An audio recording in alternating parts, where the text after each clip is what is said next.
Good evening, everyone. Hope you're having a great day. Hope you are ready to hang out and enjoy the wonder and joy that is Monster Train. So, let us continue with the crowns. And where are we starting today? God, it's been so long since I've done, like, Grail and Lion's Mane. But that's what I get for doing most of their crowns earlier. Let us do Remnant looks empty. Yeah, I was thinking that too. Especially because we failed a Remnant run last night. We'll do Remnant Hellhorned, I guess. Just do that again. Just start us off with that. Remnant Hellhorned with Rector and not Imps. Who's your favorite champ? There's a lot of champions I like. Just looking through it really quickly. I really like Madame Lion's Mane. I think she's very cool. She also has a great visual design. Fell is kind of fun.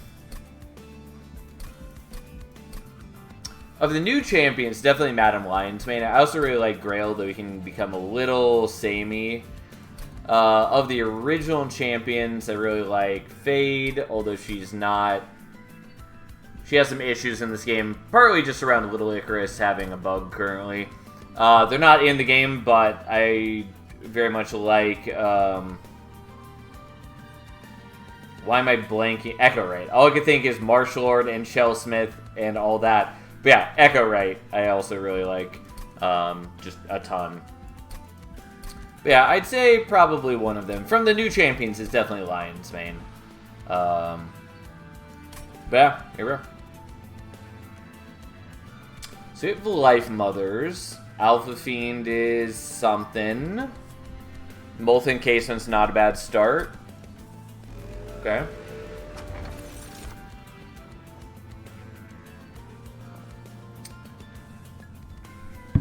Okay, well, we're not going to take Manifold Mirror, probably.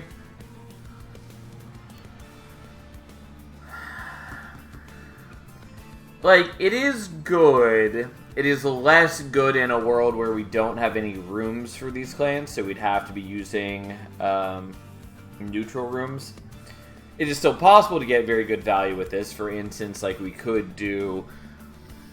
like Room of Silence, like Zone of Silence, and have it go on all 3 floors, and that's not bad, but it's a bit of a hard sell. I think we're just taking the Jack Strips. Like, Jack Strips just is good. It wins the invasion trials. It mitigates a lot of the issue of the, like, corruption enemies. Jack Strips is so good against Dominion Seraph, kind of. The problem is that it doesn't affect... it doesn't affect the Scourge generators, which are a big problem.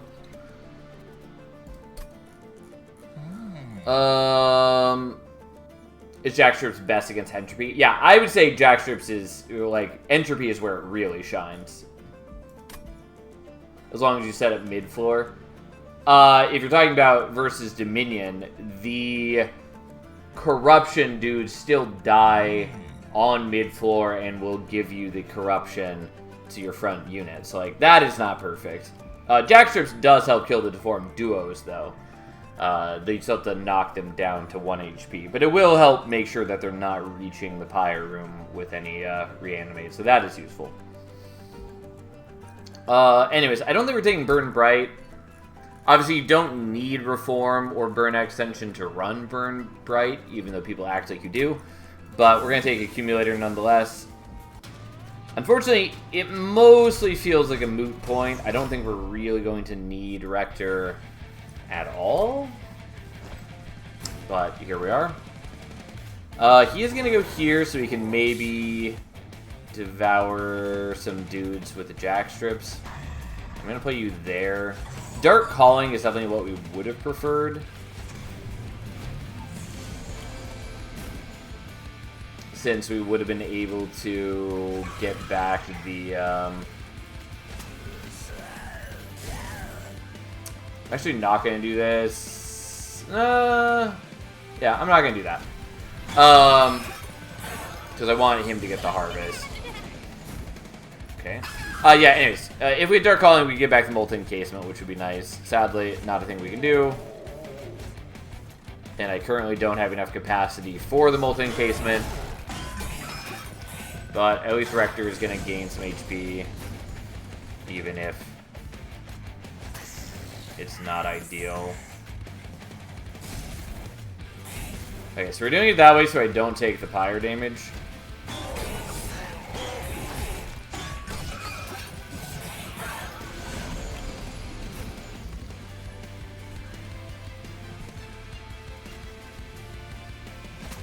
Okay, you're dying no matter what because he just bops you.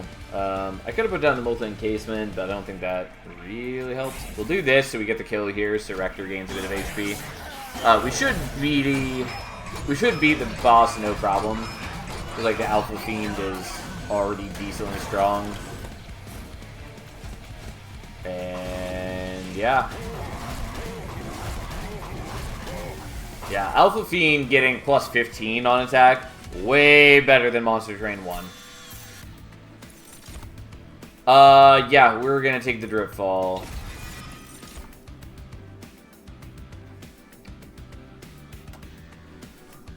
I don't think I really have capacity for the Imps, though we might be able to change that.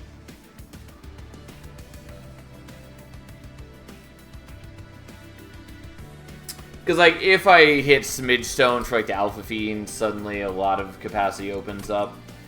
But nonetheless, I don't think that's what I'm doing.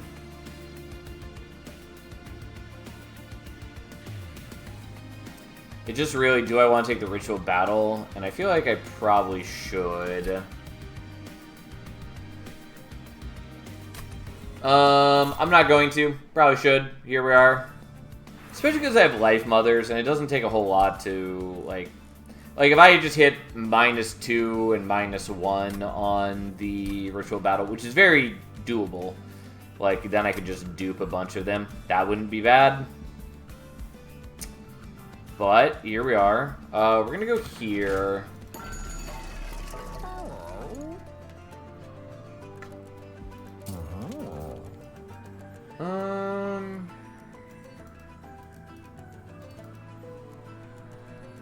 I'm willing to do quick.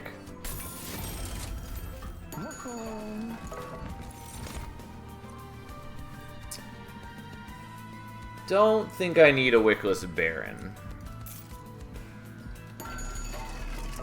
Unfortunately, I don't have the gold to do what I would want.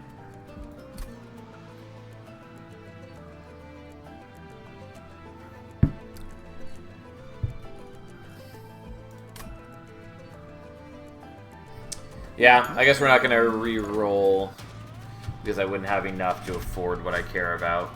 Mark Invasion's fine. And I think we're going to set up like this.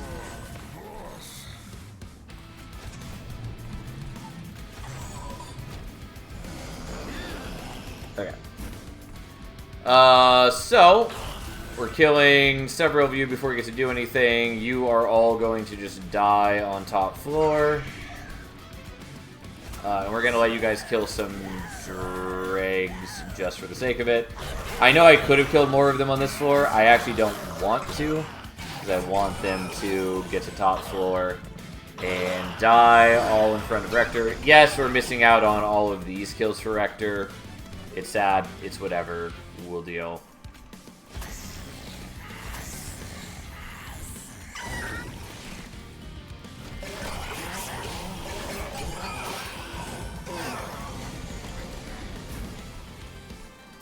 Okay, you get the kill.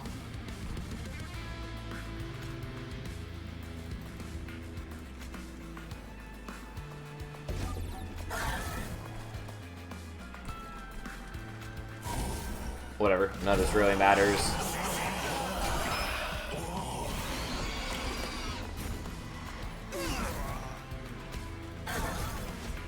Alright, well, we're doing basically no damage there.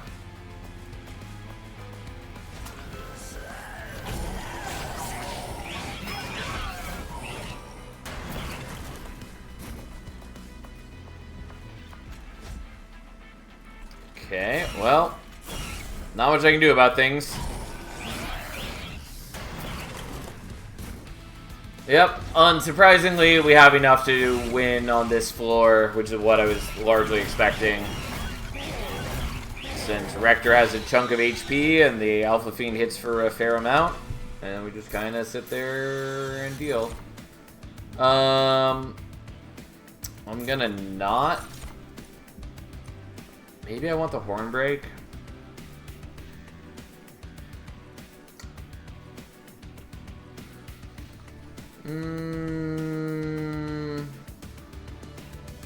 I'm gonna not, I guess. Might be useful. So the Merchant of Arms is appealing, but I'm gonna go here, because if I can do things with the Drip Fall in particular, that'd be really nice.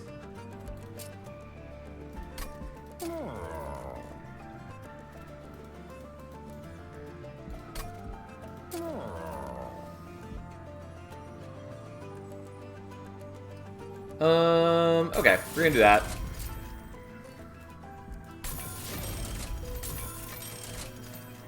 It's kind of hoping for intrinsic, but I am fine with this.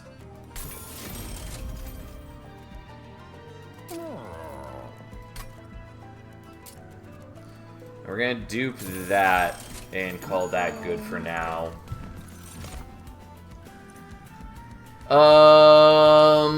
I can maybe take a Steelworker.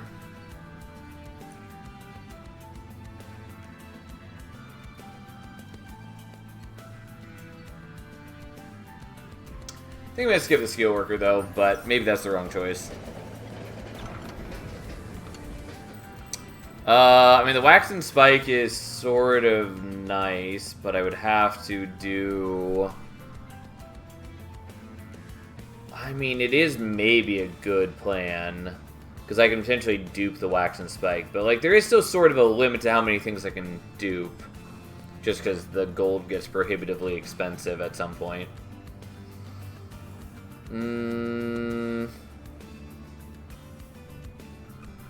Had I seen this before with the remove consume and the -2, I would have been a lot happier with it.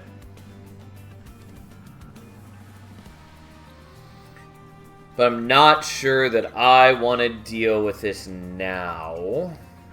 I think we're just going to take Spike the League.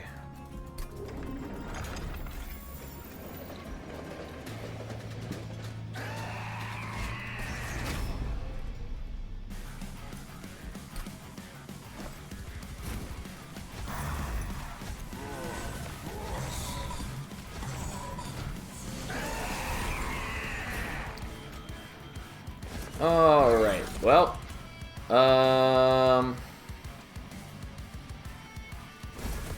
yeah, I guess we'll do it like that.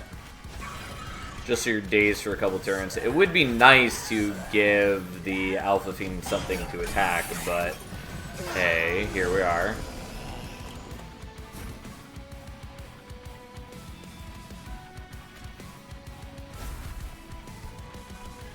Yeah, I don't have anywhere to play out my units for the most part, which feels bad, but fine.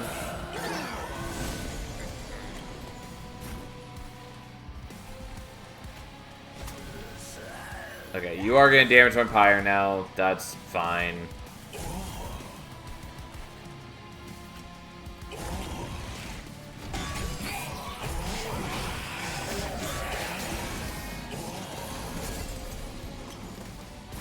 Okay. Unfortunately, I can't move the Molten Casement down to bottom floor because I didn't leave capacity open. I mean, I could do this in a shenanigans way. But I could also just move him down.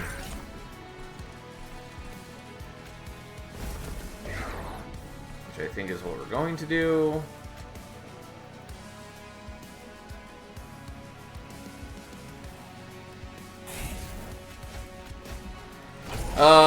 Rector is getting low on health, and unfortunately the Reanimate doesn't actually save him from this.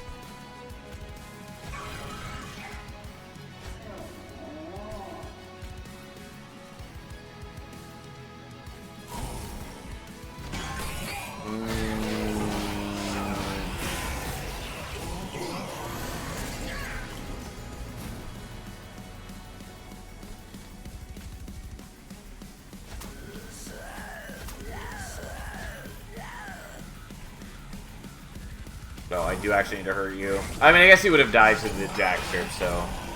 Actually not important, but still. Okay, this should be enough, since we drew the days at the right time. Which is partly why I duped it, just because it's useful. It's a good card to have more frequently showing up.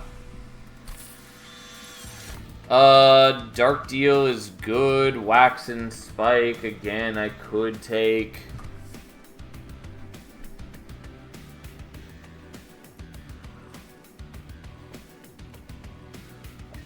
I think I'm getting too greedy in the way that I'm doing things.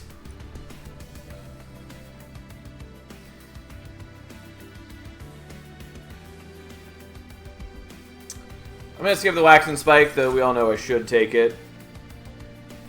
Because it just is correct.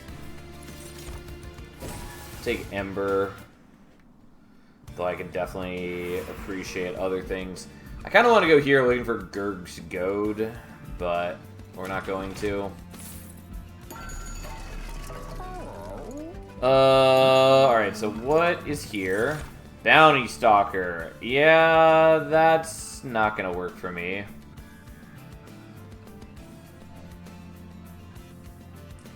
I mean, like, if Endless is in the shop, I could maybe take it, and that's honestly not a bad plan.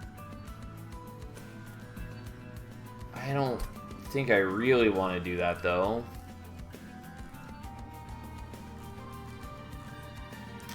But it is maybe better than what I'm doing.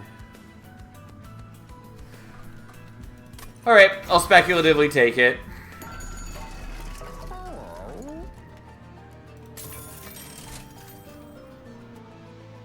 Okay, fine.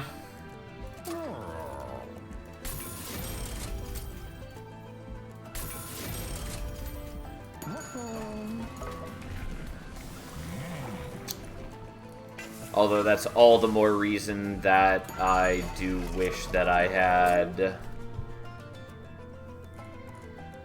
done other things, namely taking the Wax and Spike. So I think what we're going to do is we're going to dupe this. I was planning to dupe it anyways, but I was really hoping to get a second upgrade on it.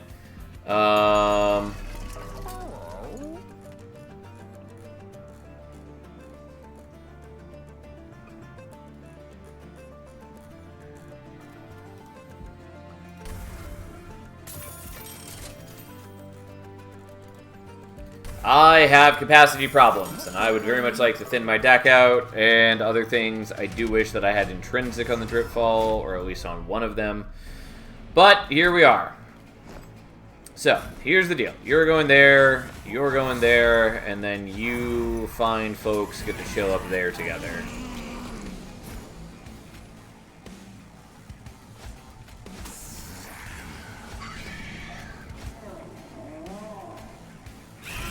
We're trying to reduce the amount of corruption that goes on to Rector.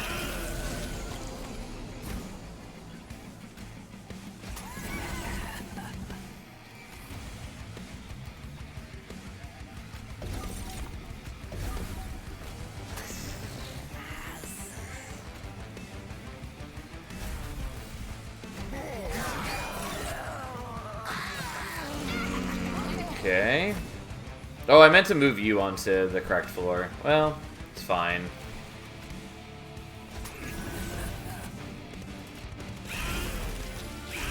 Also, I kind of neglected the part where the Bounty Stalker could have been absorbing a lot of the corruption, but here we are.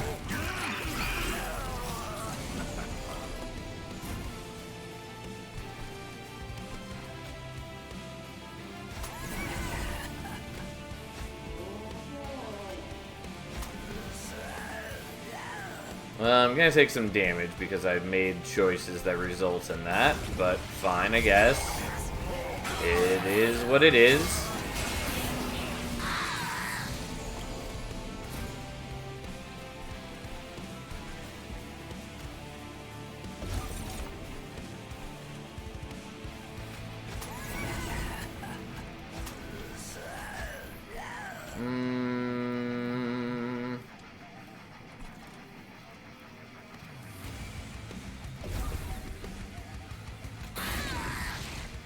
Did that wrong. Should have dazed this guy.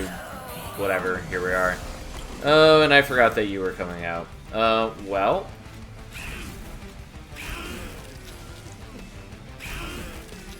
Let's let the Bounty Stalker do a little bit of work. I don't have any way to extend his burnout, so that's a thing, but hey.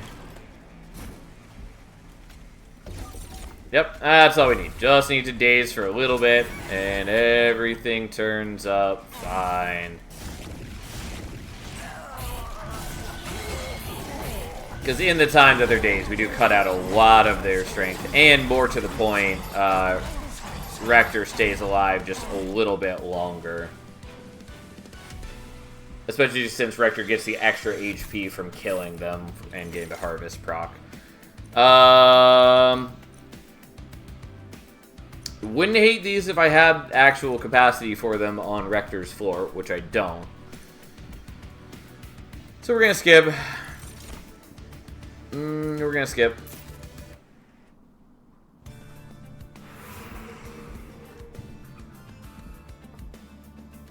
I should probably go for the removals. Honestly, kind of want to go here, though. You know what? Fuck it. We're going here. Is it the correct choice? No. Golden Idol is sort of okay. Crown of the Eternal is honestly not bad.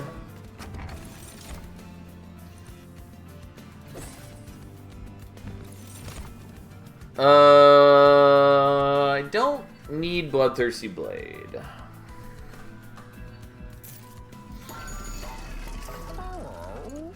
I actually do want Lost Luggage, I think.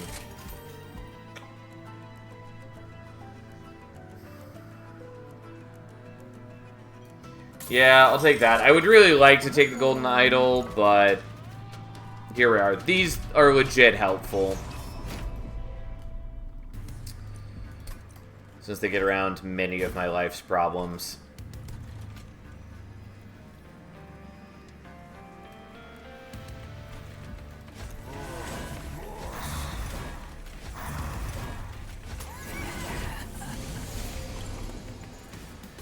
Fortunately, the haste dudes once again bypass Rector's floor, which sucks, but whatever.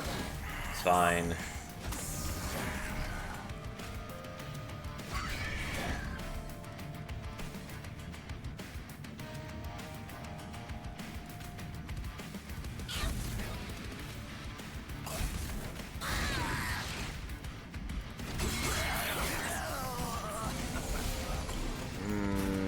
Okay.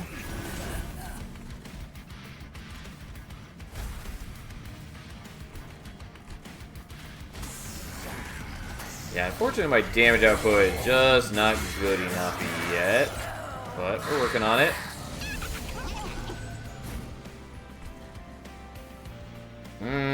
I can't play the Bounty Stalker up there.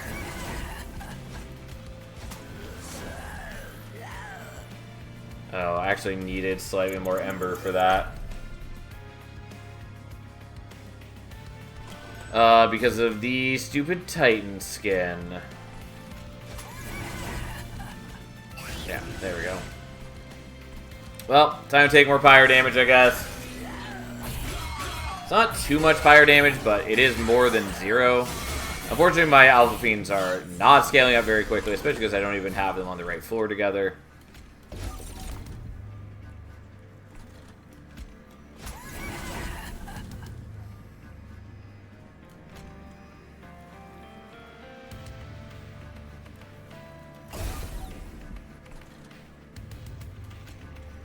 I probably should have done that differently.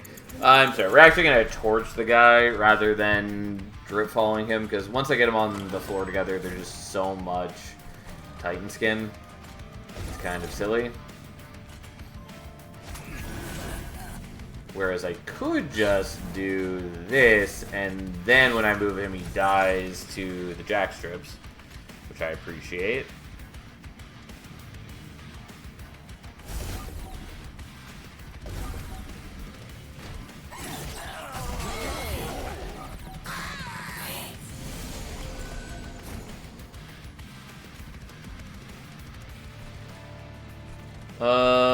Okay.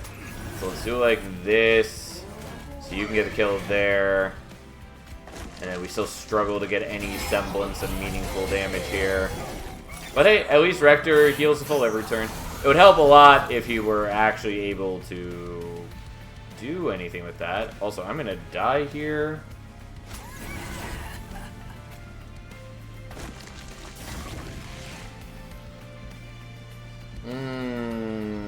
Yeah, at this rate, I think I just die.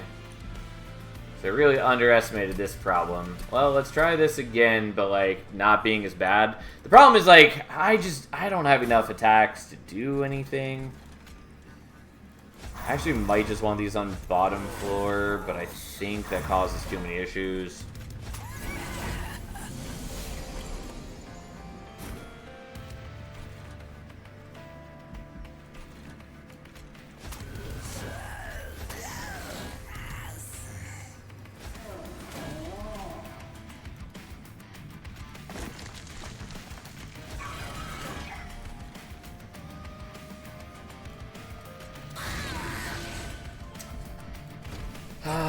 But again, my Alpha Fiends aren't stacking up very quick, and Rector doesn't get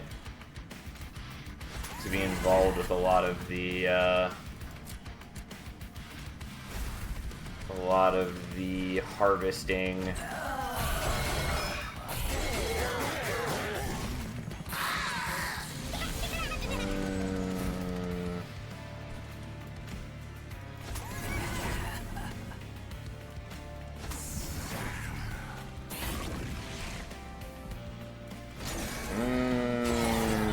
Also, I have no way to extend the Bounty Stalker's burnout, which is a problem. It's almost like I've done these horrible things to myself.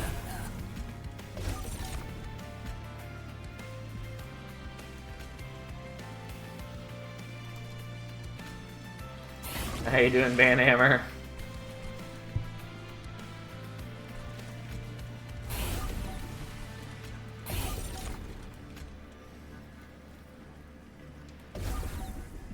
Zombie. I mean, I figured that given your brain sentiment. Yeah, unfortunately, like, neither Rector nor these guys are getting strong. Because I'm getting, like, no kills on these floors, which is an issue. And while I can make the Bounty Stalker maybe decently strong, it does not help. Because he's not going to win against this boss whatsoever. The way I win against this boss is by Rector getting HP built up. Oh, I'm wrong. Apparently, I do have enough strength to win. I thought it wouldn't be enough. I mean, he doesn't have, like, a ton of reanimate here, so I guess it is enough with my 3 reanimate as well. Honestly impressed it works, but I'll take it.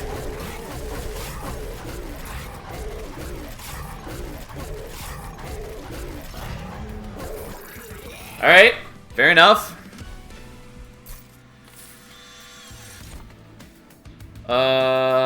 I mean, I like the resident removal. I guess I like it well enough to take it. I was gonna say it mostly doesn't matter, but I will take it. The Inferno's kind of cute, but we're not going to. We're gonna go here.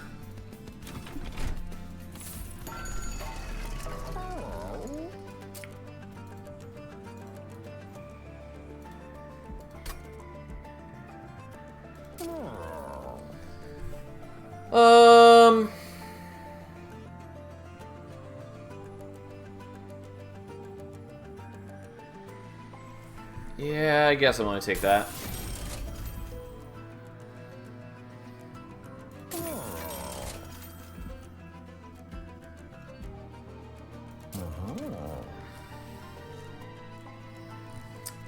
So for now, we're gonna do that.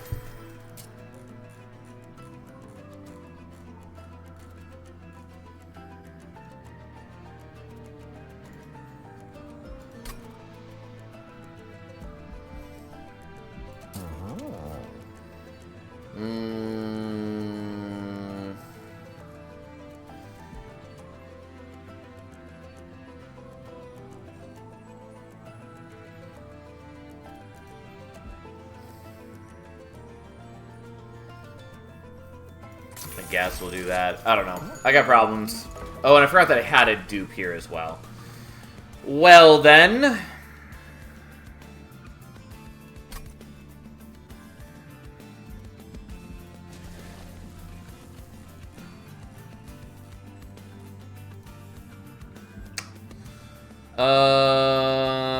I guess I'll do that for now. Also space out that this is in fact Kale, but that's fine. I knew he was coming up, but for some reason I thought he was still not quite here yet. Well.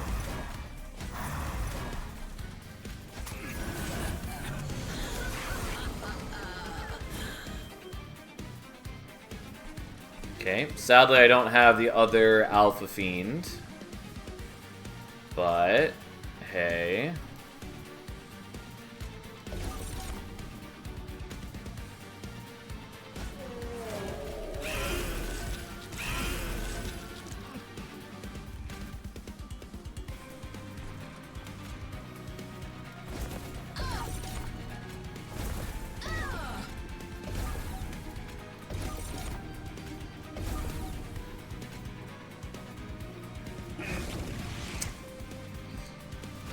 Yeah, unfortunately, while we're doing some damage to you, you get a bunch of HP back, and that's not good.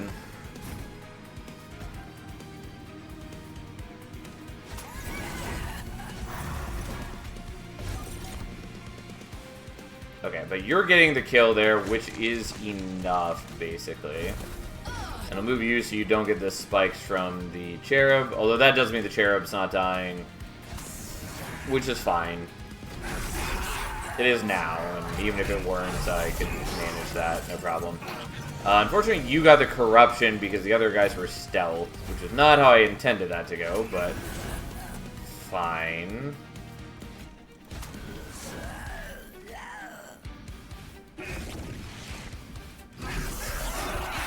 Yeah, I didn't kill the Corruption, or the Scourge dude, but at least we mitigated some problems.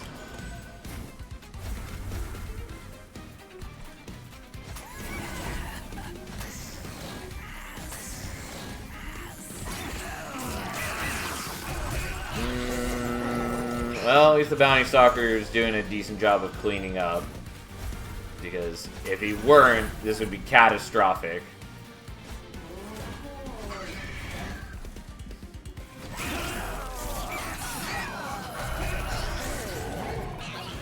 Okay. Although I wish that you had not been hit by Corruption, because that is actually wearing you down pretty bad.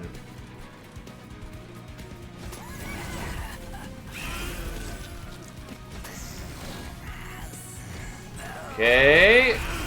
Now I have actually enough power to kill all those. We're gonna do that so you don't die. F Kale, all my homies hate Kale. I mean, I don't think Kale is that hard for the most part. But I do think that he's unenjoyably binary. In that either you're strong on bottom floor and he's not a problem, or you're not and he's the worst thing you've ever seen. But we made it work, even with my sort of clunky deck.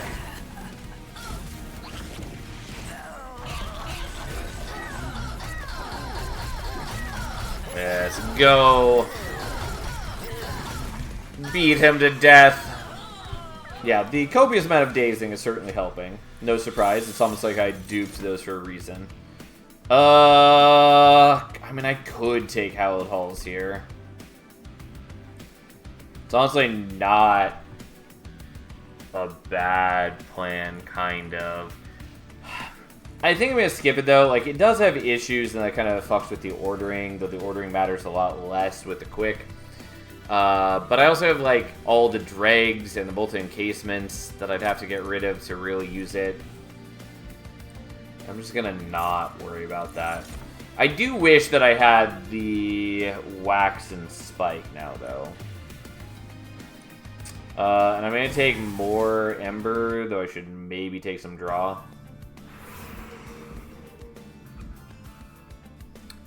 Healing, vaguely nice. Definitely gonna go here, though.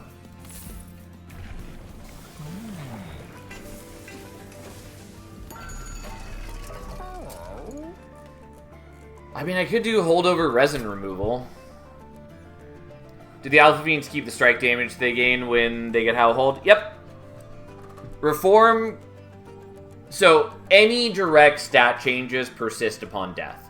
So, like, extra attack, extra max HP, all that persists upon death, whether it's from Reforming or from Endless. The things that don't persist are buffs. So, like, Reanimate, Rage, Damage Shields, all that. Not gonna work. It is Corruption Seraph. Yeah, I'm aware, but, like, I'm not too worried about that because I am building up an army of days, which cuts down basically everything I care about with Corruption Seraph. Also, I have the resin removal. Also, Rector's getting a lot of extra HP. And especially when I now have the possibility that I could just do holdover resin removal, which I might.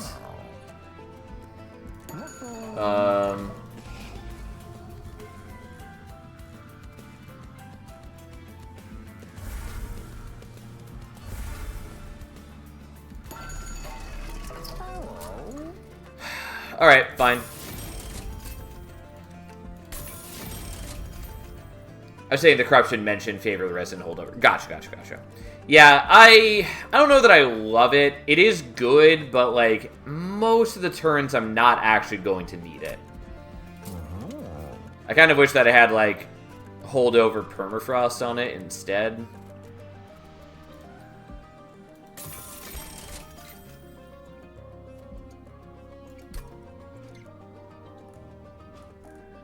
And yes, I do want to dupe the Bounty Stalker, which I currently can't because I don't have the money for it right now. But the Alpha Fiends are nice as consistent damage output.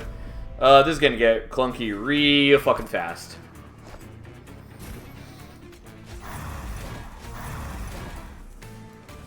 Come on.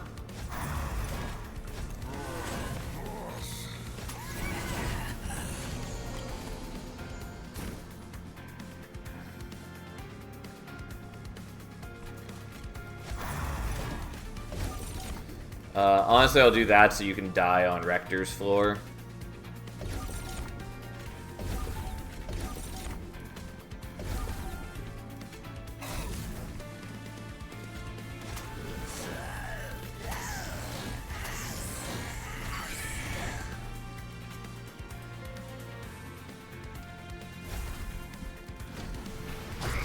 Yeah, it was largely a waste of the spike, but we'll see what we can do.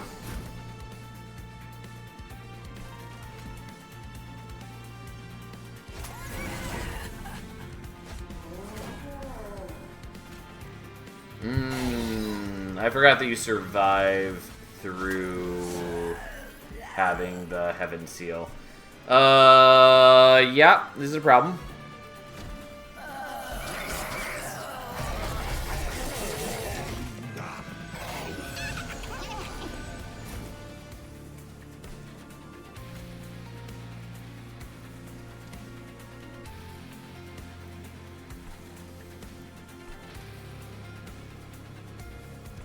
I hate Heaven Seal. I mean,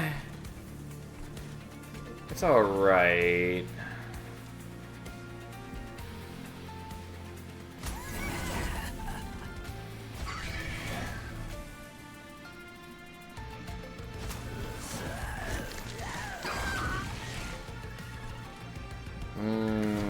The problem is I don't build up fast enough. I was really hoping to like draw differently. Oh god, that's so much damage. Oof. Yeah, this is 100% not the ordering I was hoping to draw things.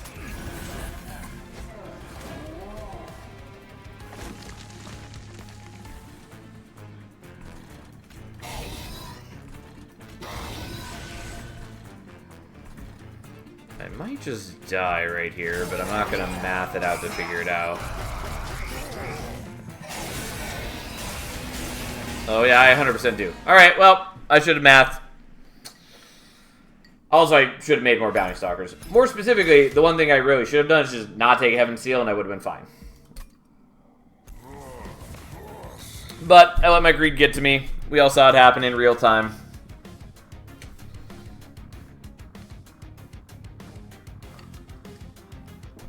Or if my You know, if my Alpha Fiends had multi-strike, that also would have done a ton of work. Obviously, I would have had to skip one of their other upgrades for that, but that's why I hate it. I mean, I definitely could have played that better. But I let myself be greedy, and here we are. So be it. I should probably just redo that clan combo and get a win, but let's do something else.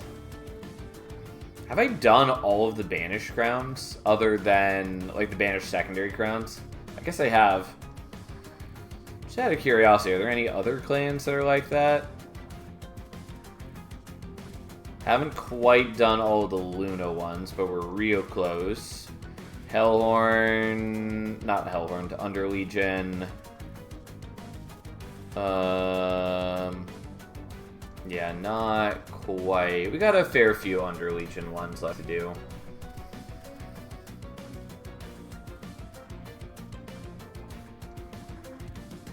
Yeah, I think Banish is the only one where we've done almost every single crown of theirs, because we have a couple primary ones remaining.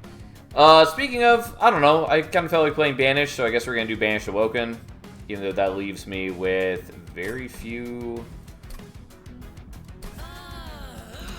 Banish left to go.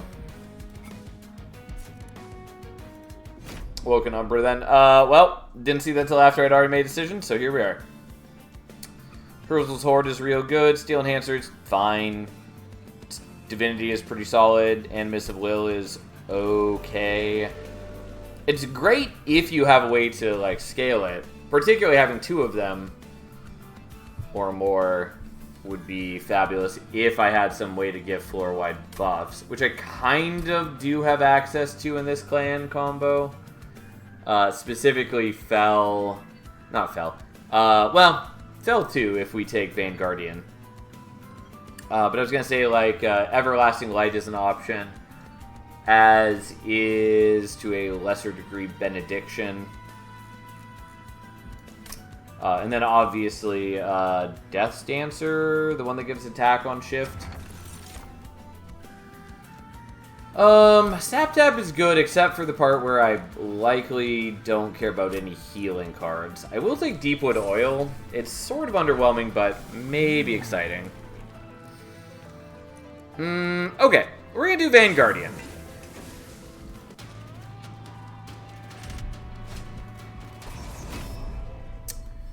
And we'll see what we can do.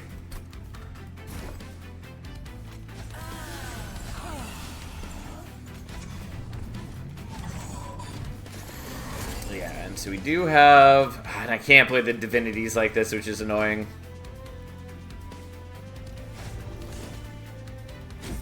Yeah, we don't quite kill the backliner there. And the Animus almost dies.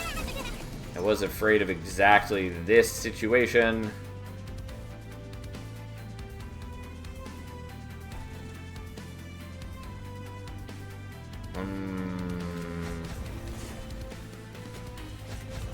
Yeah, it's unfortunate just that they have the spike dudes. Like, I could kind of have done things differently. I think I need to retry where I don't have the Animus die.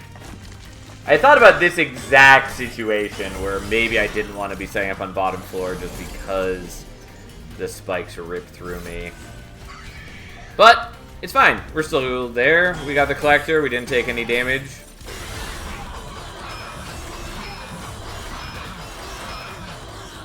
Ta-da! I am going to need an answer for Corruption Seraph, but I'm not too worried about that part. I will take Selfless Sacrifice.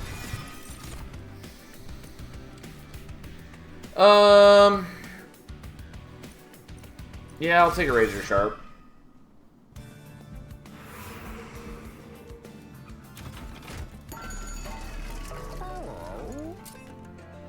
I suppose I should look at what this is first. I mean, I could use the Husk Hermit, but we're going to commit to this. Although I'm going to need better defense for it. Like, 100%, that's not going to be enough. But it does mean that it's less liable to just die to spikes now.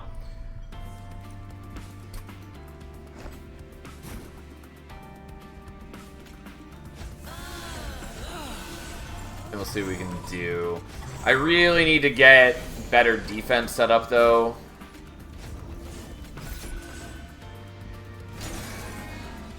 But that's partly why I took Deepwood Oil, so if I do get decent... well,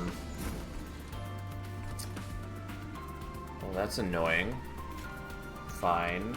I really wanted to play the Divinity, but I guess I'm not playing the Divinity, because I want to get that.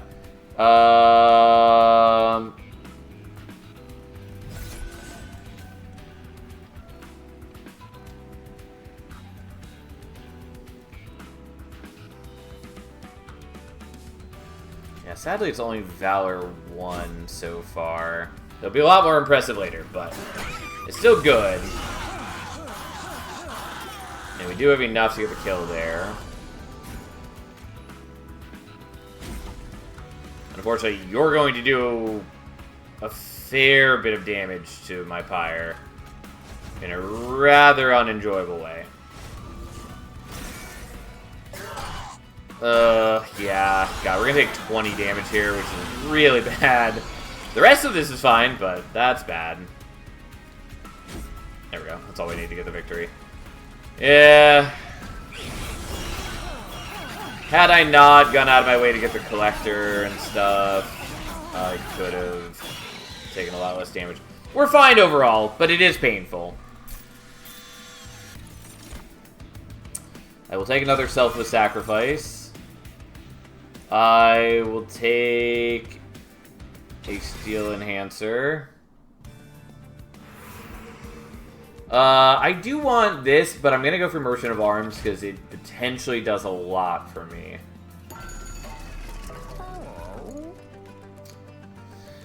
Shield of Wing is fine. Ooh.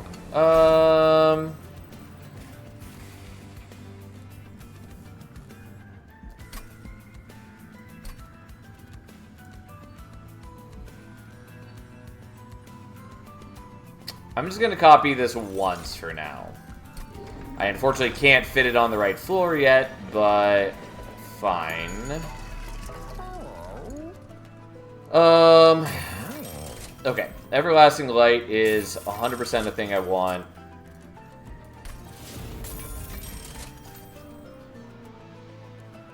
No irresponsible dude feels bad, man. It does. I do kind of want the Void Armament, but I think we're just going to skip on that. Oh, and I do have Herzl's Horde. I do need to remember that. Okay. The knockback is not ideal, but it is workable since I have Shift. Where's the 5x Alchemy Spirit?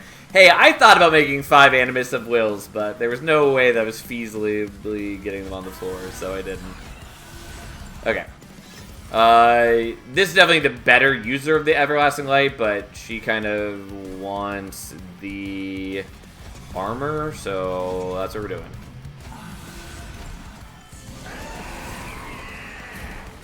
I mean, realistically, I should have given it to the Animus.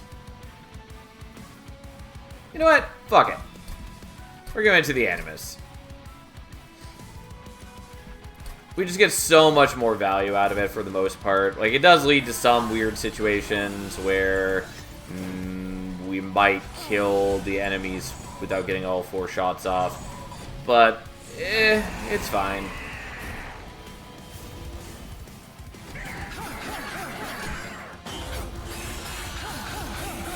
Okay, unfortunately we don't quite get the kill on the others, but so be it.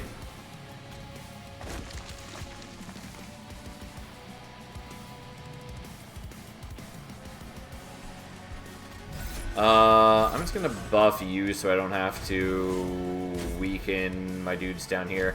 Unfortunately, Fel doesn't get the Valor, which is a problem, but she is both strong enough to survive right here, and I could also give her damage shields if I needed to, which I think I'm not going to.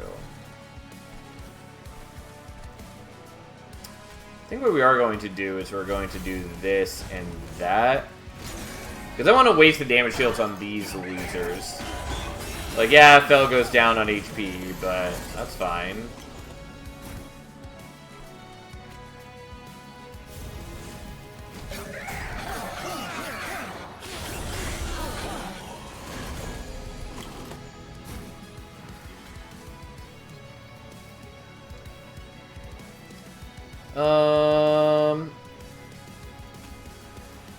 Honestly, I could just move her up front.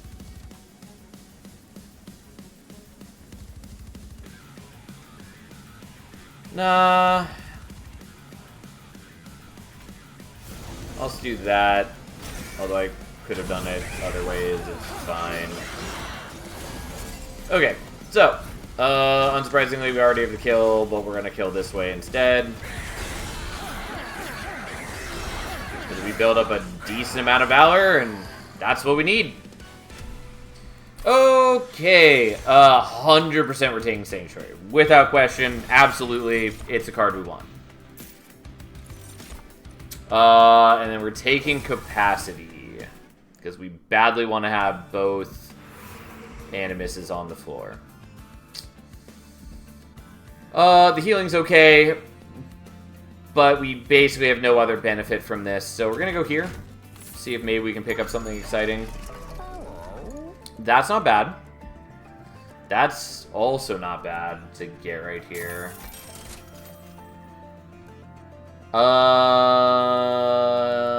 Yeah, it's probably worth it.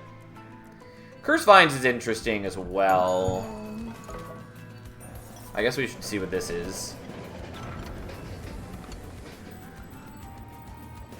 What do you got for me? I mean, Combustion Suit is sort of not bad for us. I don't think it's what I want, though. But it would be a lot of unstable. But, I don't know. We're skipping it. I could probably make use of it. But we didn't. I mean, I kind of want the Radiant Arms, but I also am not convinced that I really care about the Radiant Arms. I think I care about it enough to take it. Though, mostly I think it's not going to matter. Well, we got to deal with the Mark of Invasion.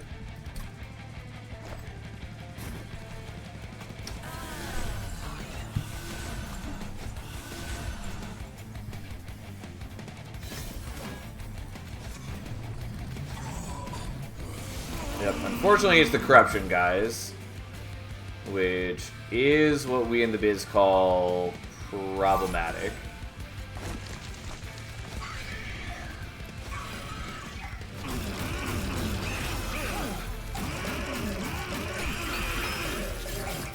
At least the Valor sort of counteracts the Corruption.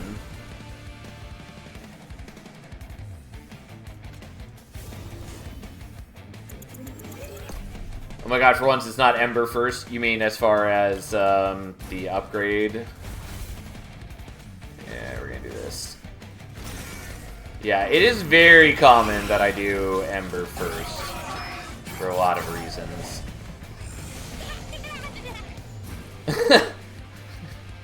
Everyone remembers him as Mark of Invasion. No one ever calls him Mark gives toys to tots.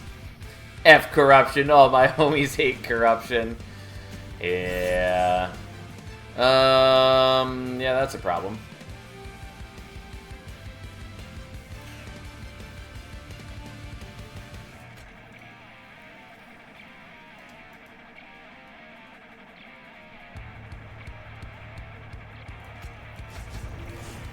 Okay, I have to do something like that, though it's not what I want to do.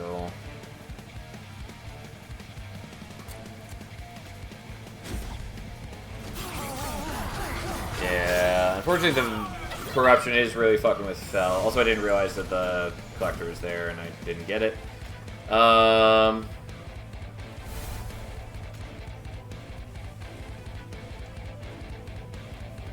don't really need to keep Fel alive, but I would like to. Also, I would like to have gotten rid of the Calcified Ember there, and I didn't. So just out of curiosity, yeah, no surprise, I can't do that. I just wanted to check, but sure enough, can't do it.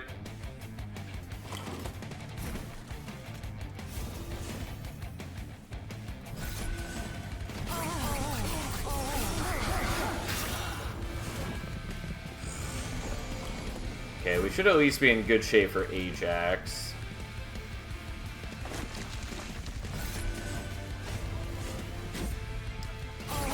Or at least decent shape for Ajax, I think it'll be okay. Unfortunately, Fel dies after all that work of trying to keep her alive. I should have just let her die and called it good.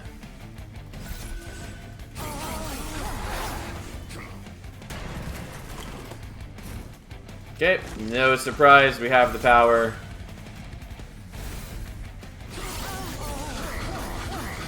Especially because while he does sap us a little bit, we do generate 8 Valor on both the dudes each time. Unfortunately, I wanted Fel to be up front to get the Martyr Signet to proc, and that didn't happen. Liquid Courage is kind of nice since it gives me more damage shields, and that is the thing that I badly want. On the other hand, both Lead Songbird and Punk Shredder are pretty appealing since I have 1 extra capacity right now. And the Lead Songbird just, like, massively increases my damage output, whereas Punk Shredder is just real good, too. I'm going to take the Lead Songbird. I'm not going to take Spreading Spores. Not going to take any of those, although the Ensnare is pretty good. I guess I'm going... I don't know. There are some good things here. And mostly what I'd want from here is I'd want another Everlasting Light.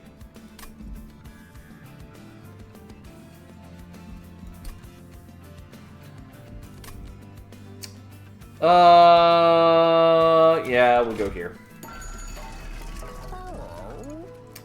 Not actually an angel.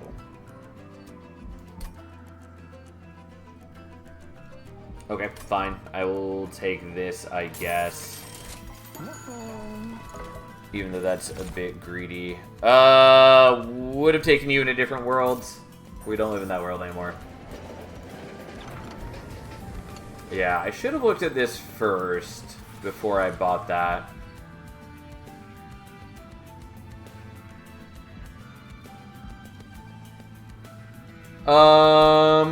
Okay.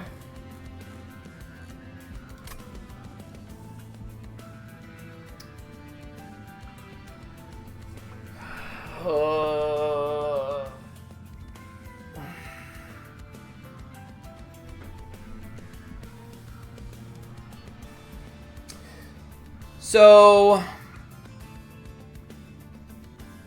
I might do the spawn a friendly minion, because then I can get Lead Songbird out immediately. I'd have to get rid of the 2 stewards. That's fine. I plan on doing that anyways.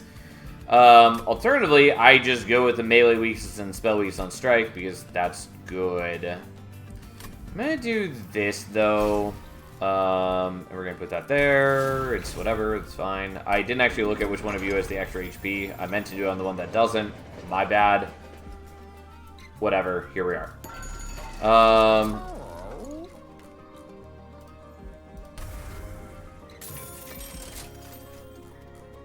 Kind of don't want to spend all the gold on this, but I do want to for sure get them out. Okay.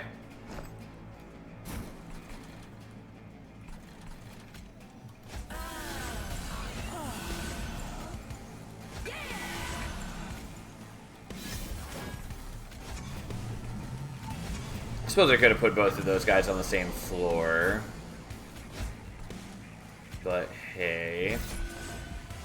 Yeah, unfortunately I can't do the Divinity right now. I really need to visit Merchant's Magic and I keep putting it off. But it's fine. We're not overall in that bad of shape. Like, I'm mostly pretty strong. But I would like to be better. I, once again, can't kill the Collector. God damn it.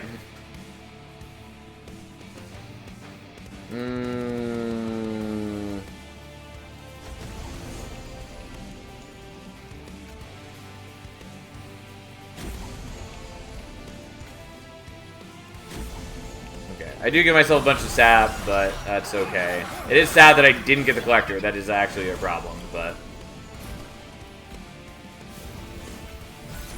Yeah, I take a bit of damage, whatever. I am generating more Valor than I am taking Corruption, and that's the big importance now.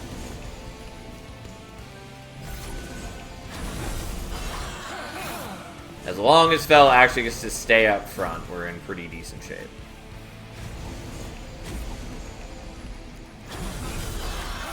Is it refrain tonight, not getting collectors? Don't make it a habit now. Yeah. Yeah. Alright. Unfortunately, the Blight is preventing me from playing my more expensive spells, which is part of why I do need to visit Merchant's Magic. We're also definitely going to take Ember at the next upgrade. Nope. And no. Okay. I mean, we're going here. I want the dupe, if nothing else. So here we are. Also extra multi-strike. I really don't hate. And then you are going to get more HP, basically.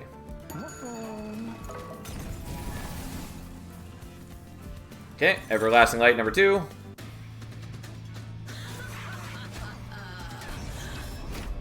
Wait, do you have any more Merchants of Magic? I believe there's one right here, but honestly I might skip it to make another dupe. We'll figure it out. But I probably am going to go visit it so that I can try to get my damage shields just in a better position.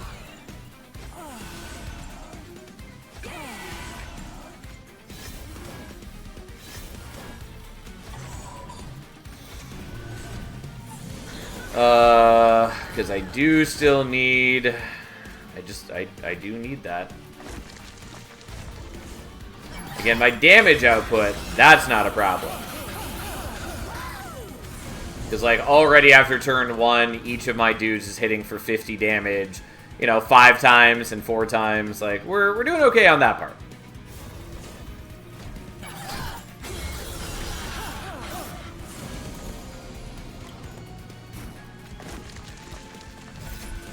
It's just everything else that is a problem.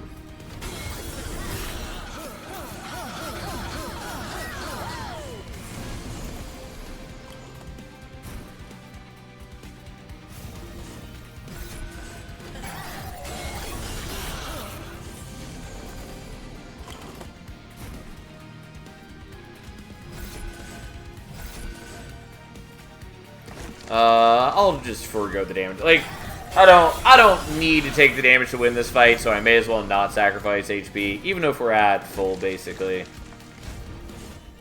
It's also not going to be enough of a breakpoint to end the battle a turn faster.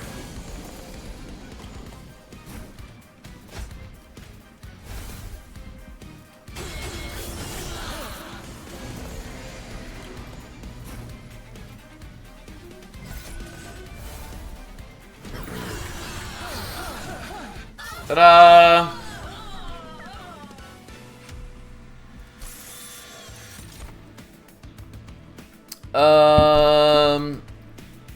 I mean, Blood-Soaked Arena is kind of cool, though it's a lot better in different instances. I'm going to... I don't know, I guess I'll take this, even though I kind of get annoyed by it half the time. Okay.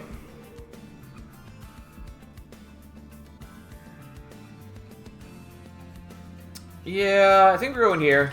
So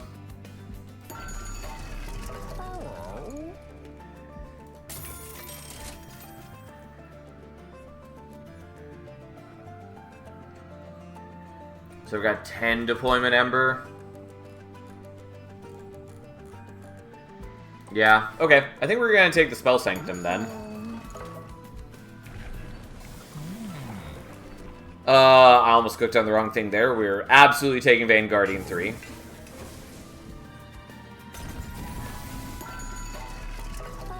can use a shift card at 0. Interesting. You mean Wings Radiance? Because yes, I do definitely do that, and it is a useful, interesting aspect of the card. Okay, and then we're going to remove some things. So even as is, I should have 3, 4, 5, 6, 7, 8, 9. So I'm fine on deployment, even with that.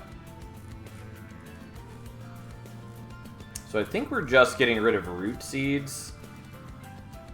Well, they are more appealing in a world where they cost 0. Honestly, might get rid of the steel enhancers.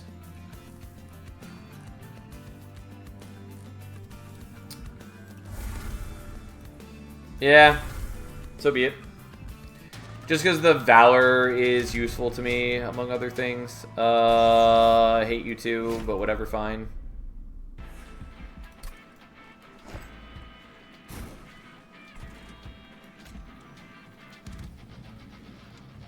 Yeah, I don't believe there's any reason that I need to be on bottom floor, so we'll do this. Unfortunately, the silence dudes do cause me grief, but there's not much I can do about that.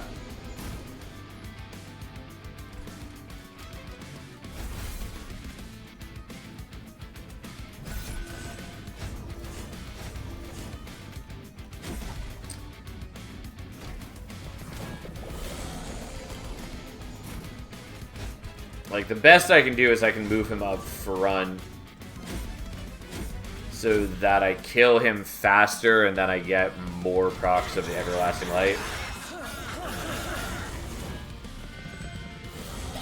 But it's still pretty paltry in comparison to my great desires.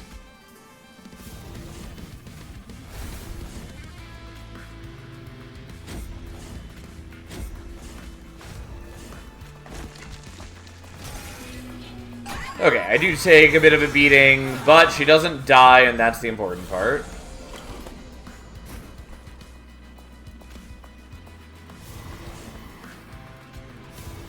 Yeah, I thought that might be the case. Nope.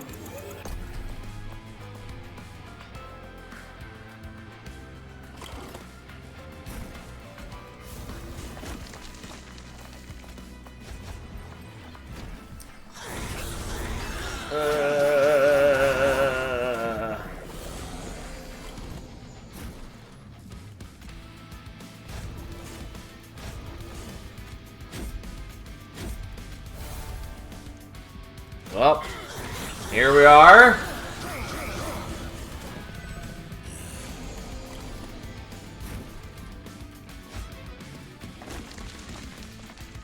Okay, I should definitely have enough armor to withstand this onslaught now. Never mind. I do really underestimate how much damage these guys do. I mean, I am giving them, like, an extra 15... I'm sorry, extra 20 attack every time I play a spell. So, like, I get how it happens. But still.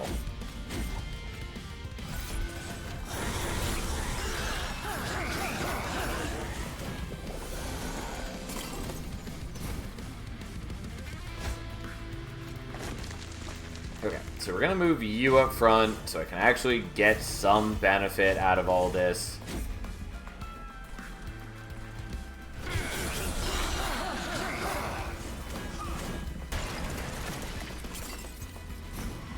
As a reminder, do you guys actually have different HP? No, it's showing your current buff stats, which is not what I meant to do.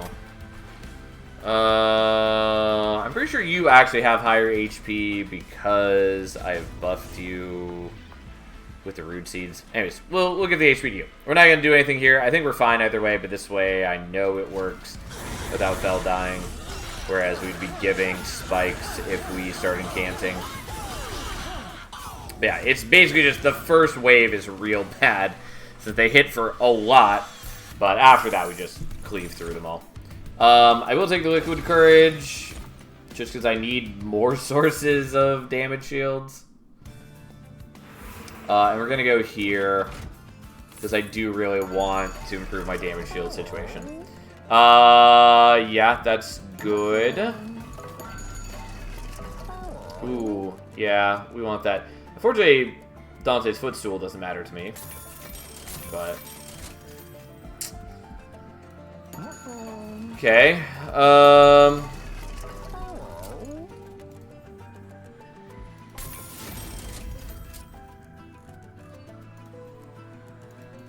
I think I'm happy to do this. I would like to put holdover on it, but I think this is just what it's going to be. Especially with the emote tome, if I really want to, I can do some nice things with it.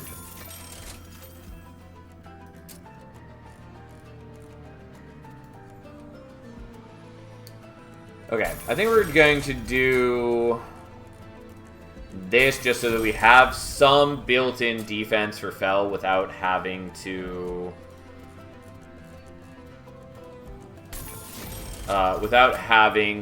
go out of our way to equip the equipment on her, since I would like to put the equipment elsewhere.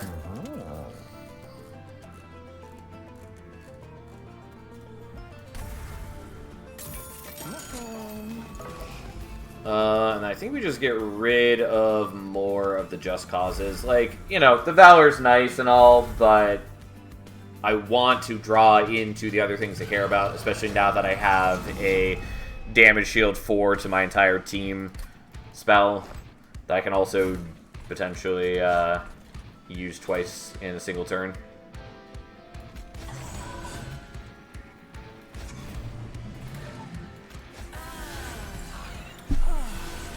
Alright, well, that was a bit of extra life.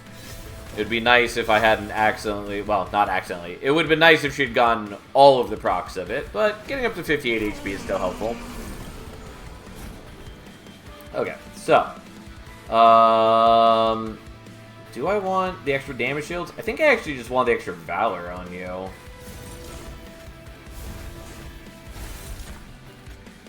Oh, I did forget that that would have been actually way more damage shields than I was thinking. We'll see how it goes, though. The extra Valor is still good, but...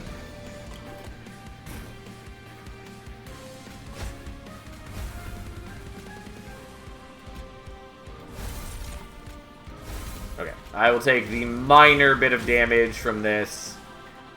And then all of my dudes are getting damage shields. Or, not damage shields. They're getting corruption, but we can sort of handle that. The main thing, though, is that we just can't afford for Fel to start dropping damage shields, because the corruption is going to just get to a ridiculous degree. But we can do this. I will take the pyre damage. Oh, well. But in exchange, I get 8 damage shields on my entire team, and, like, turns out that's pretty good. Like, yeah, they do burn through it reasonably fast on Fel, just because there's a lot of enemies, and I have no defense against that, but still.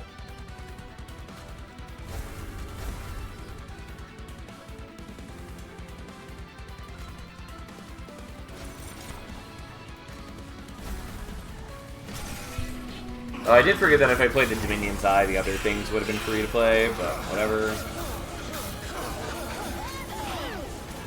Okay. So we are getting to the point where Fel is in danger of dying, and unfortunately we've also reached the point where we basically only see Scourge cards now and forever. I probably should have done the Root Seeds dupe instead, so they would give me more card draw, and that helps counteract the many Scourge cards.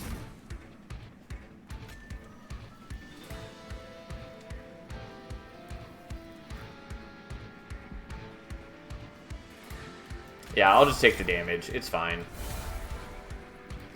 Because this way Fel survives, and I appreciate that.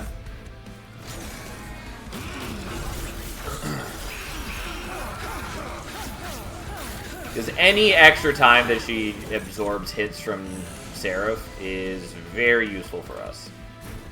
Unfortunately, she does die now, and there's basically nothing I can do about that.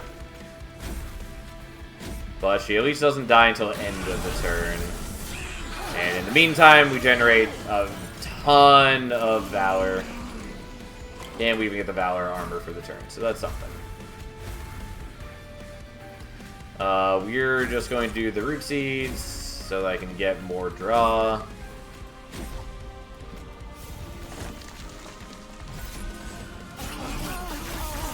do lose a lot of our damage shields. Also, Fel isn't getting the Martyr Signet, sadly, but, you know, it's fine.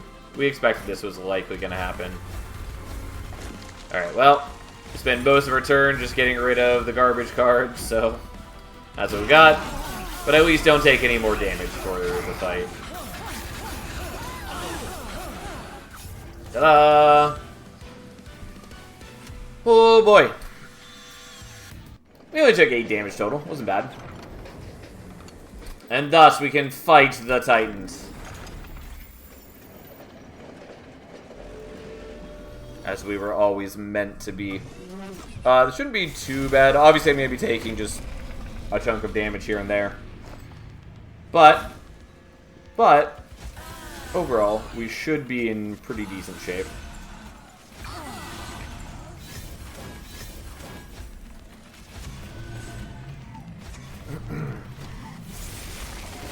Especially because I have Emote Tome, so I can speed up the, I can speed up Dominion if we want.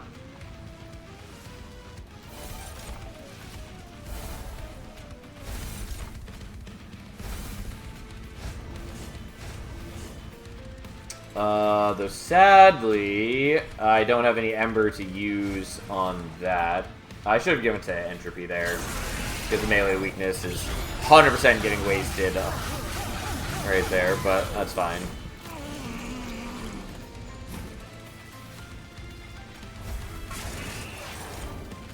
And thanks to the Spell Sanctum, that's even free to play, which is nice.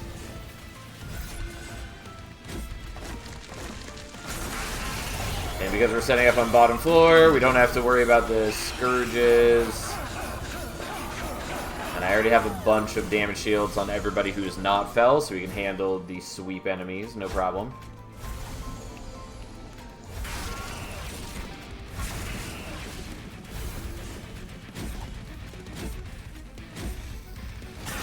Okay.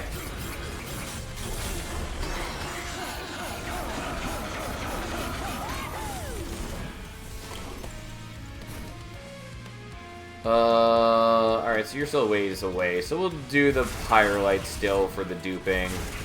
Like, the other things would be nice, but Dominion's still gonna take us the longest to kill. And Savagery's down. We're going to take down Entropy without too much difficulty. Here we go. Hi, how are the runs so far? And good luck, Sal. Thank you for the good luck. The runs are okay. We lost the first one pretty badly, but that's fine. This one has been pretty fun.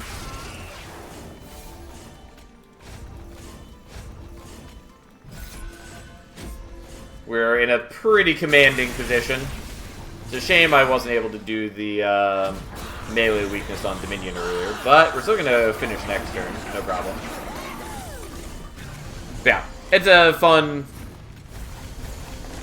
one. Just for my own enjoyment, we're going to put melee weakness on you, and then we're going to do the Pyrolite, so we get to do a bunch of extra damage. Ta-da! Alright, took 30 damage. Not too bad. Below average. And there we go. Turns out Vanguardian's pretty good. A lot of people like to hate on Vanguardian, but it gives real solid scaling. Especially if I had more units on the floor, it would be even more impressive scaling. But even with just the 2 Animuses, like, it was giving us a ton of built-in scaling. While also giving defense to itself. Unfortunately, thanks to being up against Dominion Seraph, it still wasn't enough defense for Fel, just because of the corruption doubling. But outside of that, you know, she did a largely good job of keeping herself alive, even with skipping, like, every Merchant of Magic until the end, when I finally actually made my damage shield cards do something. But yeah, there we go. And up to 126 crowns. I almost clicked start run, just on accident. So, what are we doing next? I definitely need to do more of the Awoken ones, and we're still pretty behind on Remnant. Kind of want to do Stygian.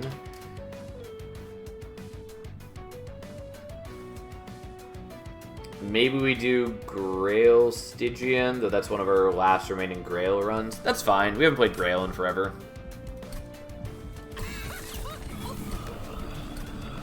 I guess we'll do it with the Foregone Power. Awoken Umbre was asked for earlier. Yeah, but I just did Awoken, so I didn't want to do Awoken again. I'll do that next if you guys remind me for the next run. I just try not to do the same clan multiple times in a row. Also, it's been forever since I played Grail, so here we are. Potion Kit is not an amazing card on its own, but not bad to start with when we have Grail.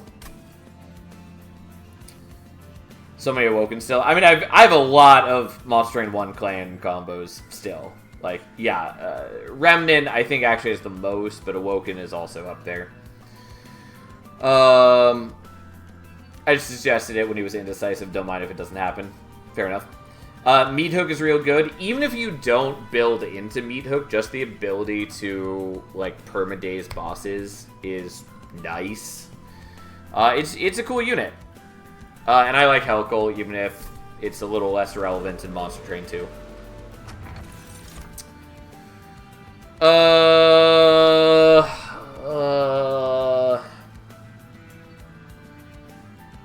I don't think I want to take Shadow Sheath again here. I mean, like, we're in Stygian again. We could get either of the Stygian sweepers, or we could get Test Subject to Alpha, all of which work well with Shadow Sheath. But I'm gonna not. Surgeon Suture, on the other hand, I don't think I care for the most part. I'm gonna take it, but I think mostly it doesn't matter.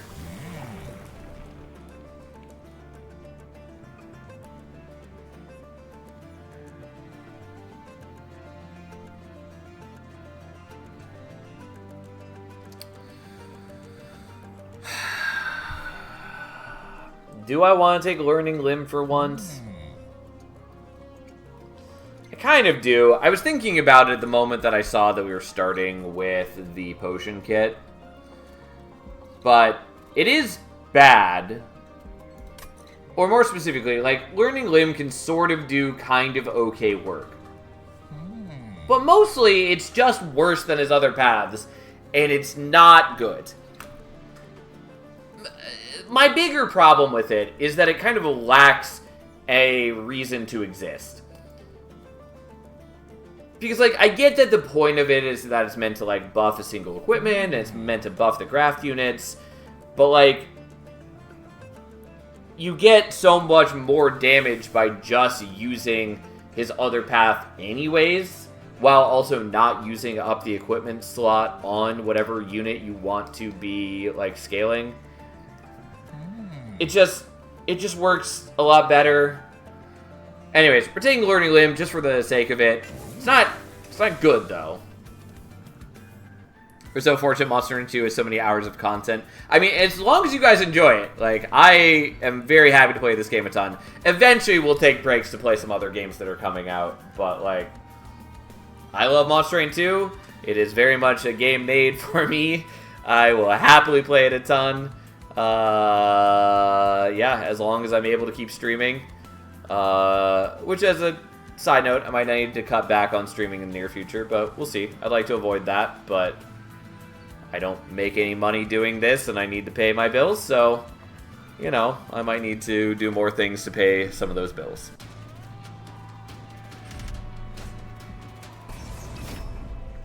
But we're going to try to avoid that.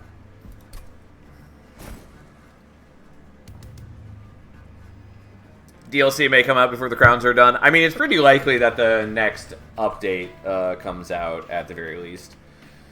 But the actual, like, new clan DLC, I doubt will be out in time. You're great. Keep it up. Well, I'm glad you enjoy. Okay, well, we'll play him there. We'll play that one there. Ideally, we play all of the graphs on his floor. I guess I could have put him not with the meat hook, but it seemed best to put with the meat hook.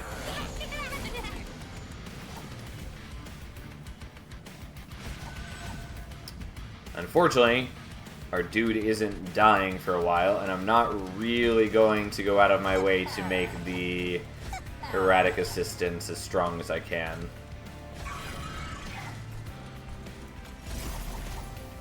He's surviving at 1. I mean, it is my own fault. Also, we might draw the helical, which would work. Yeah, okay.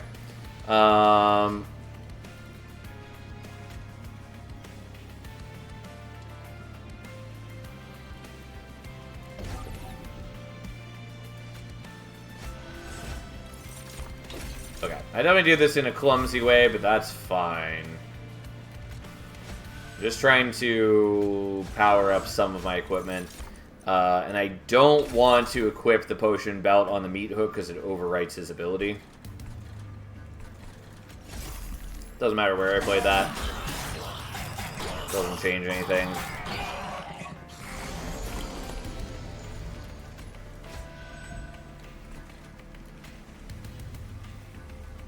Okay, we'll get rid of that.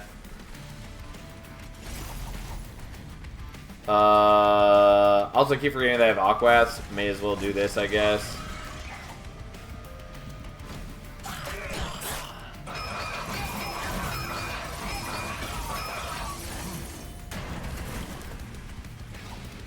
Okay, well...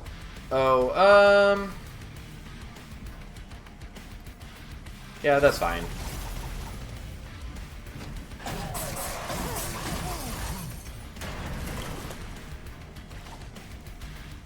Alright, we'll daze you because it absolutely totally matters. Definitely not a meaningless display. And then we'll just power those up a little bit for the sake of it. And then there we go.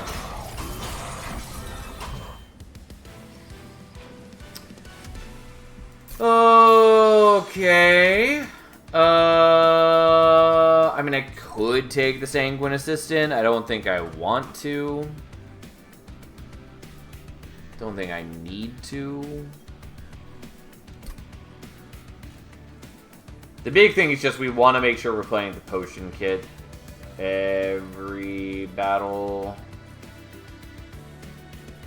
I don't know. We'll see what we can do. Might take the It's Alive. I think I'll take It's Alive. I do like Crypt Builder. And technically we have some discard for it, but mostly it's clunky for us right now. I'll still take it, though I'm not convinced that it's actually going to pay off.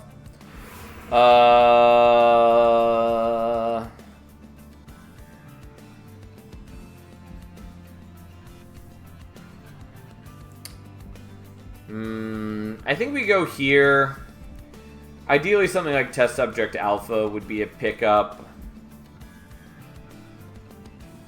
But going here, I could also look for, like, Dualism on the Meat Hook. I could also look for, like, Multi-Strike on the Sweep unit.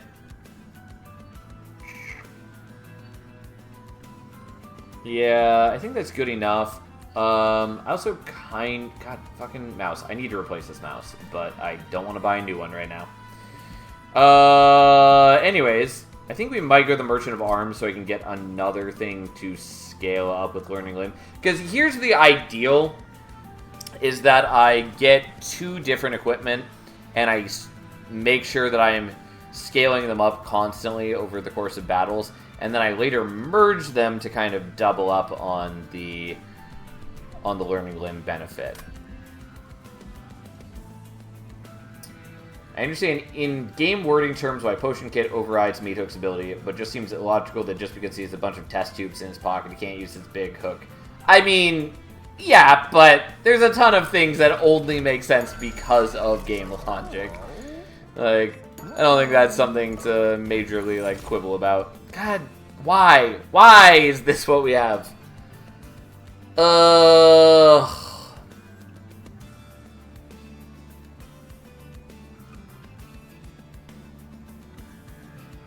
I would have taken, like, literally any other unit, basically.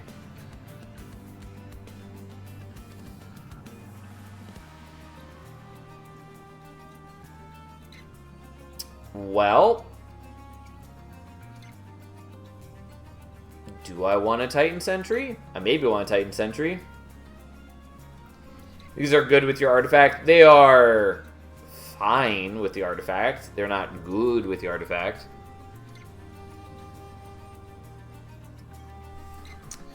We're going to take the Titan Sentry. We're going to dualism him, and then we're going to think long and hard about whether we're going to give you multi-strike or give you multi-strike or not spend the cash on that. I could maybe get away with multi-strike on the meat hook. It's not like the worst thing I could do. It does make the potion belt not really a feasible play on you, unfortunately. But it doesn't have to be.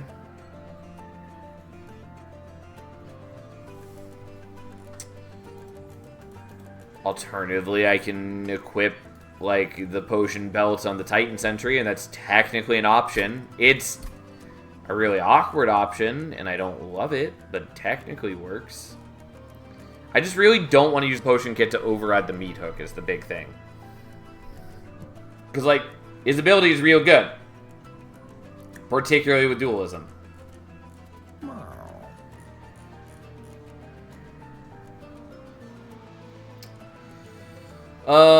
I don't know. I might give multi-strike to the Titan Sentry. I really don't want to, though. But we're going to do it. Is it the correct choice? Maybe. We'll find out how we feel about it in the future. Like, it's okay for us. Not something I'm happy about, but...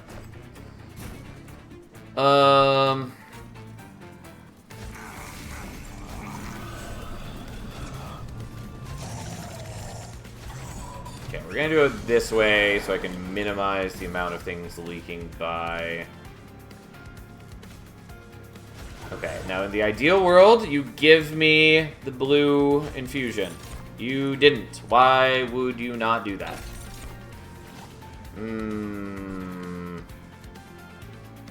So like, I could daze one of these guys, but they also end up front, which is not helpful. So we're 100% doing this so we can get rid of that.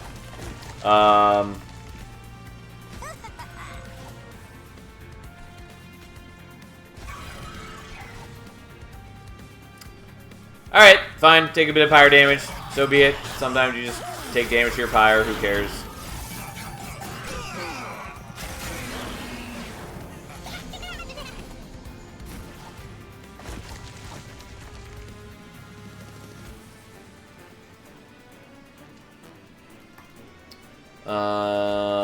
Right.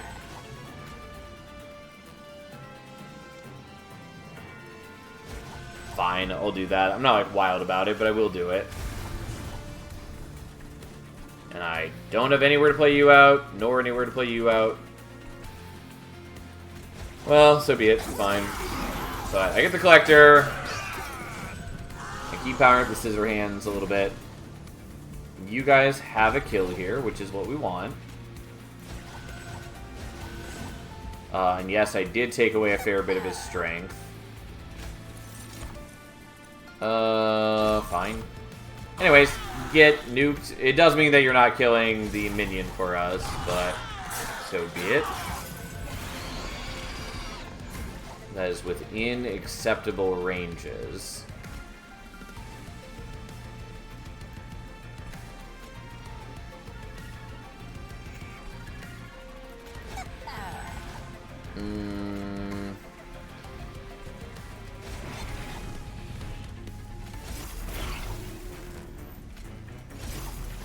Yeah, and we can't discard this, which is why the foregone powers aren't anyways, can't be discarded. That's just how it works. 34 to go, I must have missed one. I mean, we just finished one with Fel, so if you didn't see that one, then that would explain.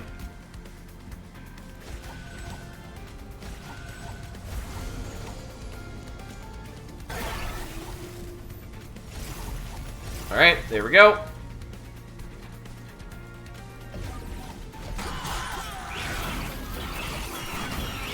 Okay, well, our multi-strike shark is doing okay, I guess.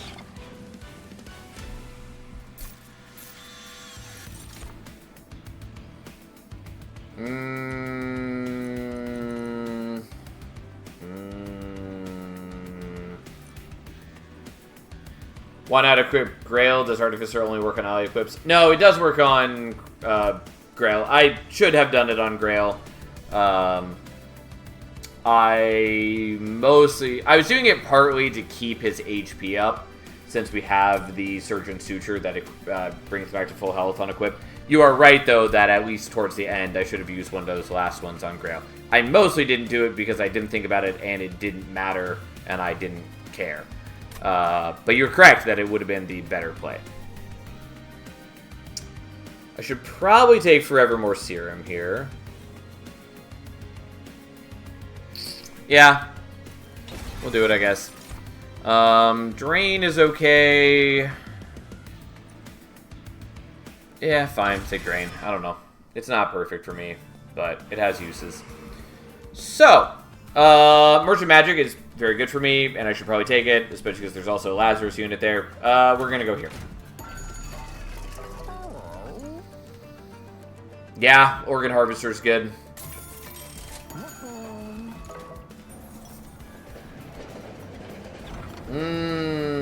Okay.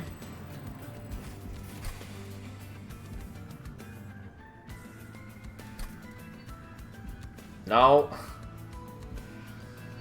Alright, let's keep risking it. Nope. Alright, fine. That was some bad luck. Definitely some greed as well, but so be it.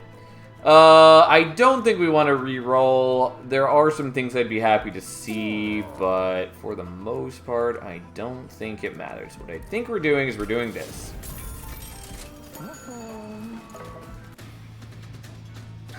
Just because it is important to me to get the Organ Harvester going. So, here's the deal. As long as we only have 2 floors, we can permadease Archeon.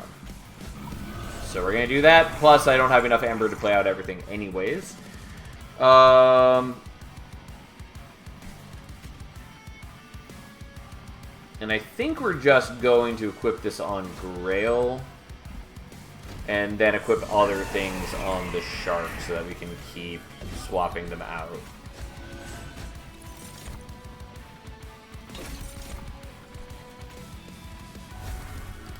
That's maybe unnecessary, but it is what we're doing. Okay, so I can play you out because you'll die by the time before he chooses the word move. Never mind, I did forget that you are the one who moves to any old floor of your choosing. Either way, it's fine. Not a big deal.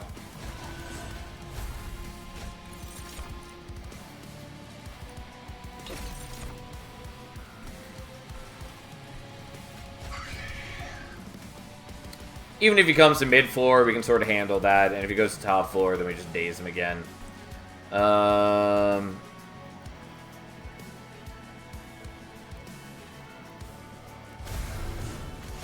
doing it like that just so that we have the guaranteed Crypt Builder.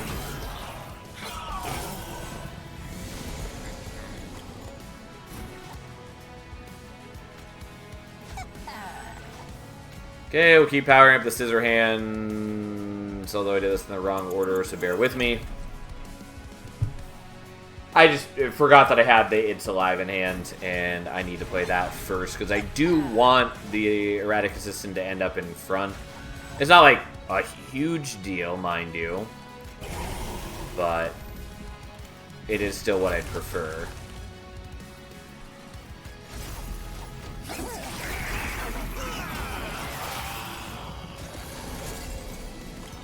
Okay, you are going to hurt my Pyre at this rate, but we can get around that. And yes, I do miss out on some of the Frostbite that he would generate by putting things in front of him. Doesn't matter, it's okay. We're trying to kill the Scissor, the Erratic Assistant, just so we can get as much power as we can. Not that it really matters, but you know, it's what our champion does. We may as well play into his strengths.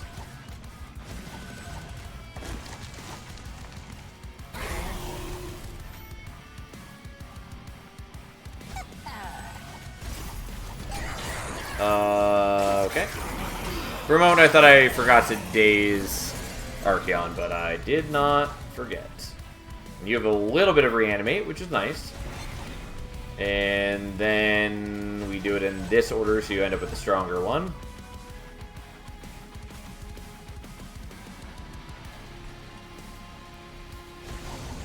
Alright, well, you can kill your minion, I guess.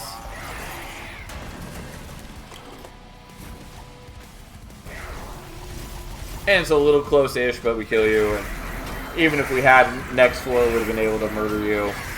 Especially since they would have gotten to daze you for 2 turns. Not that they have incredible damage output up top, but they have enough to win. Could take the combustion suit. Double-edged bear is also sort of okay with learning limb.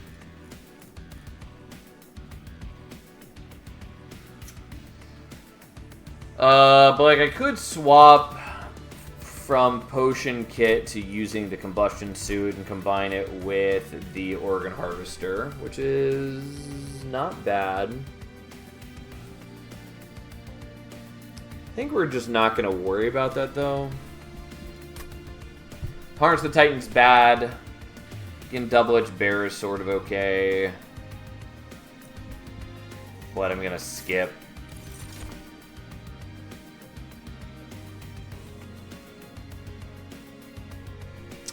Okay, and here's where we make choices. I'm pretty confident that the Silo Fight is what we in the biz would call the correct choice here. I'm also kind of just want to take the pincushion because it's cute, but I'm pretty confident we just want the Silo Fight. Test Subject Alpha obviously would be the better choice for us, especially because I barely have any use for the melee or the spell weakness. And this comes with a Calcified Ember, which is a little annoying, but not a big deal. I think we're taking Ember.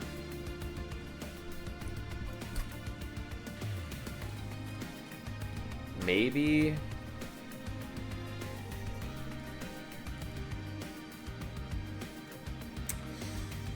Or I take Capacity. You know what? Let's take Capacity. Okay. Absolutely going here. Enjoy that sweet and beautiful multi-strike. Incant armor does not really matter to me. Could do it on the meat hook. I think that's mostly a waste of my gold.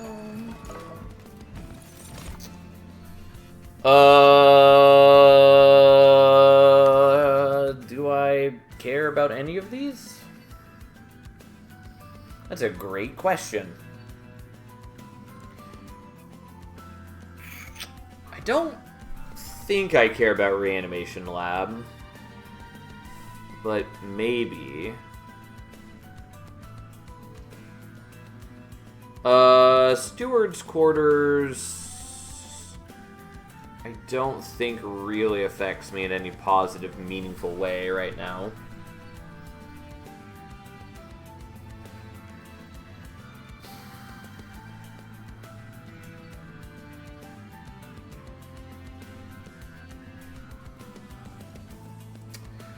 Like, the extra capacity is nice, but it doesn't do a whole ton for me, and I would... Yeah... Don't think I need that. It's really just, do I want the Reanimation Lab is the big thing.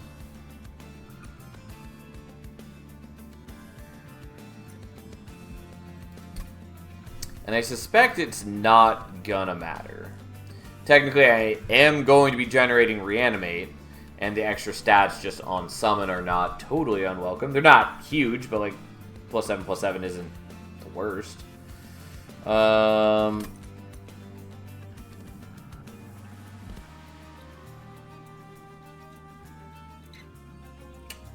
I'm gonna skip, I guess. We're going for Learning Limb 2, because we've already started the Learning Limb. We'll just keep going. And then let us, I guess, just give you HP so you can survive slightly longer in the Titan fight.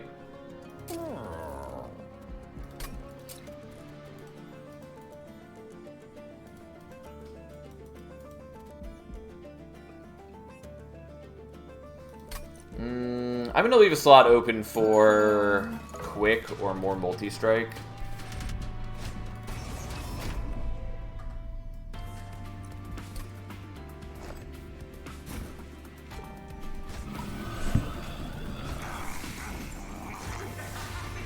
Okay, so you get the Organ Harvester, you're going to live there, and then I have a bunch of things I can't play.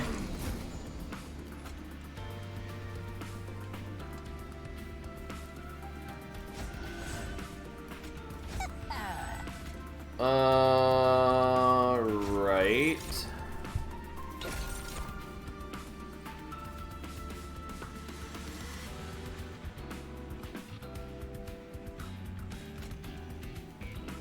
So as is, you're getting a good chunk of reanimate, and I think that's more important to me than preventing the corruption on our dude. Like, whatever.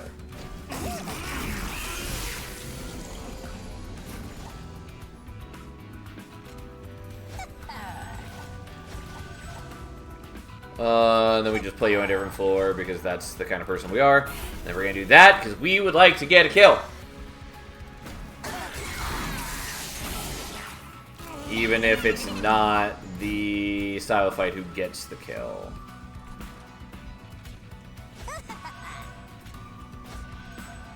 Yep, there is a lot of corruption coming in. And then we get rid of the calcified ember because that's what we do. Okay. Our Titan Sentry is going to die. This was a known situation. Like, we can delay it for a bit, but it's eventually going to happen.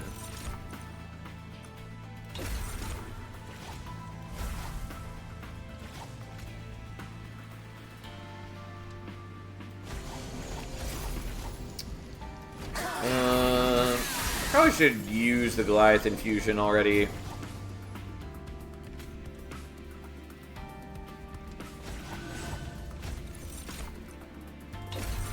Just because you are not doing enough damage.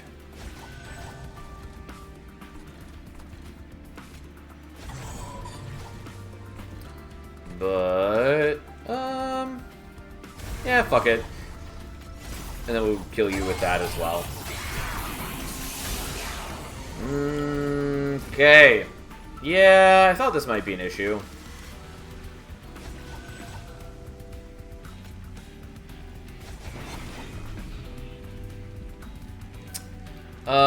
So actually let's do it like this.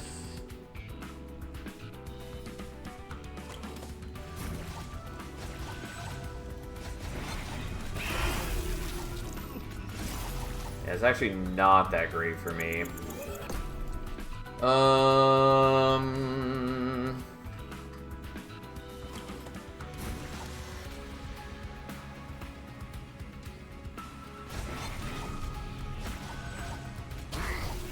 Yeah, no surprise that that's worse. I'm just curious what that would look like. The problem is mostly the Titan Sentry dies very quickly, and that's sort of an issue.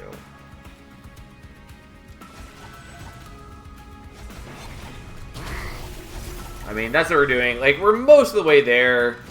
I think we can still manage.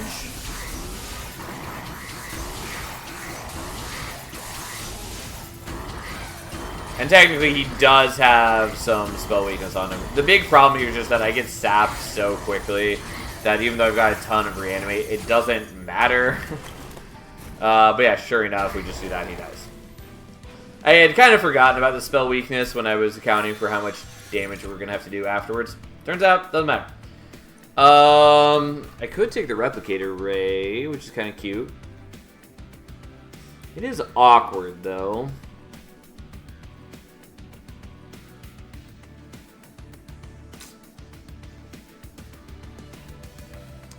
God, there's one really weird, silly play I can do with the Replicator Ray, and I think it's not worth doing. Which is, specifically, that we equip Grail, Replicator Grail, and delay playing out like the Organ Harvester and whatever we want to fuse that with later until we have 2 Grails on the floor, and then play them so they get a higher Learning Limb bonus. Which I admittedly kind of want to do, but man, is it clunky as shit.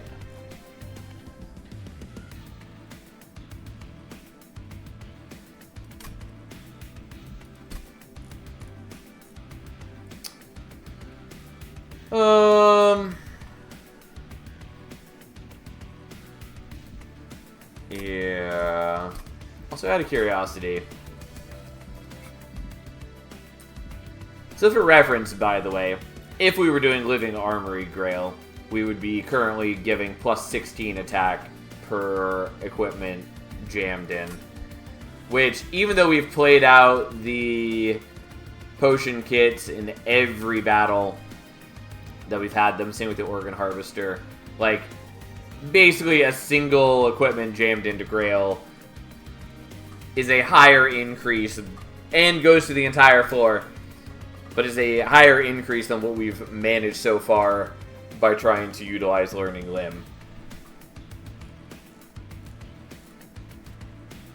Like, yes, it will slightly kind of tip over in Learning Limb's favor later on, where we'll have a higher initial increase in power, but still, you'll catch up to it very quickly with Learning Limb. And again, Learning Limb scales it to the entire floor.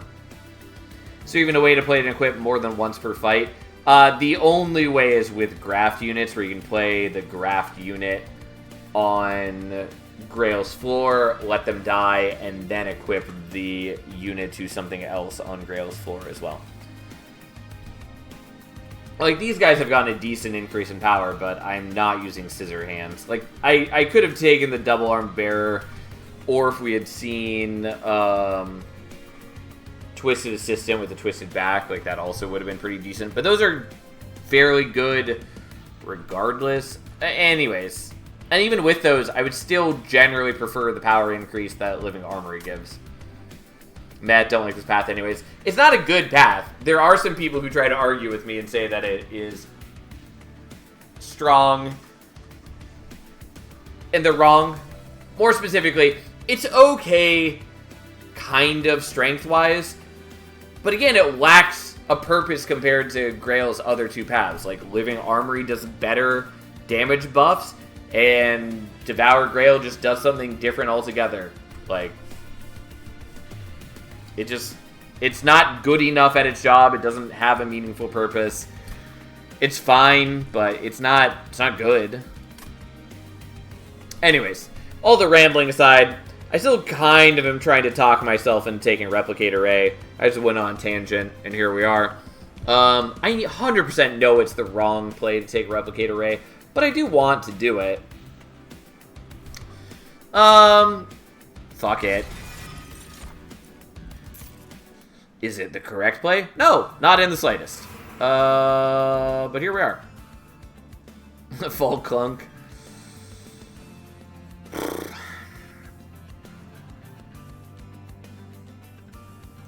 Yeah, we're gonna go here, even though I really would like to go to the Merchant of Magic, but I want to see if I can get, like, Quick. Quick would be a big pickup. Or more Multi-Strike. Alright, fuck it. Multi-Strike me up. Pump it right into my veins.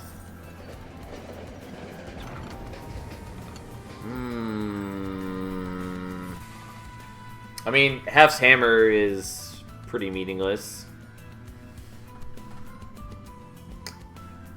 I think we're just doing Spell Sanctum mod, but also I have so few spells where it actually matters. It's technically nice, but it's not terribly exciting. Anyways, well, I think what we're going to do is we're either duping the Replicator Ray for true unmitigated greed, or In a slightly more responsible world, we just dupe the meat hook, though I don't have the ember to play him yet.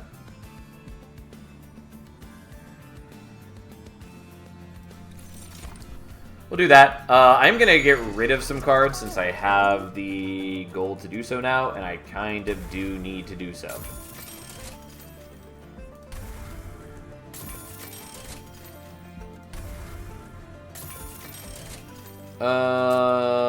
What's the next ring?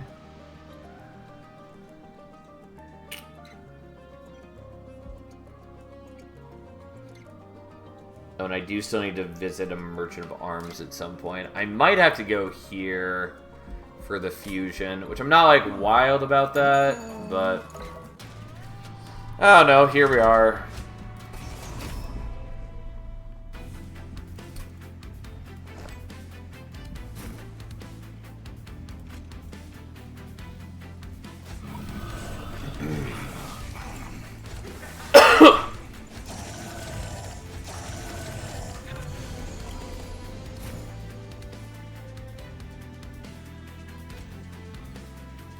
Okay, I'm gonna play this here so I can equip it to Grail next turn, no matter what.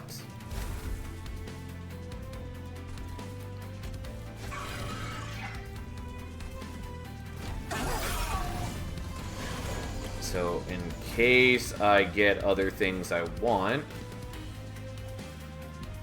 Well, I guess instead we're probably just gonna do this.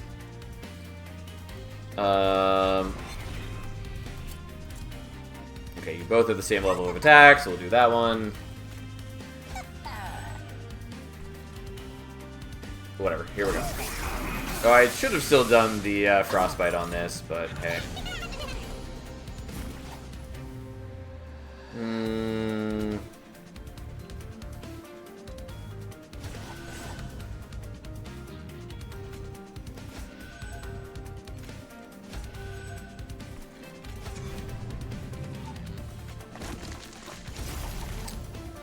Well, it would be nice if I could hit the things I care about.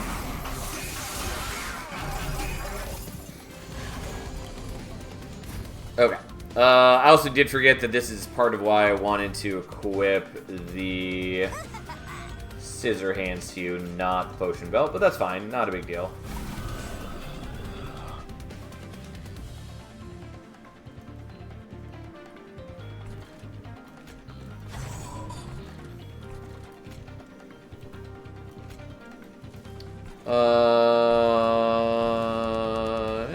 Here we are.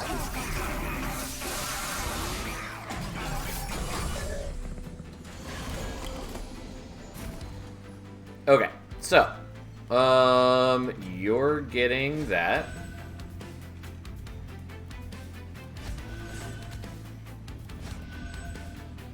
Yes, become more powerful than ever before, my beautiful children. Oh, I forgot to use the potion kit that turn. It's fine.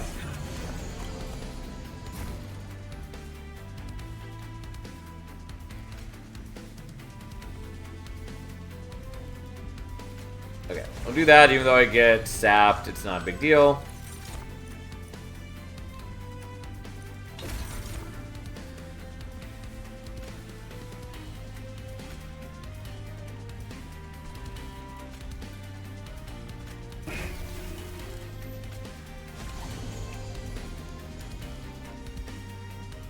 I guess I can just do this.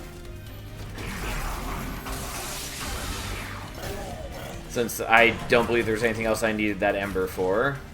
And then, unsurprisingly, we have the kill here. Oops. Ta-da! And technically a whole ton of spell weakness, though the spell weakness basically does not matter for us. Again, technically we have the Crypt Builder, which does a fair bit of damage. So it's not like it will never do work for us, but it basically doesn't matter. Anyways, for all that clunkiness that we enacted, all it got us was an extra 4 attack on the Organ Harvester and the Potion Kit, which is like, it's cute, but it doesn't really matter. I'll take a Horrify, even though it gives me another Calcified Ember. I've hit so many Calcified Embers. Alright, so I either need to go here, or I need to... I'm sorry, I need to go here, or I need to go here. I guess we're going to go here. Although if I go here first, I could have slightly longer to fuse it. But also, like, who cares? What does it matter?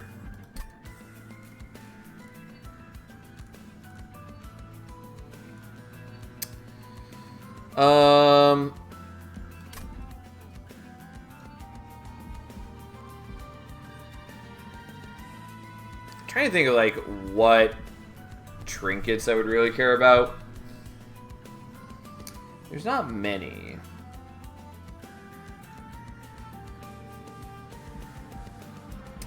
Alternatively, for the Merchant of Magic coming up, what do I care about there? Likewise, not too much. Also, my double meat hooks that we just have not been using, which is fine, but it's a thing.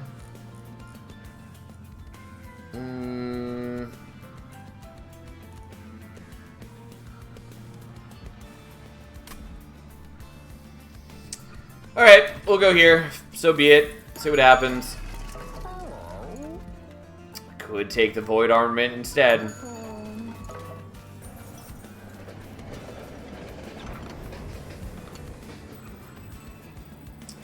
Except that the Void Armament doesn't work with Reanimate.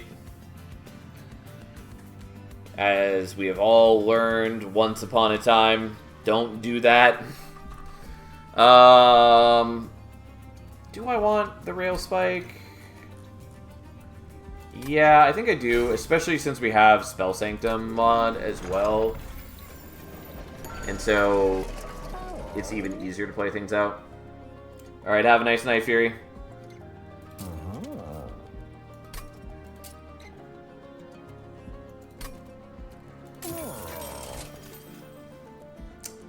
Could take the Bloodthirsty Blade, which is kind of cute, but...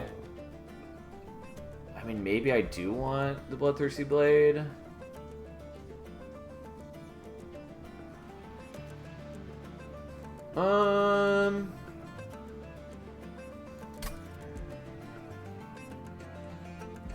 I'd have to make up a bunch of ground, though. Because it's currently, like, 22 behind. So, and I don't think that matters. I think we're just going to do this.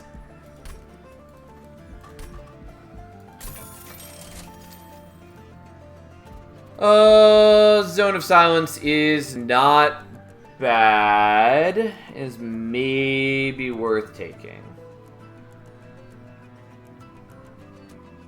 Like, I'd be losing the Spell Sanctum, but I think that's an okay trade-off.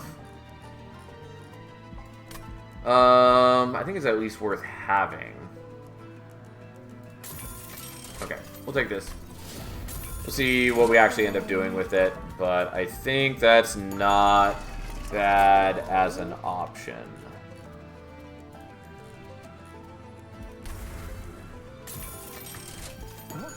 Okay, we'll see what we can do.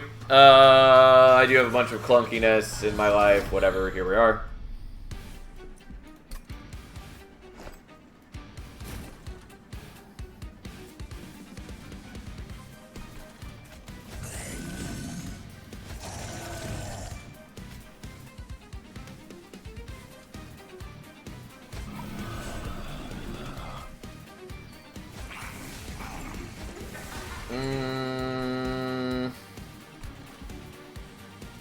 Yeah, Spike Scale is real bad for me. I will be quite clear about that.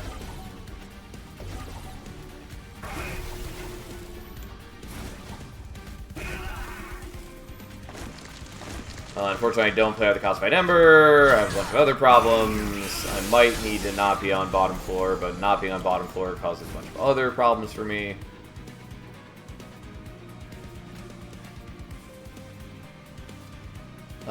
Just double check. That doesn't stop you from being eaten. Nope, no surprise.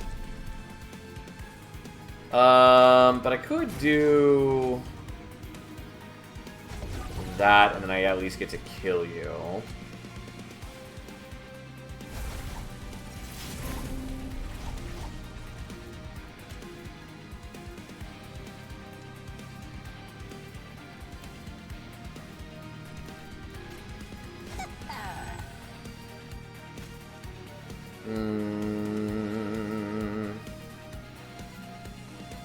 I have to do that on you right now.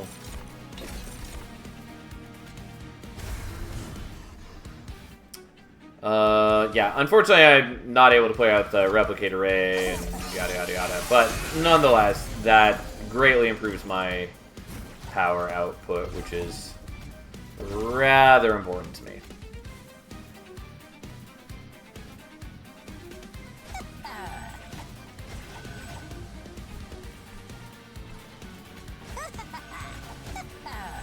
And I guess we're gonna do that and still continue trying to greed to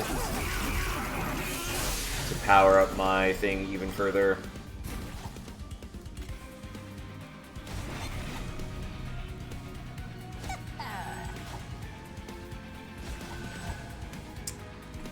Well, did a good chunk of damage to him, but here we are.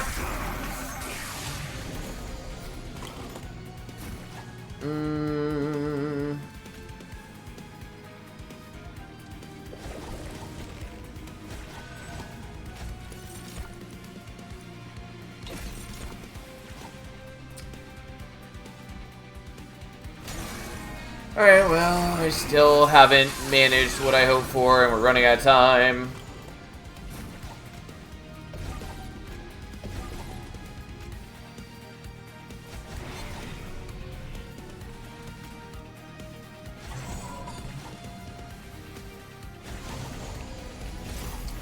Well, we're at least getting slightly less corruption. Well, we're not getting any new corruption now since I have the Zone of Silence. Alright. So here's the Replicator Array.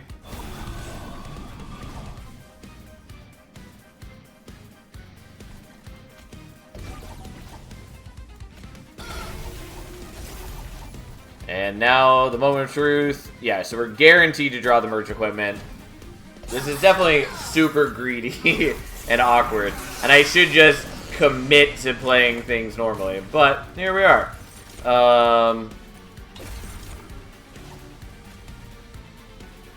There we go. Also, I did not benefit from the reanimate this whole time. Which is part of why this is a bad plan, because I am foregoing the big strength of my situation to get slightly higher scaling.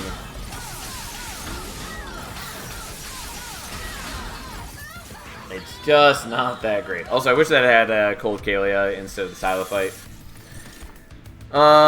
Minds of Their Own, I don't hate. Spike of the League is also pretty decent, but we'll take Minds of Their Own.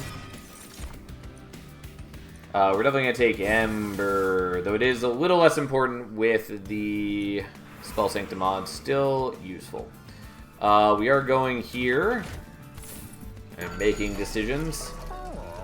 Holdover is almost certainly going on Minds of Their Own. And then we'll do Learning Limb, even though who cares?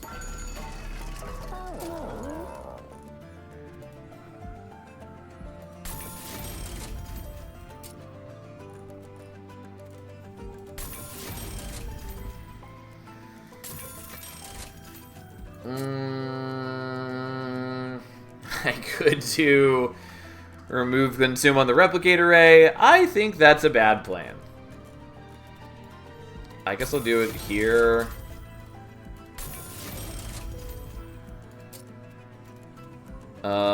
Maybe give you that and that, I guess. I don't know. I'm spending gold that doesn't need to be spent. And it reduces cost by 2, yep. And that's what we did. Right, so...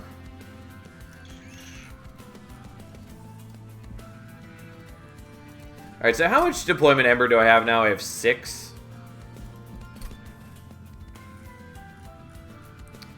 So it's 1, 2, 3, 4, 5, 6. Yeah, I'll just get rid of the Shield Stewards. I think. I haven't always been playing them. Or I sometimes am playing them in deployment, but I think we're just going to stop worrying about the Replicate Array and play a little more seriously.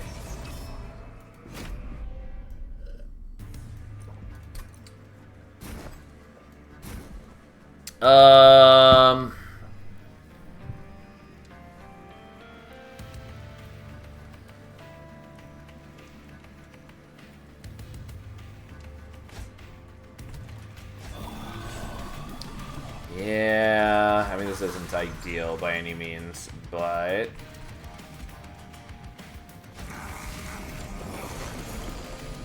I just wanted a little bit more time to scale.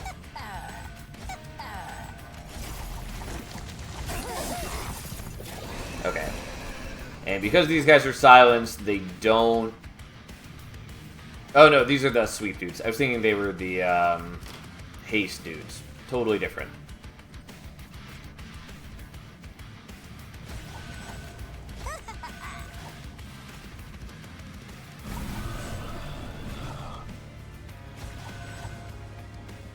Okay, let's do that so I can get rid of the Calcified Ember, so then I can for sure do that.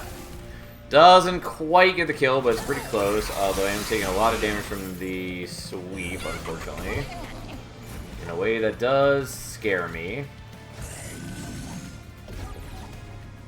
Okay, you should be taken care of.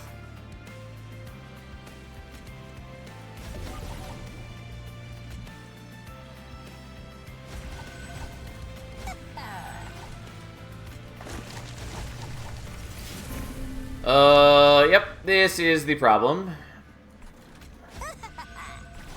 Is when I draw in such a way where I can't play the merged equipment. But I can do this, which still greatly improves my life situation. It dramatically increases my damage output. It means I no longer have to worry about the sweep dudes. So...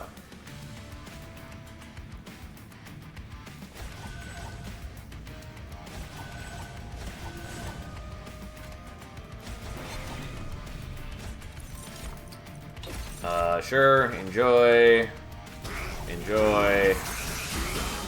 and then die, you foul creatures.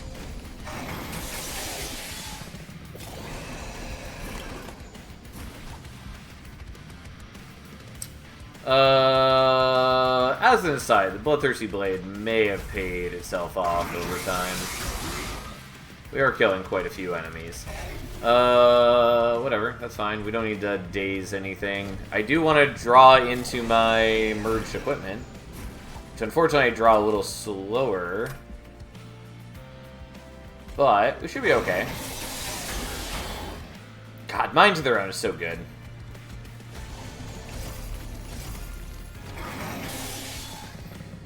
It is both a good and fun card.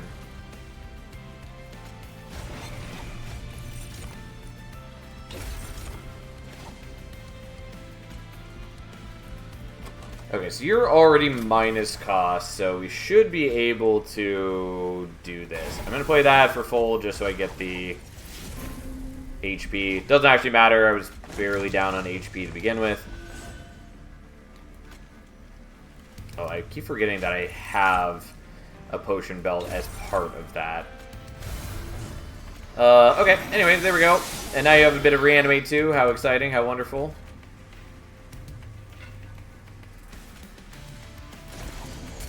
Oh, I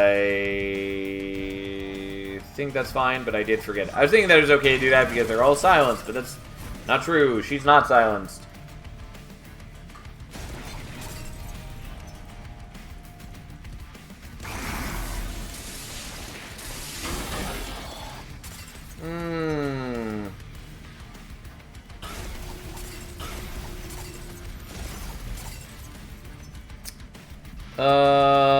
Well, maybe that was bad. We might still be able to make this work. But yeah, giving the spikes was maybe questionable.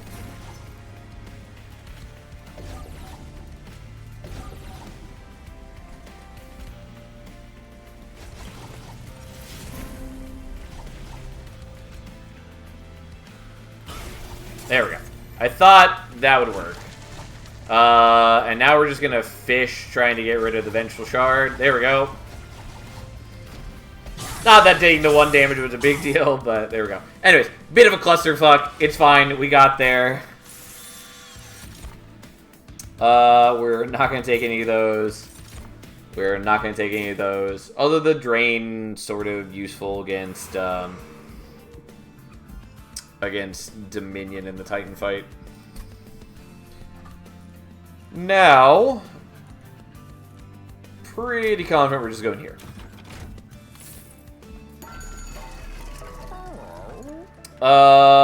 Attuned Whetstone is technically useful, since I do have the non-deployable potion kit.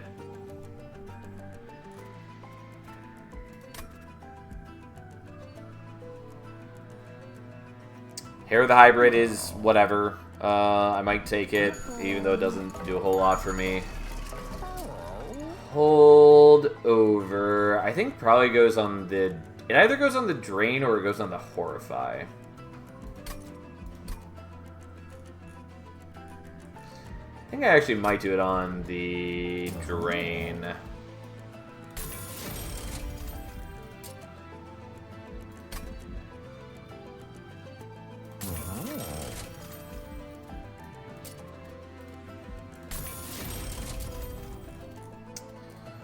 Fuck it. Little intrinsic replicate array.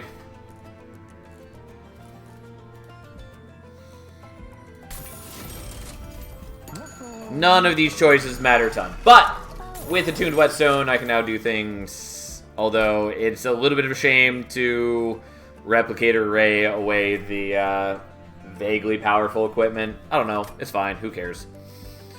Honestly, didn't do the math to figure out if I have enough deployment ember for all this. But whatever. Do I care about Hair of the Hybrid? No. Unhelpful. Fine. And then, what am I duping? I think we're just duping Minds of Their Own. Sure, done. Alright, our deck is a bit of shenanigans, but mostly is pretty good. And by pretty good, I mean it's not, like, amazing, but it's workable. And that's all we need. So, you guys are going there for sure.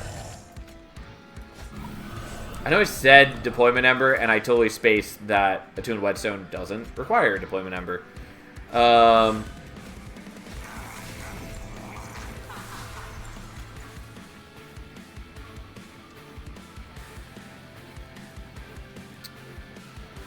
Yeah, I think we probably just want to play this out now, even though I know that I have guaranteed Replicate Array on turn 1. I think it's just no time to be fucking around with that.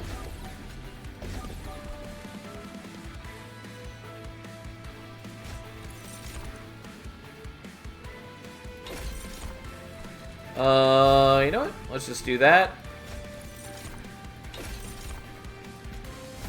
Give you some reanimate. Replicate array you, even though I have limited ability to utilize that well.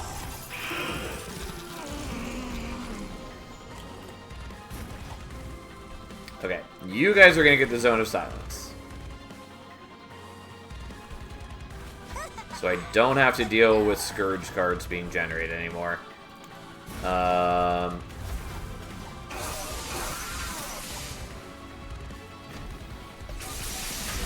And then, like, we're in great shape overall. Because you're just gonna get 4 days every time you visit top floor. We're never gonna let enemies actually attack us, because why would we bother with such a miserable fate? Actually, I'm sorry, we didn't actually want to move you up front. I spaced out on the fact that there are corruption-generating dudes.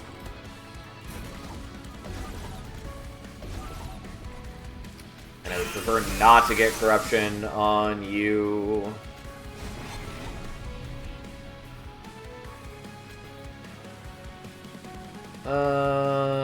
Sure, enjoy, who cares?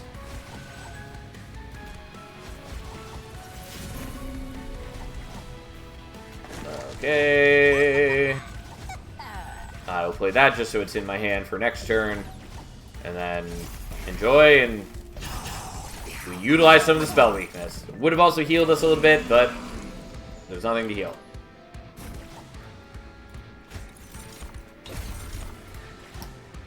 Okay. Well, you can get that, and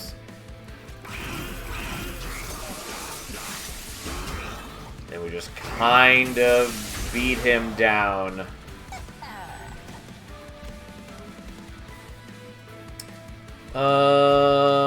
Yeah, whatever. Have that. Who cares? We are in real good shape. Poor guy. Cannot withstand the mighty power of double meat hook. More than just double meat hook, it is dualism to meat hook as well. So they're giving off an obscene amount of days. It's pretty good. I can't quite use that here, because I don't have any amber. The quad meat hook. Yeah, that is perhaps even too much days.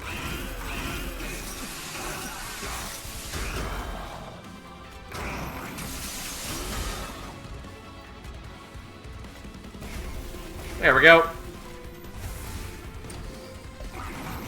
And there we are. Even the crypt builder's doing decent work now that I have the Minds of Their Own, because I can clear out enemies on the same turn, and I'm getting a lot more procs of the spell weakness on strike, and so then I can actually hit for a decent amount of damage with the spell. And here we go! On to the Titans. Shouldn't be a big deal. There are some clunky aspects of our deck, but for the most part, we're real good.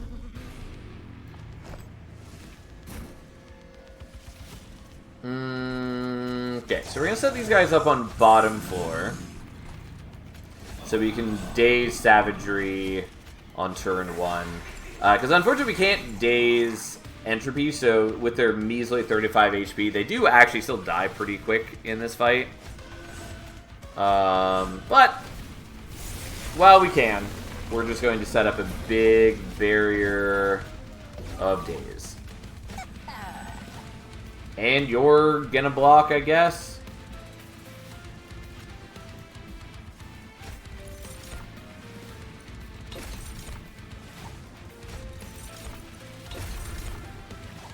Okay, so you have that happen.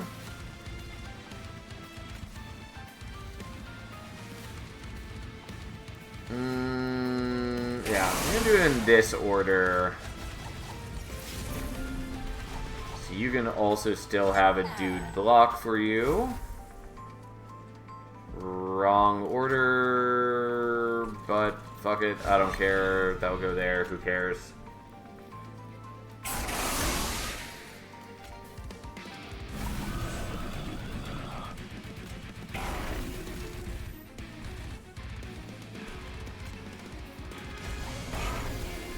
Alright, I would have loved to have sapped you, but I didn't have enough Ember. I suppose I could have done it with Aquaths. It's fine, though.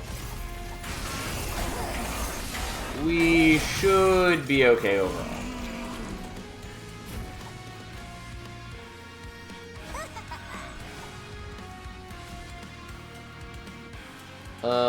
Okay, so you can have that one, you can have that one.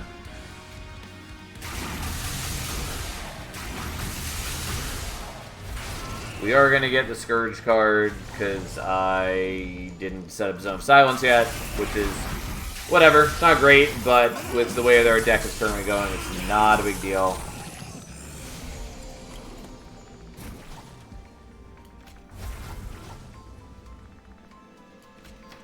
You get that one. And then we commence Unmitigated Murder.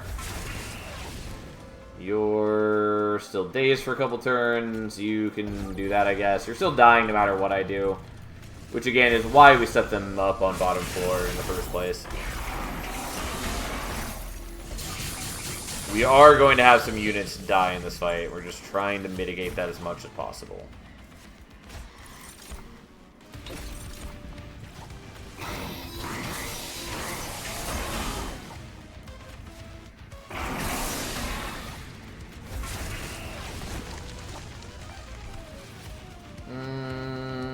You have 11 sap. Yeah, you're not attacking anytime soon.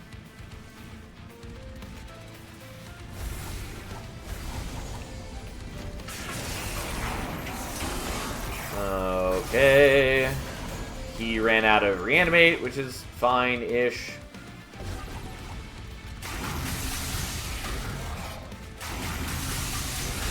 Alright, they're both down. And we're just waiting to kill Dominion now.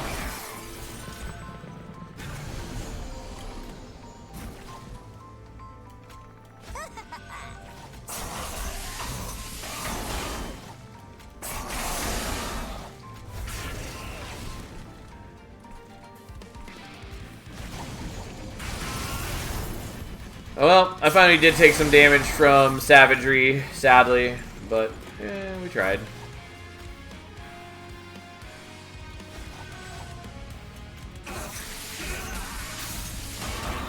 Unfortunately, I'm not rolling back into my...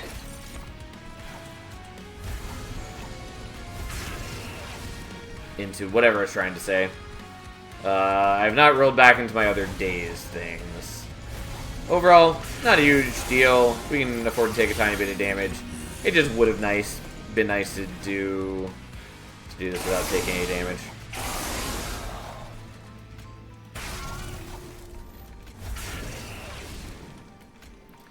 Alright, there we go. Almost took no damage, but not quite.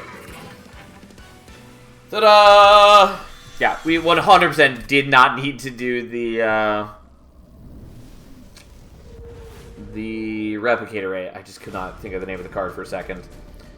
And also, again, once it lets me get back there, also need to update the number. 127.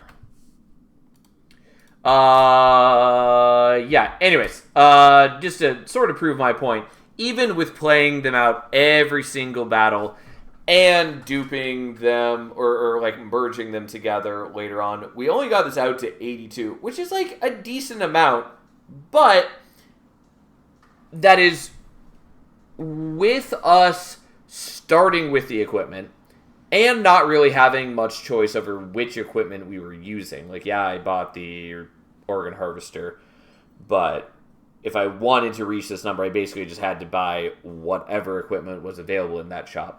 And even then, if we were using Living Armory, that's still, 3.5 equipment just shoved into Grail, except that amount of attack would also be given to the entire floor and works with, like, the erratic assistance and other things. Like, yes, there's a little more nuance than that, but my point is that, like, we put a lot of effort into learning Limb Grail, and it doesn't have that much exciting payoff. Anyways, there we go. It was still a good run. Okay. What do we got next?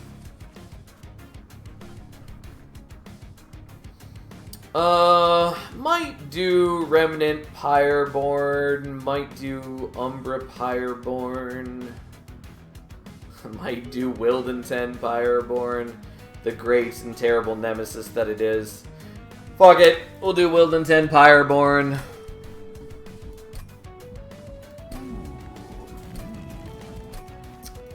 We'll do the Firestarter. Like, the whelps are okay. They're not the worst thing ever, but I would prefer the Firestarter. Wing Spirit is bad, unfortunately. At least it's not Entropy, but it is bad.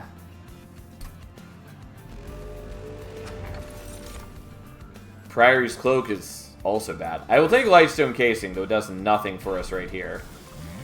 And I will take Predator, pretty sure. Yeah.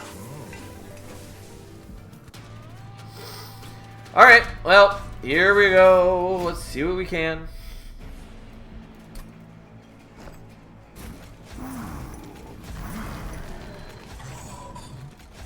We at least have the quick sweeper, and he has a little bit of built-in control. And by control, I mean scaling. So I don't hate that. Ugh, we survive at 1 HP. What a jerk. Honestly, I maybe... Why does that only bring you up to 20? Well, that's fine. We'll do it this way.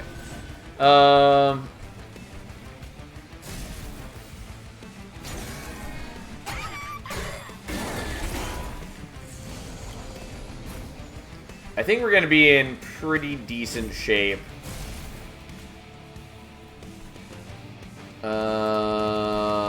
Yeah, whatever.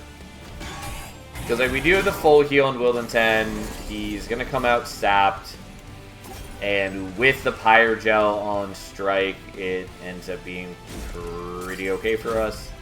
Also with the spikes, it also works pretty nicely because it procs the Pyre Gel every time it hits into the spikes. So we're getting an extra benefit out of that. Anyways, easy first battle, but that's not where we really struggle with this clan combo. I don't totally want the Glimmer.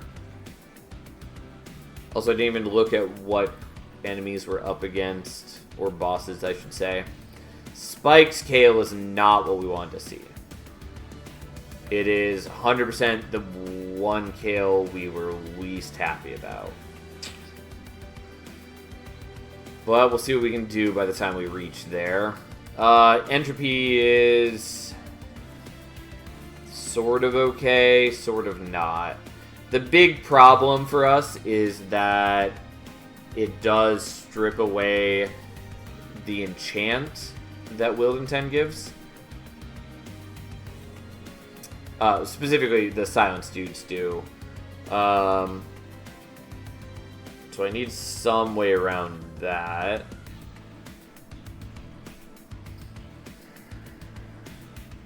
Also, the sap is maybe an issue, but we'll see. I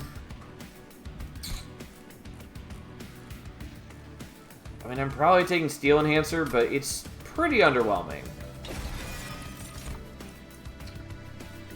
Take the Alchemy.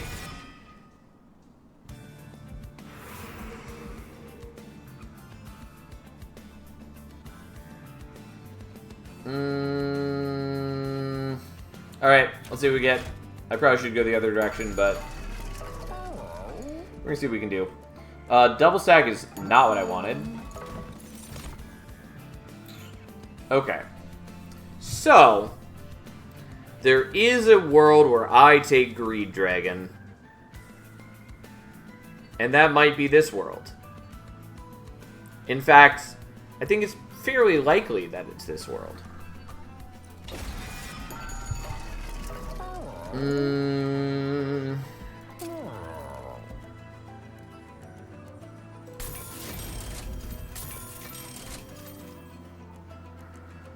Just really hoping for a Remove Consume.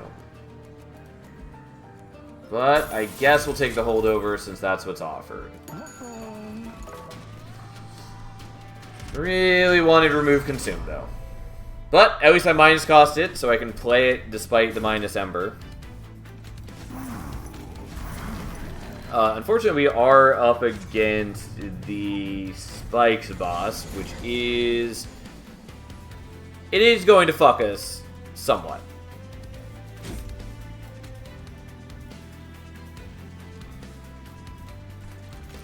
I guess let's set up the Spear Steward rather than doing the other Root Seed.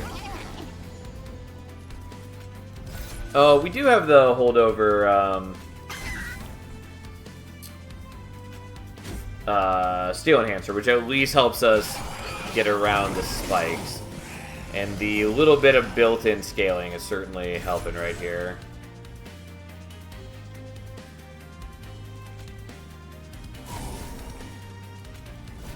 Okay.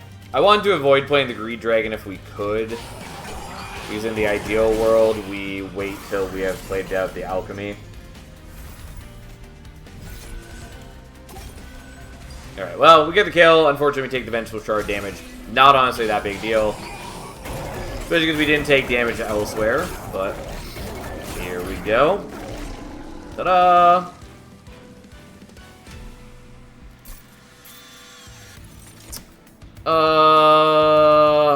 I don't really want another Calcified Ember.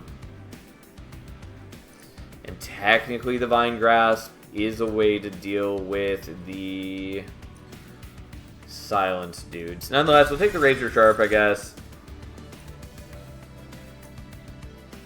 And I'll take the Golden Touch like a madman.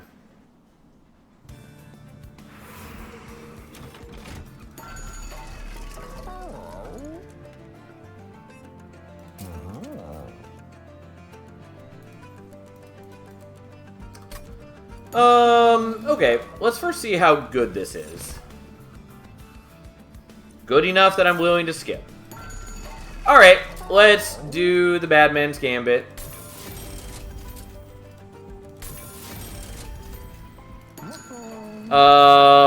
Is that a good play? Probably not. God damn it.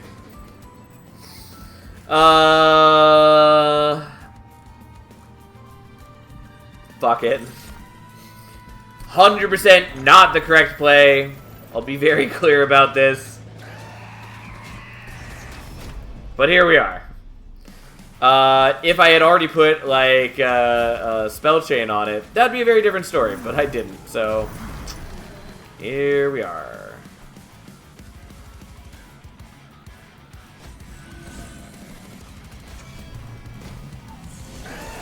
Okay, well, you're dead, even though that does mean that I'm depriving myself of giving you a little bit of scaling, but fine.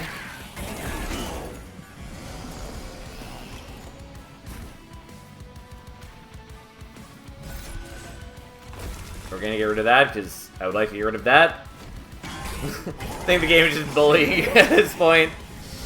I mean, I did do it to myself, but yeah.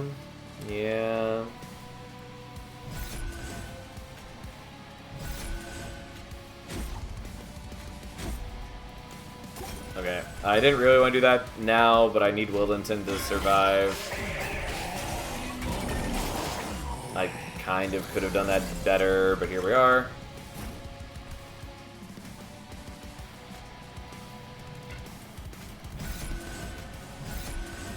Okay, I do need to draw additional cards. Also, I'm not convinced that I should have played you out at the beginning.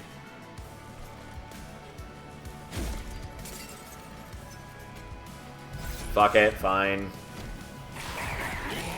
I really would like Lava Armor, among other things. Yeah, you're super dead.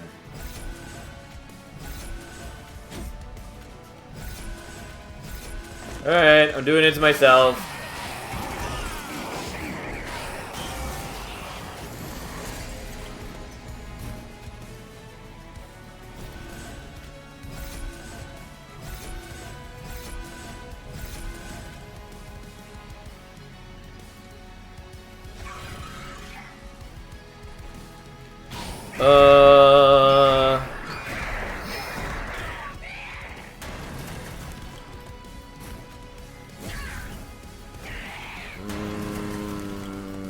Well, I finally get the alchemy.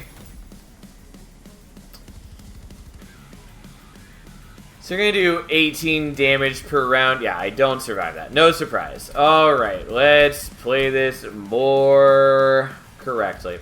So there's a couple things I'm going to do differently that are just clearly 100% better plans. Number one, we're going to set these guys up on not bottom floor. Number two, we're not going to play with the Greed Dragon yet.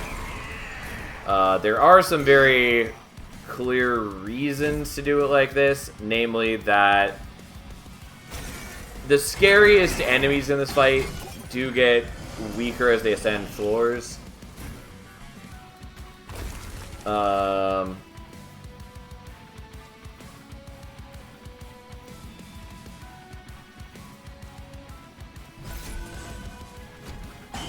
And so I can kill them with Predator Wildenton a little bit.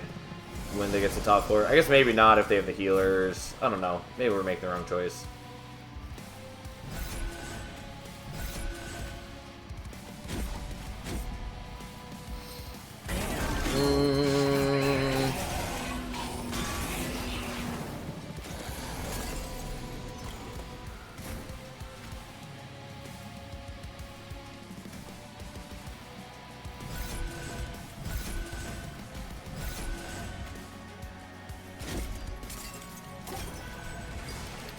You're still doing a lot of damage. And I didn't kill this guy.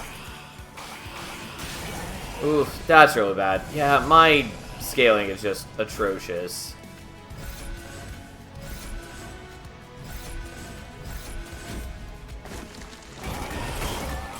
Also, I just don't draw the alchemy ever.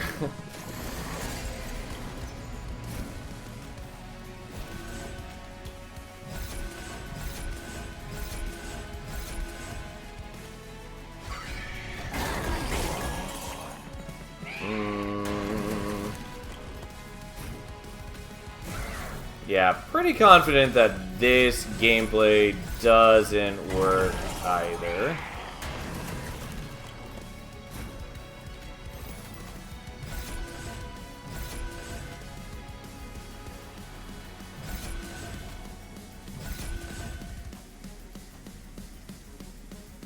Oh, I have, like, no health. I was like, maybe I can make this work. It's not that far away, and he'll have a lot of fire gel on him by that point. Because he's attacking in, you know, twice each time here. But then I realize I'm at 6 HP, and so if he gets to the pyre at all, I die. So that's not going to work. Yeah, I think I just need to not be playing out so many Steel Enhancer. Like, there's a lot of problems. I could also forego playing Wildenton at the beginning, which also might be the right play, so I can just, like, play that there, and just suck it up.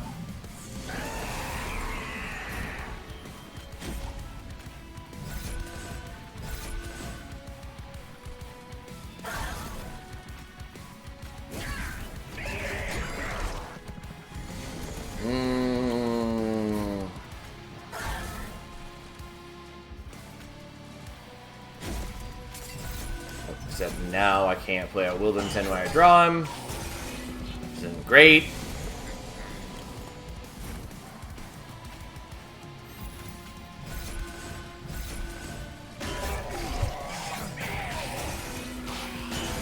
But if I get a beefy Greed Dragon, that would help a ton.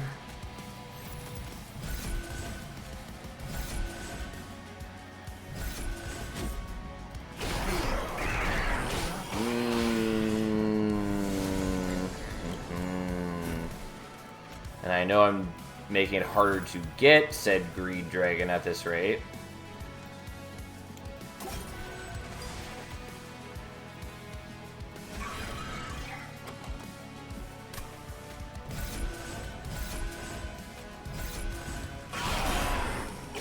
Well... okay, I definitely don't need to play the Alchemy anymore.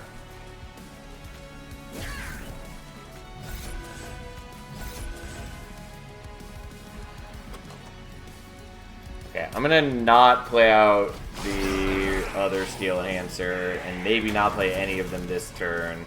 Okay, there's the Greed Dragon. That's what we want in our Heart of Hearts.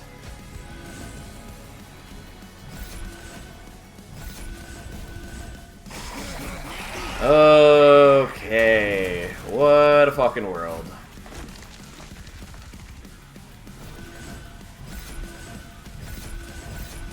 Okay. Anyways, now that we have some bulk of HP, we can easily murder him.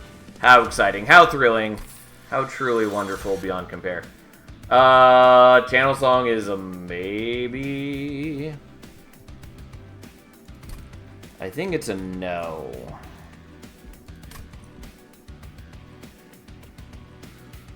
Yeah, let's not do that. Let's not do those. Let's, I think, take... I mean, I want both Ember and Draw, also Capacity. Turns out I want everything.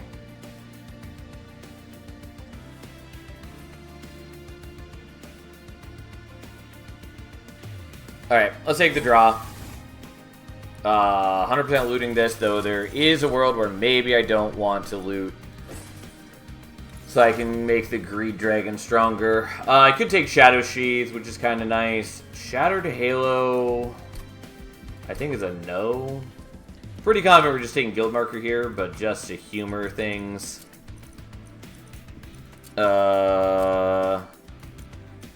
Technically, there are more than spells in the draft pool. But still. Unleash the Wildwood is a maybe. I mean, I would like that. I don't think it's enough for me to justify this. And then over here, it gets real awkward real quick. In that basically none of these help with my game plan. Pyroclasm is fine, but like, I don't know. We're just taking Guild Marker. Turns out it's pretty good. I definitely badly want the Merchant of Steel, so.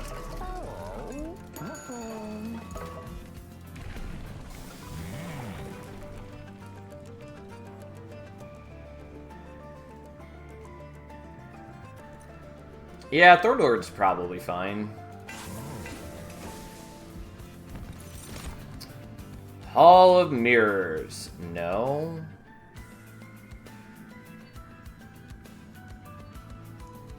I mean, technically I can take it with the Greed Dragon, which is kind of cute.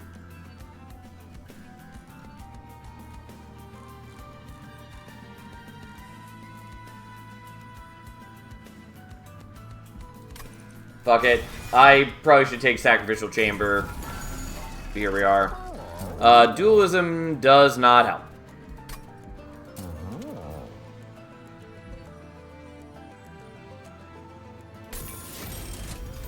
Could take Quick on you, honestly.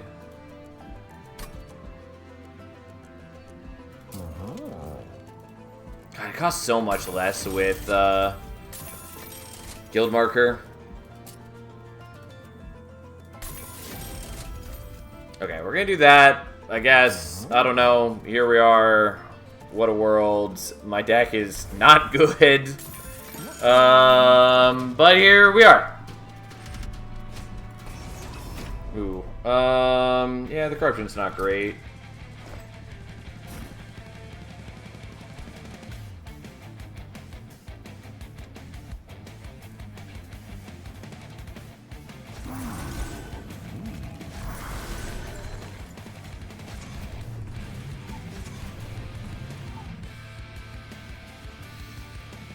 Okay, I'm gonna hold on to the stings so that we can shoot these guys on turn 1.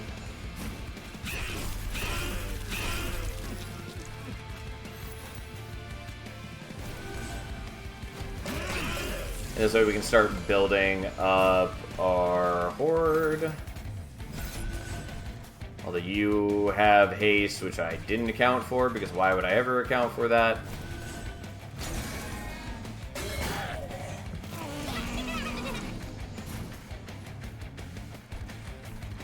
I mean, I did sort of account for it, I guess. I have you. Can't get the Collector, sadly. Which also means I can't play the Hall of Mirrors. God, I'm so far away from kills. I think maybe I need the Shattered Shell to be killing these things. Because, boys, my scaling suck.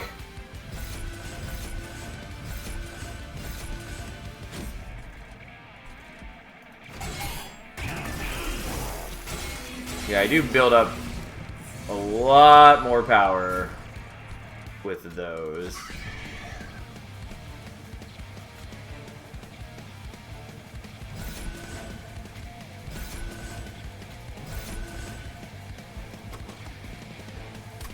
I mean, I think I have to stop playing the Steel Enhancers.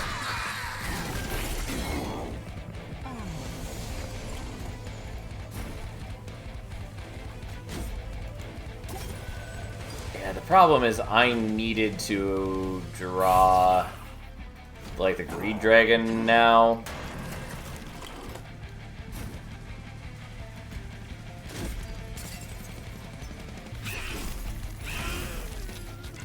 Oh, you're almost dead.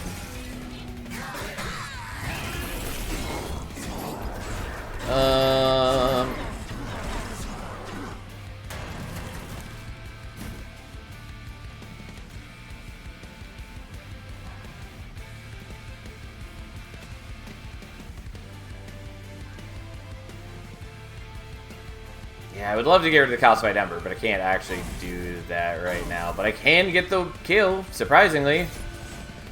Alright, whatever. Fuck me. We're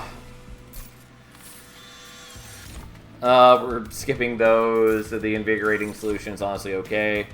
We're skipping those. We're definitely looting these. I will take the Flaming Talons. I'm going to skip these. Really not what I was hoping for.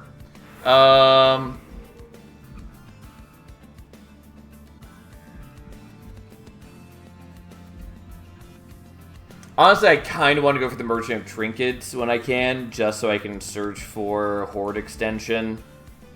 Because if I could reasonably start hitting, like, full max Horde and start getting the boss artifacts. And, like, that would make me notably stronger. But alas, that's not what we got. Also, I should probably just remove some of the steel enhancers. They are not good for me currently. I might just want to go here looking for an equipment, honestly. I also could make the Hall of Mirrors deployable, which would stop me from having to play it later in the fight, so I could then play out, you know, Greed Dragons later. I think that's what we're doing.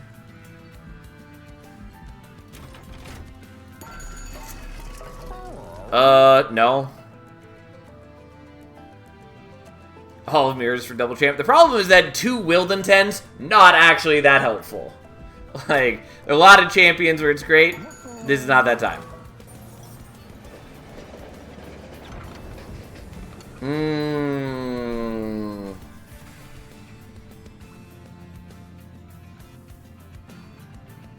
Unless we can move one. I mean, I don't care about moving Wilden 10. I care maybe about moving Greed Dragons. Like, I could just stop cashing out on Horde, and then I could have some Greed Dragons with high stats. Although I did invest in Quick on them already, which doesn't really matter.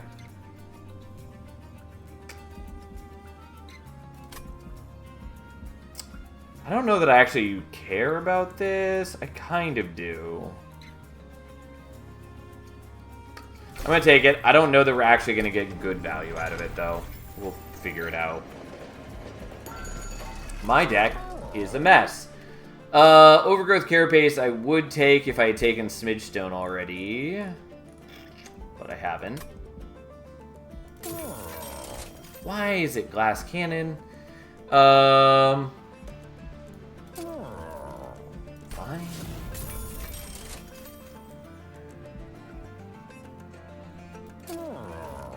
God, I have the 2 Calcified Embers.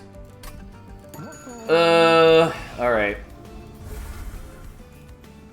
I know it feels bad to remove those, but I'm not getting rid of them normally anytime soon, so here we are. I am going to get rid of 2 of the steel enhancers, I think. It's just too much.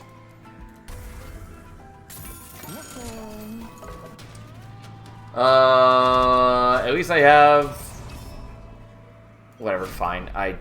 So be it.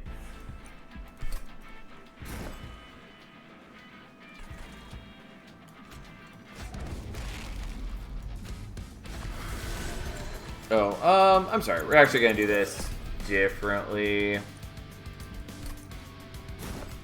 I actually want these guys on top floor so I have the maximum amount of time to wait for Pyrodrill to stack up with the Flaming Talons.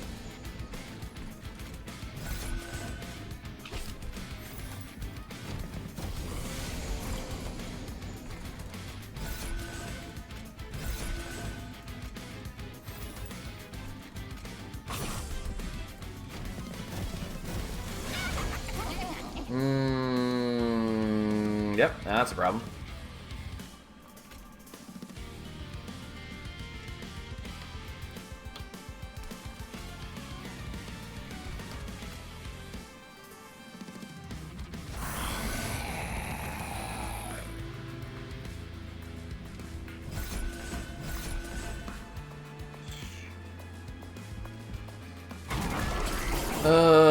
Goodbye, most of my pyre health. I'll miss you dearly.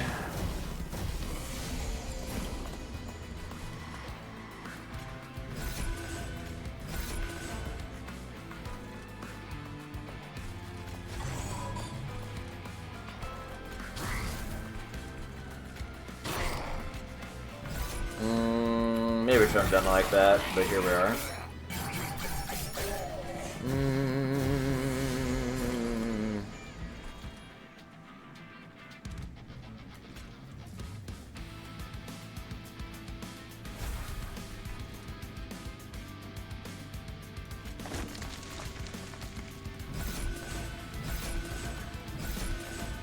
Okay, we're gonna leave you there for now.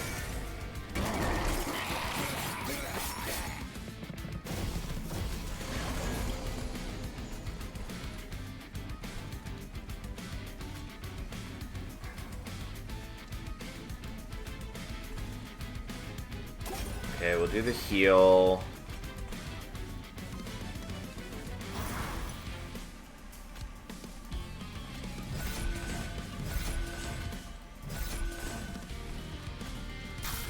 I'm gonna do that so I can get my horde up a little higher. I don't know. We'll see what happens. You at least do some damage, which I appreciate.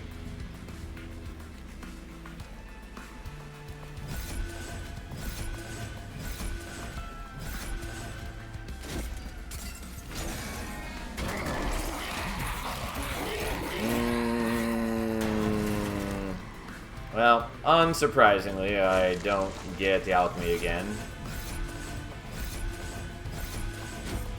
I was hoping to get it up higher, but 5 is fine, especially with the misery that I am overcoming.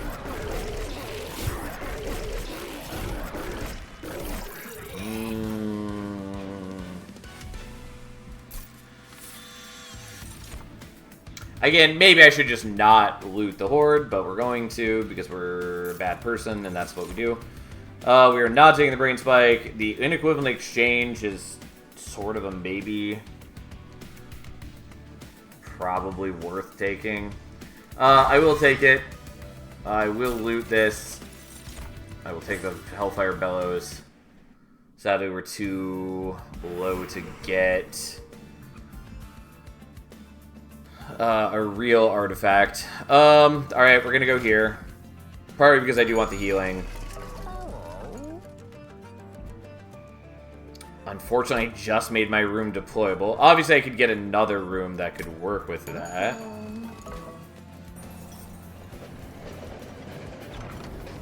Fuck.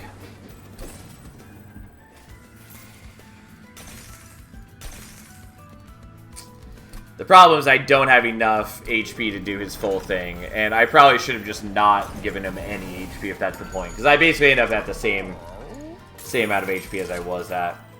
I don't know, I guess I'll take that. I technically have stings. I really shouldn't have bought those, and I probably should have bought the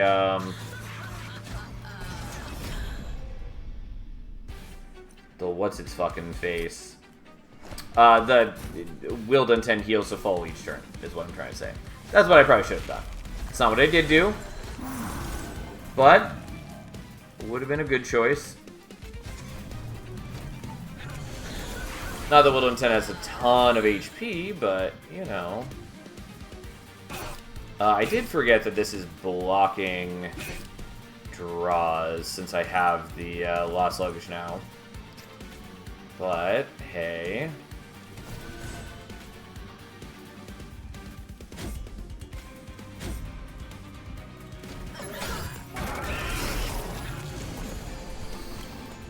Okay.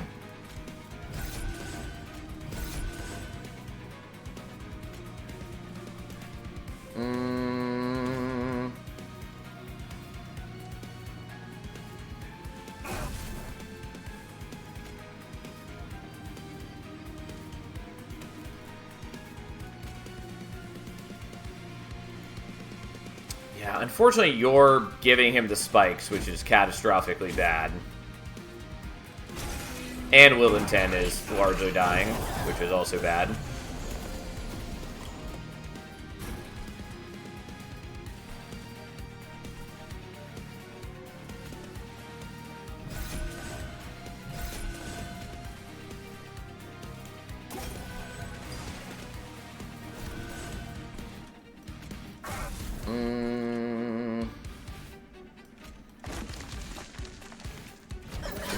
Not good. And again, this is sort of why I should, you know, not be looting my horde.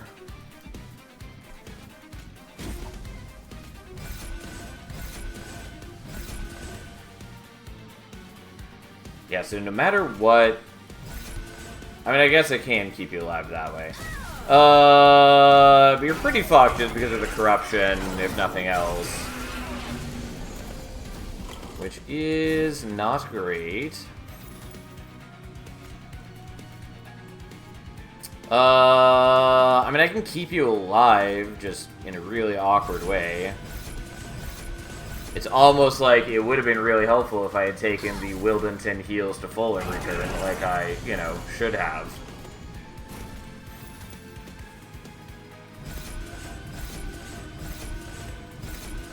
Oh, you are actually dead this turn. Well, in that case, let's not do that. I, you know, wasn't taking into account the fact that we're being attacked by Kale this turn. Obviously, he's dead. I'm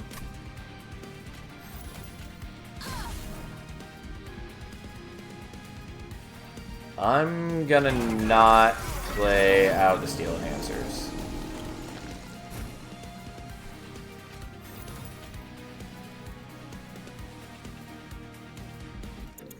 Never mind, sadly. Like, this is part of the issue, is I don't have enough Ember to do what I want to do. I don't have enough anything to do what I want to do, to be quite clear.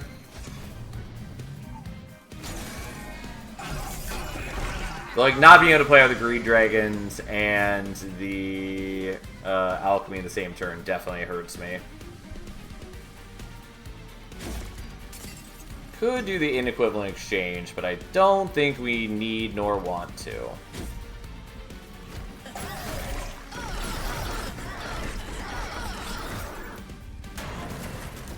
Okay. Well, again, not getting my horde up as high as I want, but fine. Okay. I will take Unleash the Wildwood. I will take Ember.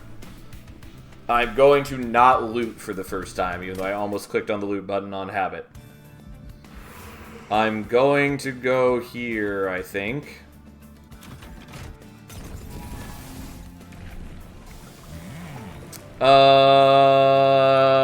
Yeah, I mean, we'll go with Thornlord 2. Predator 2 outputs more damage, but this has more HP, and turns out that's actually sort of important to me right now.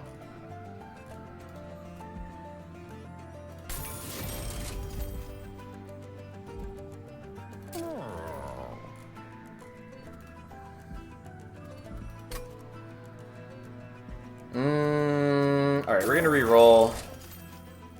Just looking for a holdover or intrinsic, sadly.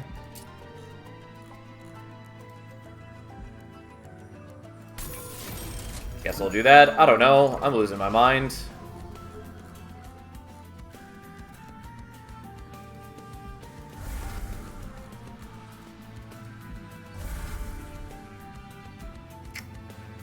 Alright, well, here we are. Ooh, that's concerning. But maybe doable. Unfortunately, I would like to be on top floor so I can be making use of the Flaming Talons and the Hellfire Bellows and all that, but I don't think that is a thing we get to benefit from.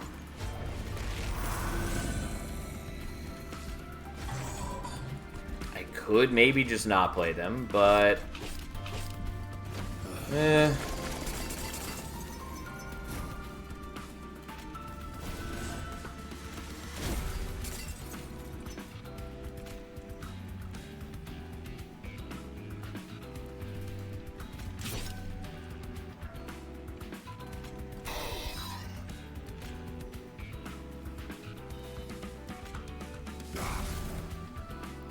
Yeah, I think I probably would be better off not playing them so I can murder the statue. Also, I'm still not totally convinced I want to play out the Greed Dragons turn 1.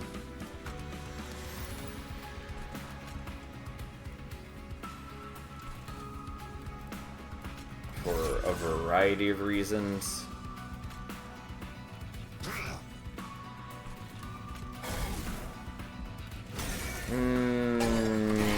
Okay.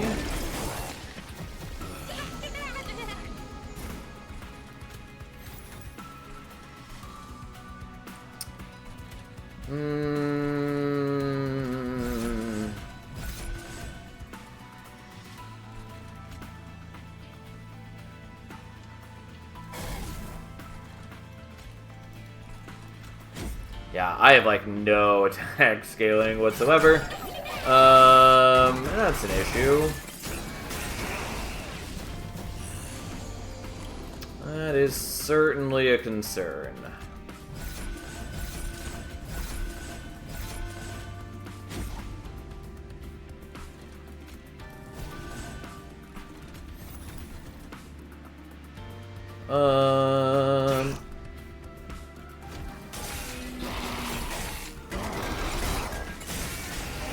Yeah, unsurprisingly, that's not going well. Also, I still haven't drawn into the Tome of the Last Path, because of why would I? Okay, I think we need to not be on bottom floor, unsurprisingly.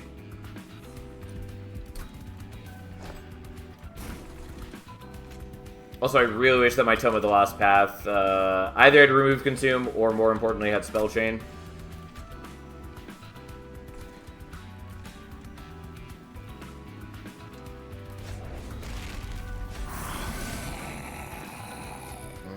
I could also wait to play them, which I was considering. Because if I can get my Horde up higher, they do just get dramatically better stats. You know what? Let's actually just not play them out and see what happens. I know we're getting fiddly, so be it. I've made what we in the biz might call a bad deck, and we are suffering some of the consequences of such a fate. We are not going to play the Stewards. We are not going to play with the Stings, so I can use the Stings on turn 1.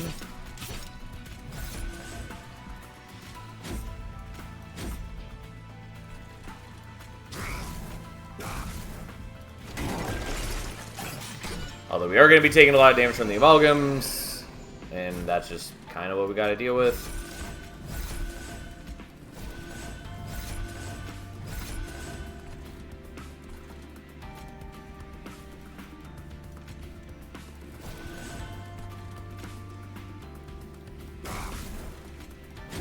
I probably should have played both the Root Seeds instead of the Pyre Gel.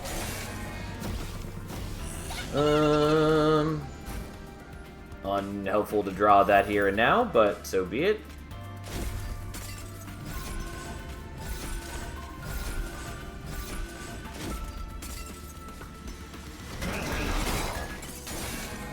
Goodbye, my health. Oh, goodbye, all of my health. To be honest, I would have happily played the Greed Dragon by now.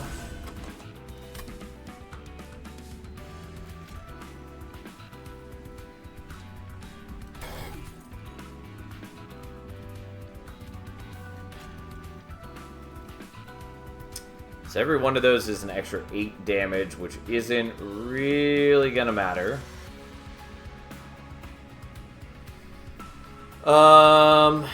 Yeah, okay. We'll not play this, so I have a better chance of drawing the Greed Dragon. I think I'm kind of fucked no matter what, mind you. I'm still losing a lot of health from these guys.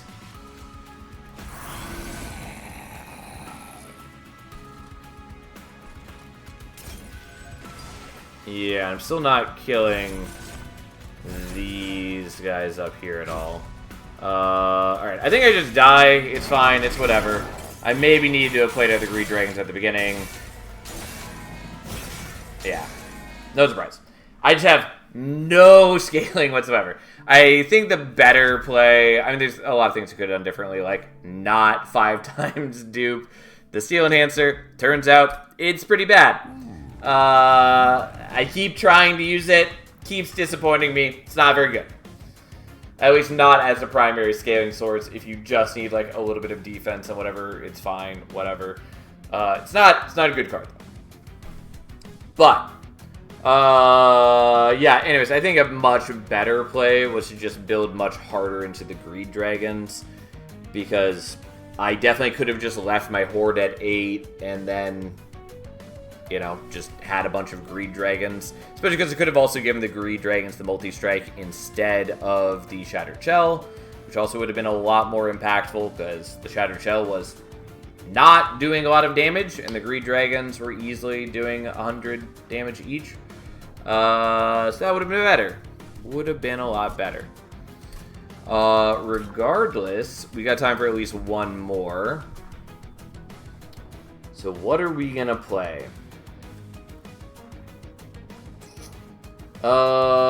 Maybe Penumbra, Pyreborn.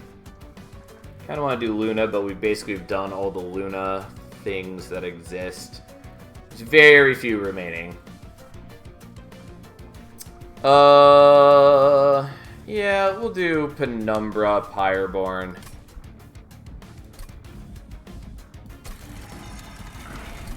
We're already on Pyreborn.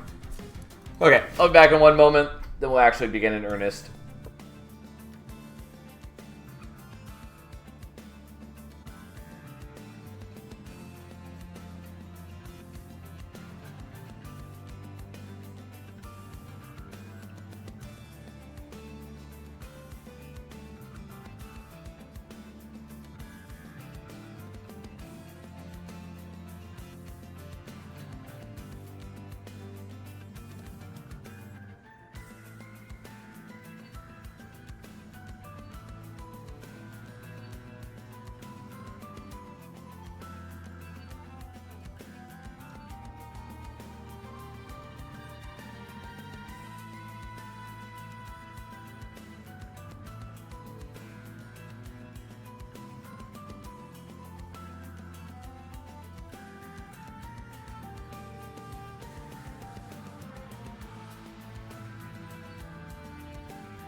Okay, I'm back. Let's see what we've actually got. We're up against Dominion, which is not the worst for Umbra, since they do have access to, like, damage shields. It spikes Kale again, which is not ideal. I mean, almost certainly manageable, but not ideal. And then the Immortal Trade Lava Armor Miser situation is fine. I don't love it. Okay, so. Teeth of Gold is not good. Neither is Shadowbox, really. I think we're taking Teeth of Gold because it at least helps me deal with some early game threats, since I do have the Shade Splitters, so I can pretty consistently get morsels onto a floor, and then I can do a little bit of damage to enemies with those. I think we're taking Glutton, though I suspect I care very little about either of these. Hey, how's the train game been going? It's going okay, Boomtech. Good to see you again. We've had a couple losses and a couple wins. overall been having a good time. Alright, Miser, you get to hang out there while Penumbra just chills on his own floor, being the most boring champion of all time.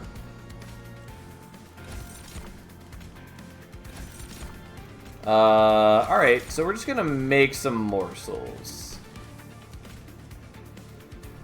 We're gonna give you the life... I can't do it this way, don't mind me. As I forget at the last moment that I need to not put the attacking morsel on the floor with a guy with spikes. Alright, well, we'll just do it this way. Come on. There we go. Alright, so. Unfortunately, Miser doesn't actually generate any Avarice because he's attacking into the armor, and Avarice is only for unblocked damage, which is a little infuriating. But here we are. Here's hoping next update makes it more interesting. I hope so. I have complained for literal years about trying to make him into a more interesting champion. So, you know. The problem is that I don't know if they're ever going to, because there is a sort of vocal set of people who kind of likes Penumbra being a... not necessarily like beginner-friendly, but just kind of a simple champion, I guess. But, I don't know. I find it wholly unsatisfying to have a champion who is lame as shit. Yeah, I don't know. I don't particularly enjoy Penumbra in any way. Like, he's got a cool visual design, but, like, Glutton is a pretty boring path. It's at least slightly better in Monster Train 2, kind of.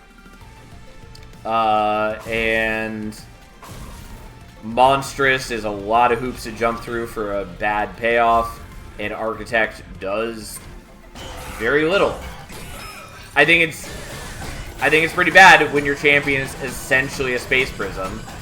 Also, unfortunately, my Miser dies before getting to do any damage to the boss, so we don't get any benefit from the Avarice. I should have given the other lava armor to him. I thought about it, and then I didn't do it because I didn't think it was necessary. But it would have been good. I would have gotten a lot more value out of that. But anyways, yeah. Like, I think it's bad when one of your champions is essentially a bad Space Prism. Architect does give you some space so you can hear more yip from morsels per turn, though, which is a bonus. But, like, it's... I mean, I know you're making a joking comment, but, like, the way in which Architect Penumbra gives you space is so meaningless. Like, it's a problem that the most interesting thing you can do with Architect Penumbra is find a way to kill him turn one so that you can generate more capacity, essentially, by wiping out your champion, so you can actually benefit from all the extra space he gives you. And, like, that's fucked up. It's also worse in Monster Train 2, because you can't even do that during deployment phase. You have to wait until turn one, except in, like, a very specific circumstance. Anyways, it's bad. I hate it. Oh, I don't know. We're probably taking back morsels here. Anti-Umbra Assault's pretty decent too, though. Don't think I ever got around to upgrading Architect to max yet. Like, it's fine. It's still better than Monstrous for the most part, because it doesn't require investment to run Architect. And, like, again, Monstrous, the payoff... Because, like, when I talk about investment, here's part of what I mean. You cannot run Monstrous without taking at least one capacity upgrade. And you don't always want to do that. If you could use Space Prism during deployment phase, then you wouldn't have to. But, like, you have to take at least one upgrade for that, which a lot of decks don't really want to take that capacity upgrade. And even then, you are devoting an entire floor to just Penumbra, basically. And even when doing all of that, what does it get you? It gets you a 250 attack power with trample unit that is, like, pretty low health in the grand scheme of things for how much space you are devoting to him and that you have one of your boss upgrades spoken for already. And like the 250 attack also doesn't even matter that much. It has no built-in scaling of its own. And it is very common that you're going to be seeing 500 HP heavies who have 300 HP backliners behind them.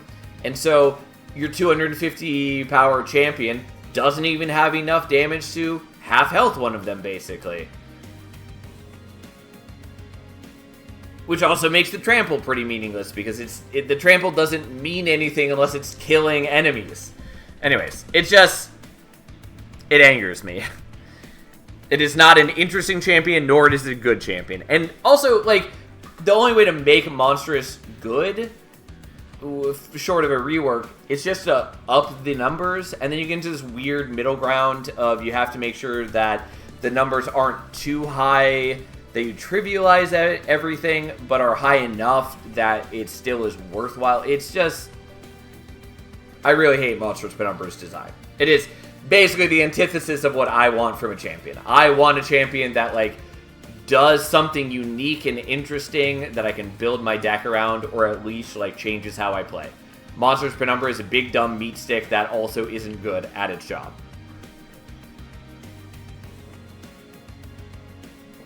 Anyways, the big Penumbra rants aside, what are we actually taking here? We'll take Pack Morsels, I guess. I don't know. I might take Alchemy. Honestly, Snotty Whelp is okay. I do like Snotty Whelp a decent amount. And, like, we do have extra floor space with the Miser, kind of. I'm going to take Alchemy, even though I think it's the wrong choice here. So I kind of want to go here just looking for, like, upgrades for the Miser. Also, Shadow Eater would be a pretty decent pickup. And we have another Merchant of Steel after. Alternatively, because there is another Merchant of Steel after, could go here. Like, Hothead would be a great pickup. We can maybe build around, what am I trying to say? Greed Dragon.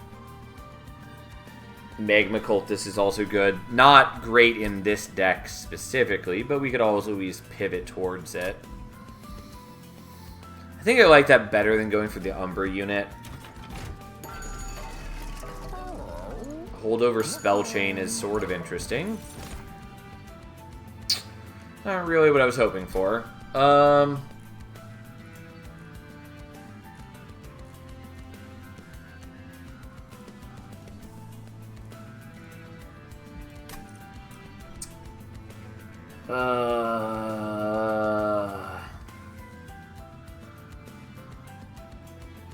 Yeah, I'll take the Magma Cultist. I don't know that we're gonna get great value out of it.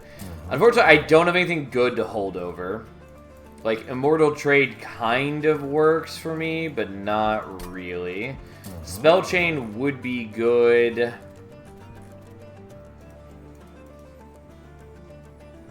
Maybe. I think that's too many morsels to care about.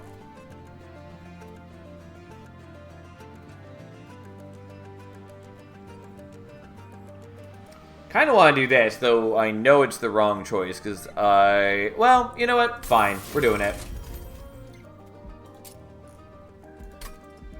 I don't know. Here, Rick. Let's go.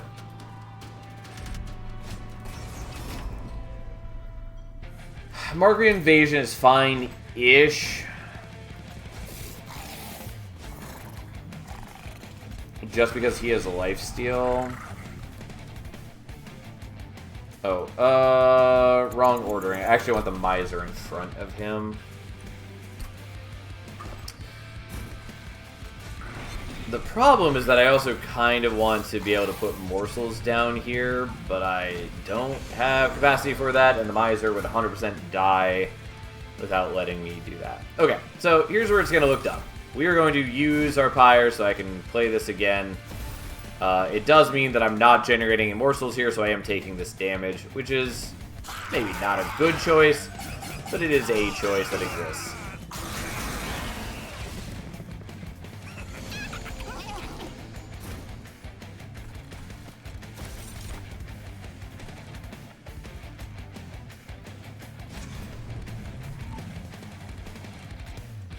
Alright, let's go full greed and get that. I could be killing these guys and have chosen not to do so, and I'm taking a lot of fire damage, and that's maybe not good. I took so much damage. Yeah, and I also haven't fed Penumbra at all, which is also rather not okay.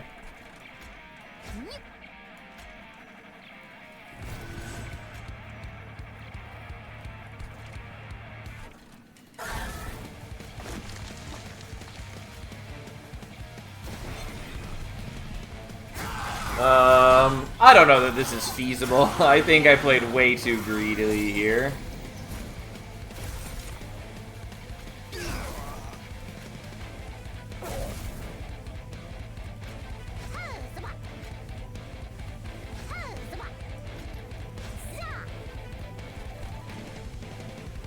Yeah, so that's not gonna work.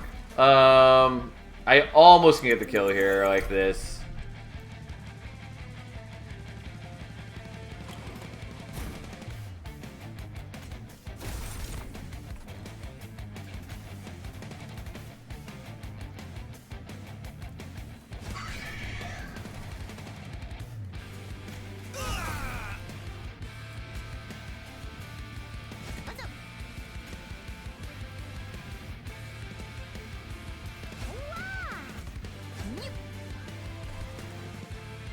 Okay, well, we'll see what happens.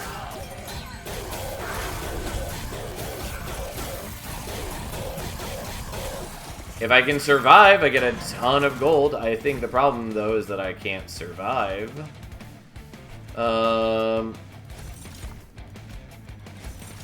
Really needed morsels that do damage.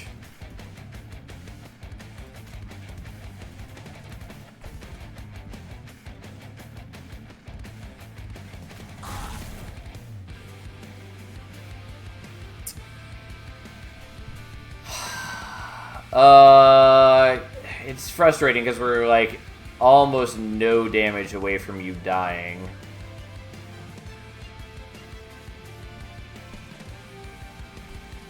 Alright, let's just restart the battle where I don't let myself die. Alright, let's play this the correct way.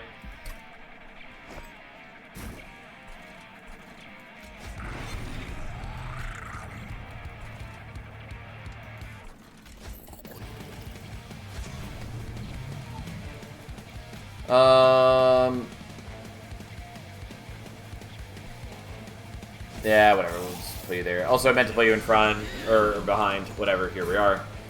Okay, we're gonna play this the correct way, where we don't just take 1,000 damage on turn 1. And by turn 1, I mean also on turn 2 and 3 and 4. Okay.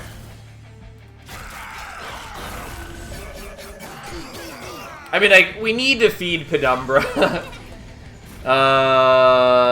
Yeah, this is not ideal, but here we are.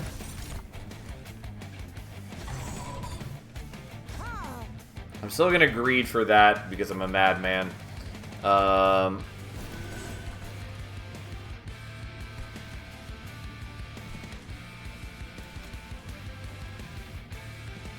And I will play you out just for the sake of getting you out of the deck. I'm still taking 12 damage from these guys, which is not good. But, hey. Oh, God, there's so much damage.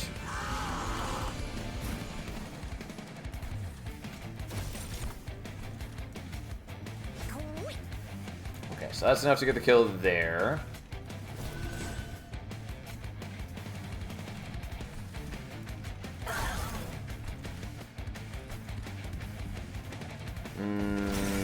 Okay. I probably should have used the Immortal Trade, but I forgot.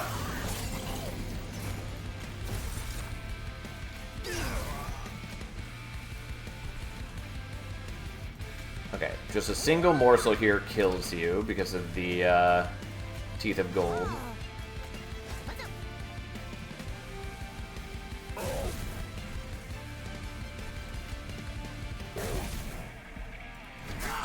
Oh, I meant to feed more of those to Penumbra, and I spaced out. I can't see his health. Yeah, that's about what I expected.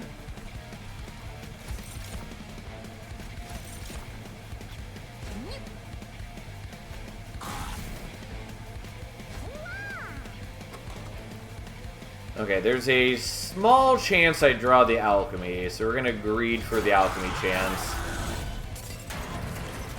Yeah! Give me that sweet, sweet alchemy. Pump it right into my veins. And we easily murder him here. Alright, so still take a bunch of damage. We at least get a chunk of gold, and we get the horde. It's good enough for me. I probably am taking the Prismal Dust here.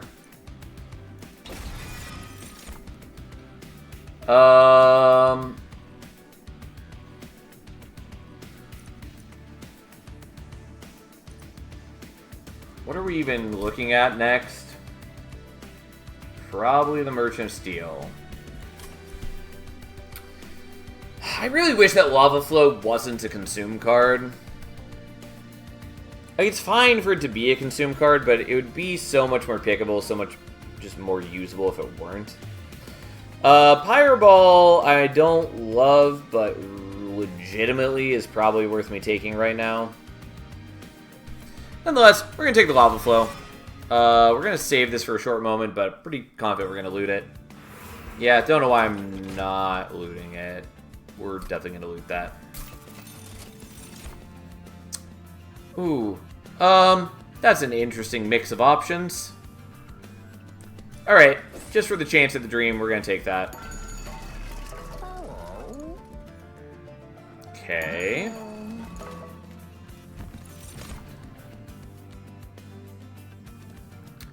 Well, I'll tell you right now, it's not what I was hoping for.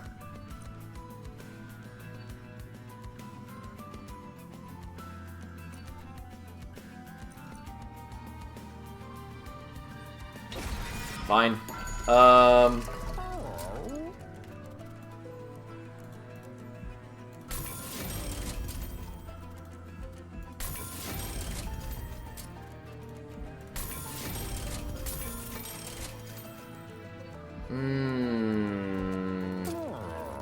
Yeah, the multi-strike might have been nice, but I'm taking that.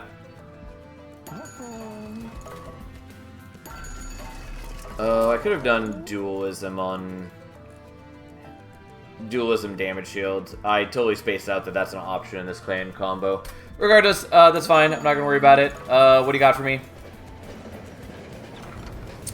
Yeah...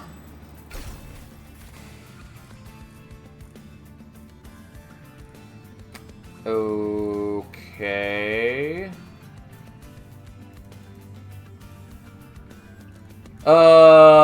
fuck me. I kind of want to dupe the alchemy. I could also just make an army of misers, which I'm also sort of okay with.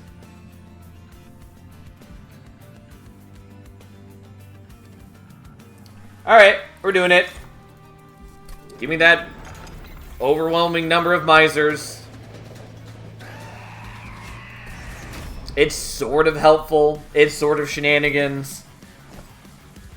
God, and my hand is full. I have too many misers.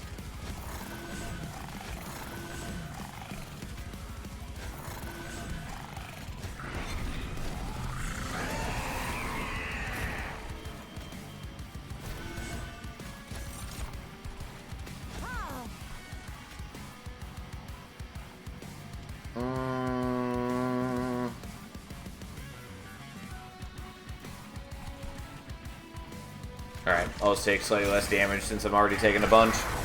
Sadly, I don't really have a good way to make use of the extra horde limit yet. Like, we're trying, but we're not there yet.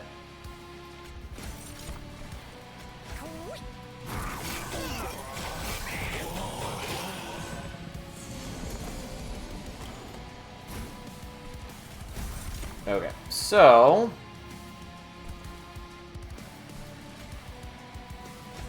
get another miser out there.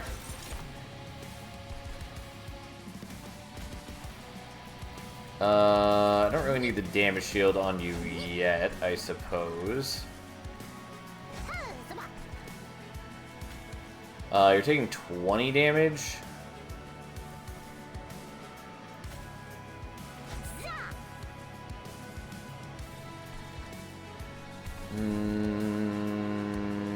Yeah, I don't know. I don't want you to block capacity.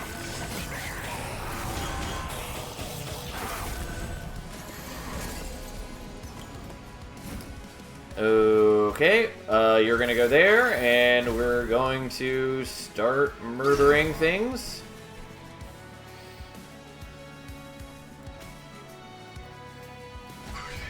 Yeah, let's take a little less damage here. The problem is it's not a lot less damage because you die on the first hit here. And we are finally giving him some rage, though I'm pretty confident that our big army of misers will do decent work against him. Even with the increased stats. Also, I forgot that I had the Prismal Dust already.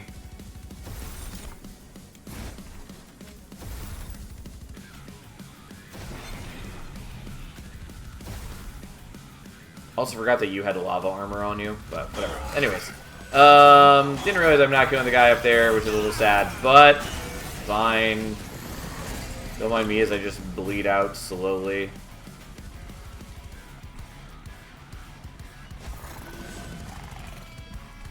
Alright, whatever. I mean, we end up with a bunch of extra gold, at least.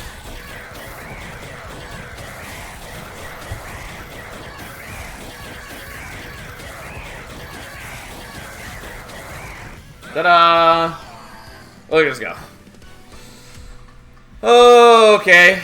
I mean, Hell Furnace is not bad. Like, we're kind of pivoting between multiple different things. But I'll take the Hell Furnace. I will skip on this. I'm going to take the Ember. I'm going to save this and maybe try to get higher. The problem is I do kind of want to go for the Merchant of Magic.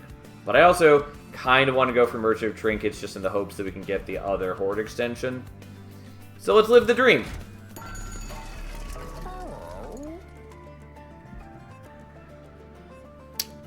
It's unlikely that I do this, but we'll try it. And there it is. Okay.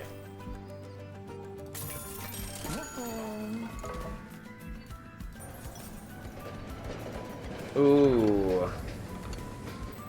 Well, isn't that an interesting world?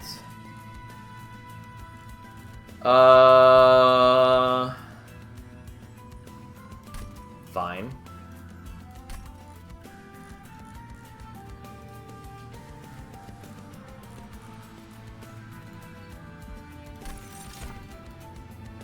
We've made a rather interesting box.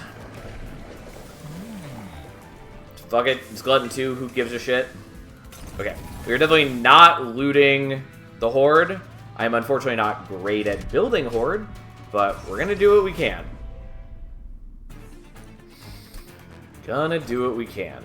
I'm just... Oops, that is the wrong floor. I meant to put him on mid-floor. Thought I was on bottom, so I scrolled up a floor. That was incorrect. Okay. We're gonna put you there.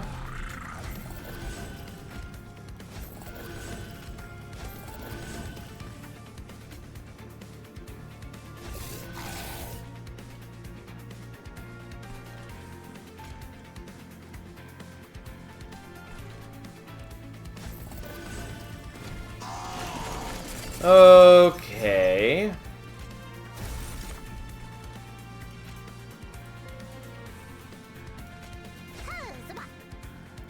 Unfortunately, whichever morsel we put here dies because they're losers like that. There's very little we can do about that.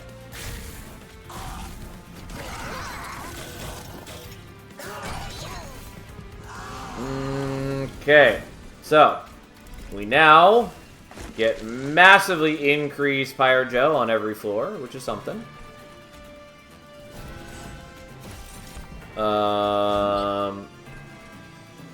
I maybe should have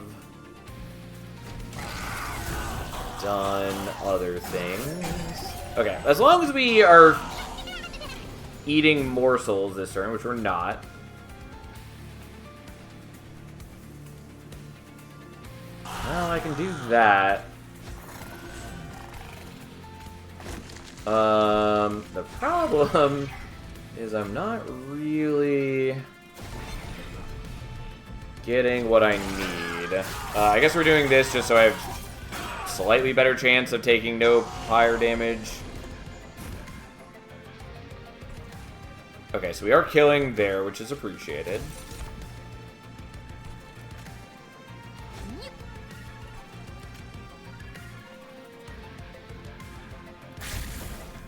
Okay, and now we're killing you, which should be doable. I'm trying to build up Horde as best I can.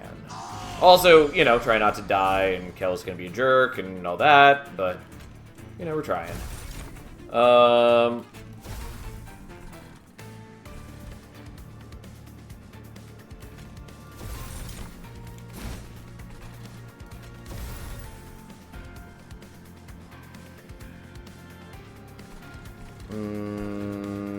Okay.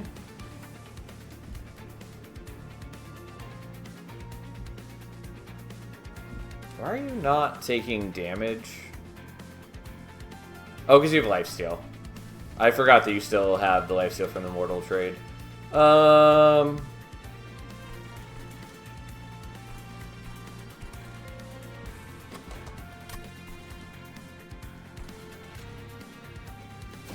I'm gonna do that even though it's a little questionable. But Kel's about to come out, and here we are.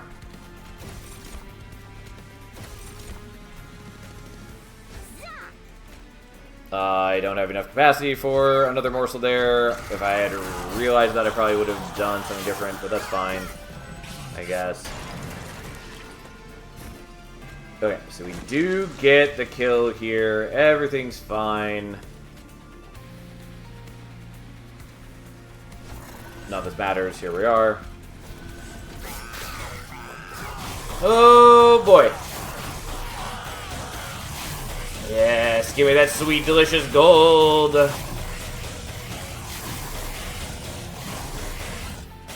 Okay, unfortunately, we don't quite hit 13 Horde. We hit 11. And I'm not going to loot at 11, because it's one lower than we need it to be. I mean, like, the gem trove is honestly kind of acceptable, but we're gonna skip, I guess. I will take Make It Rain now, for sure. We're gonna save this. It hurts me, but, like, getting the boss relics is so good. We're definitely going here now. Ooh. Those are both useful.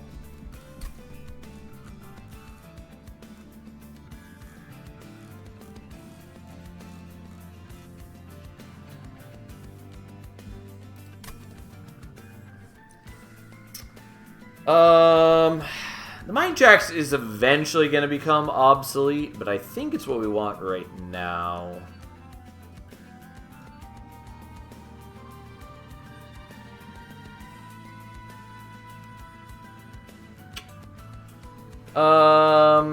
Yeah, I'll take the Mind Jacks for now, I guess.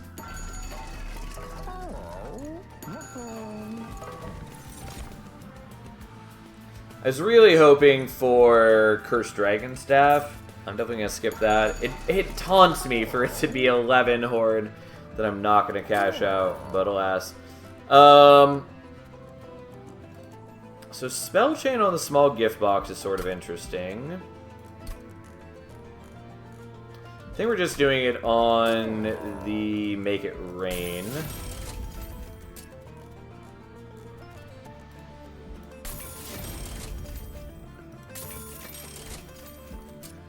Okay, remove consume. We definitely want a small gift box. this matters. I think we just start removing garbage from my deck.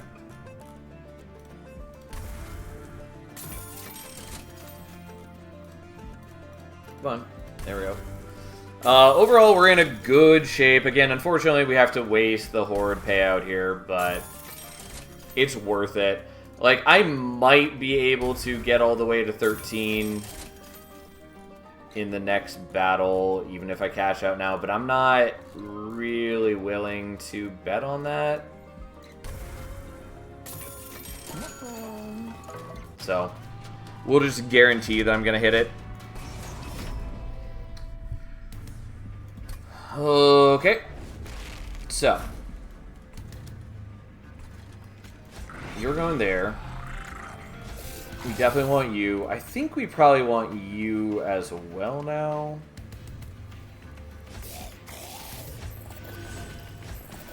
Even if it means I have less misers. And besides, we got more misers pretty quick anyways.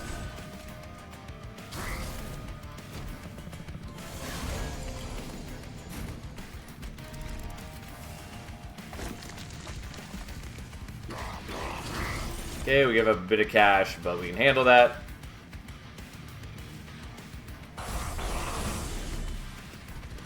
Oh, I'm sorry. I actually meant to play out the second miser here. Or not second, but the extra miser. I spaced out that I hadn't done so. And then I don't have enough for anything else. That's fine. And I more than make up for the gold that I spent. Like, that's not a huge issue. The issue is more that these guys suck.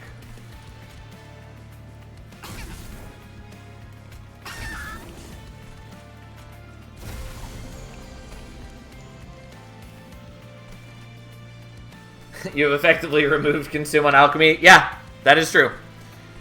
I was aware of this feature.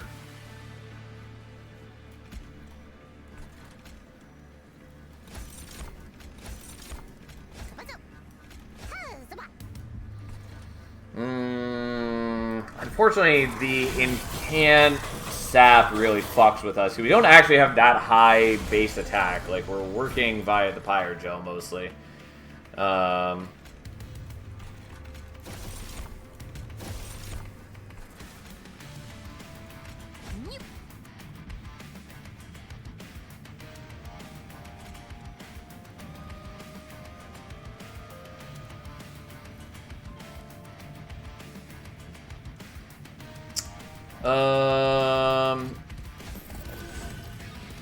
Yeah.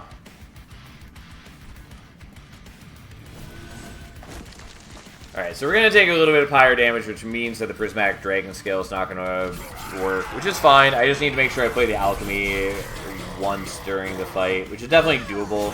I skipped on it previously, but that's fine.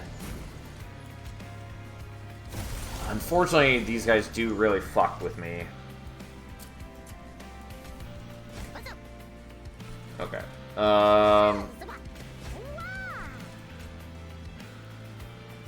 I kind of need to do that, even though I really don't want to.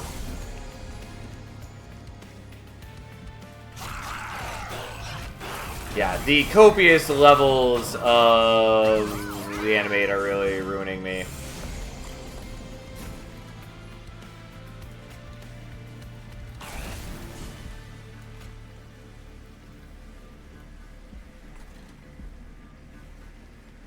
I mean, I don't know that I really need to worry about some of this. I think we're going to do that and then not play out the rest of these.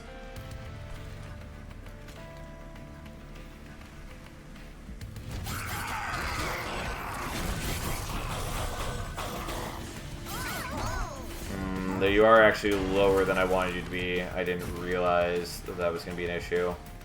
Okay, we're still going to get a killer here, though. And so, all I need to do is that. And then just play that out, and we're fine.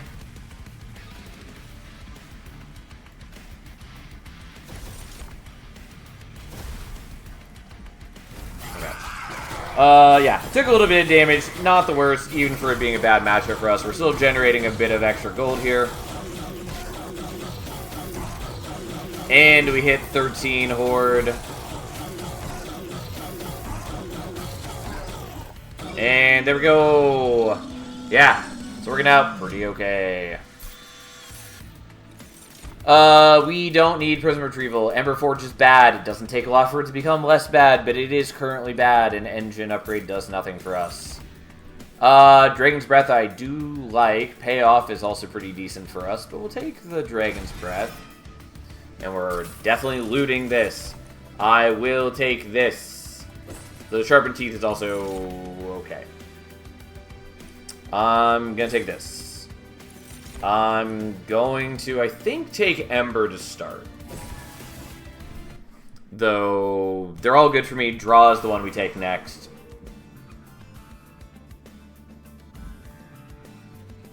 But this helps in a number of ways.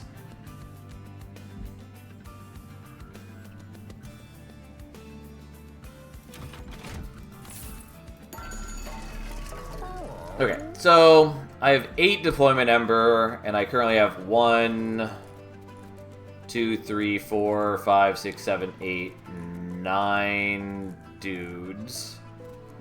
I think what we're going to do is we're going to make this deployable.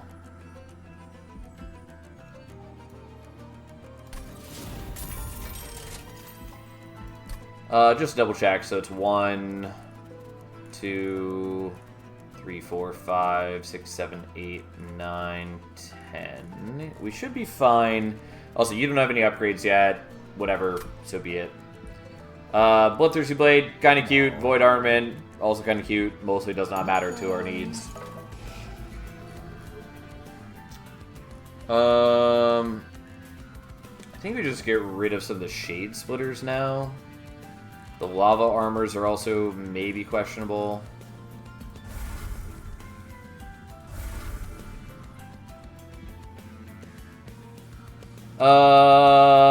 Yeah. Okay. You can merge one of them into the armor. Fair point. Oh, I did mean to re-roll there. I forgot that I was gonna look for Cursed Dragon Staff. We can win without Cursed Dragon Staff, but Cursed Dragon Staff, like, definitely quite good for us.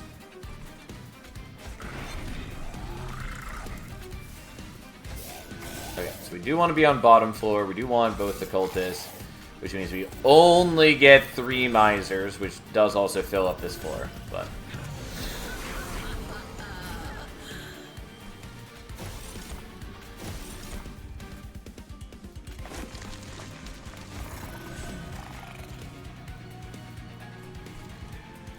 Okay, we do that so he survives. We could also block with a morsel, but where's the fun in that? The corruption is gonna fuck with us a bit, but we should be fine overall.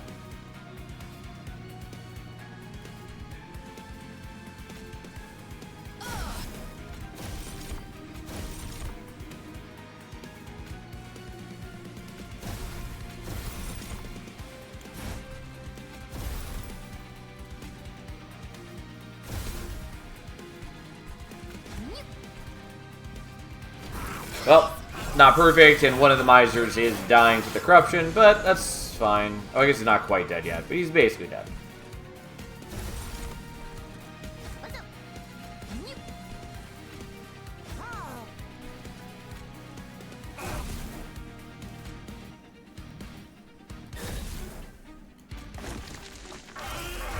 Okay, we'll just kill you now, and may as well do this here because we're not really hurting for gold at this point. Okay, new miser comes out.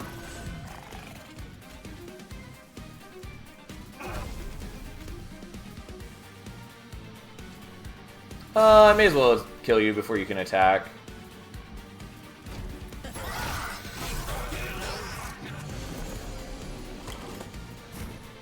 This is why we need better draw.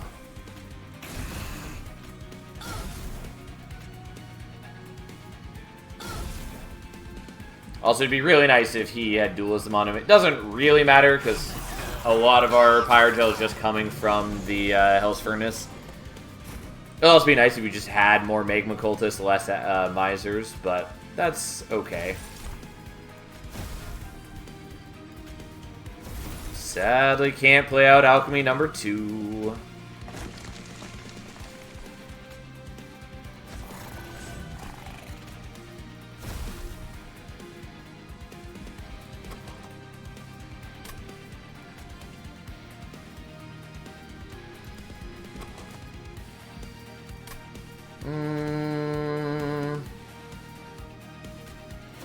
Yeah, I guess I'll do that even though it Ember Drains me.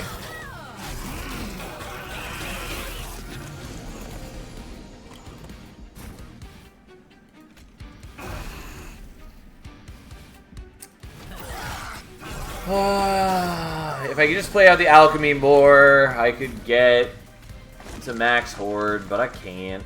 We're going to leave it so that we get kind of the maximum number of Avarice hits here.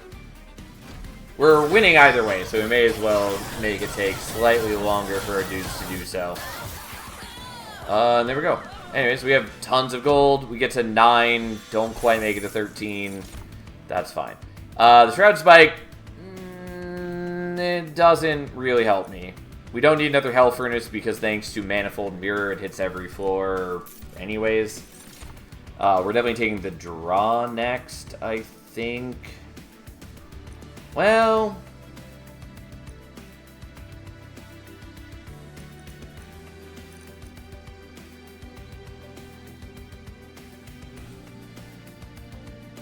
actually, I think we're taking more Ember. Yeah, we'll take more Ember. And then when we loot this, we'll take draw. Ember would mean you can actually use the double stack on Alchemy. Yeah, it also makes it easier for me to use... I was going to show it on screen, but we don't have it on screen. But the Prismal Dust that we have on here, I'd also get better value out of, among other things that would be easier. I think we're going here. Pretty confident we're going there. Burst of Steel is nice, but this is just better for me. Yep. Here's the holdover on Small Gift Box. Dragon's Breath, also way good for us, but so be it.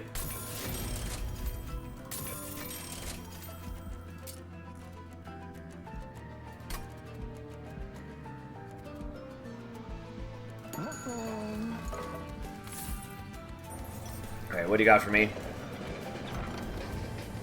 Banish consumable card, Pyreborn, Luna. Nah, I'll skip. Like, it's fine, but... I'll skip. Don't really need the gold, but they're not amazing for me. We'll just take more Glutton, though it doesn't matter. It's also annoying that he doesn't even have high enough stats to survive turn 1 against the Titans. Because Entropy just has 20 attack. So you can't even... Like, it's just annoying. You have to go out of your way to even allow him to scale in the final battle. Also, fuck these guys.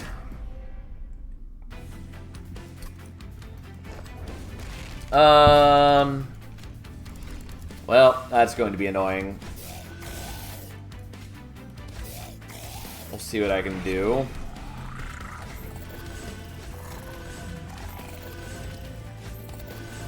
Okay, I have enough Ember that I can play out a full squad.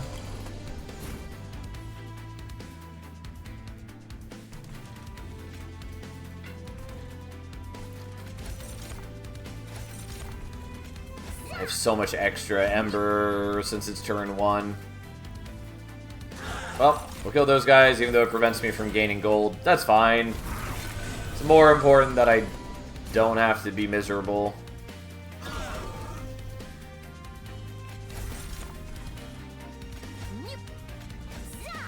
And I'll give you the lifesteal one. because I can.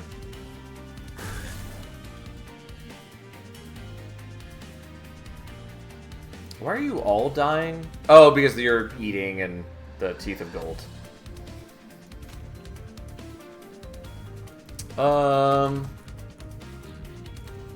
Yeah, fine. Enjoy so you can survive, I guess.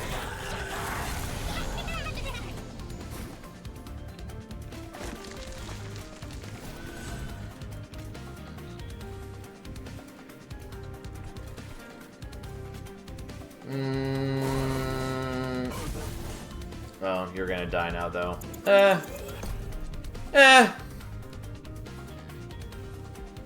Not that invested into things. Alright, we'll just do like that. I could maybe have done the immortal trade on this guy up here. But I didn't.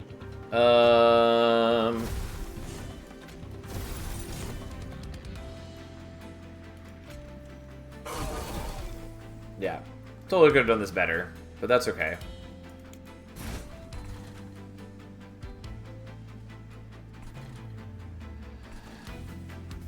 Alright, we'll just do that and then give you 1 damage shield. It is the incorrect play, especially because I'm probably just also going to be getting extra horde from the Prismatic Dragon scale. But, oh, here we are. Okay, so fucking kill the awful silence dude. Kill those guys because we can. Have some extra Pyre Gel. Also, kind of forgot that we were just going to have the Alchemy every turn from here on out.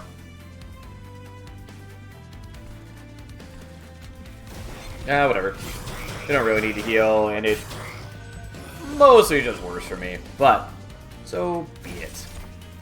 I have plenty of Ember, regardless.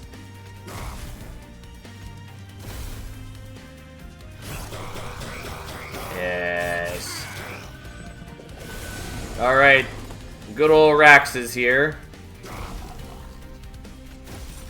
Yeah, I do kind of struggle to kill you, but I think that's okay. Rax does kind of scare the shit out of me, though. Yeah. Yeah, that is a concern.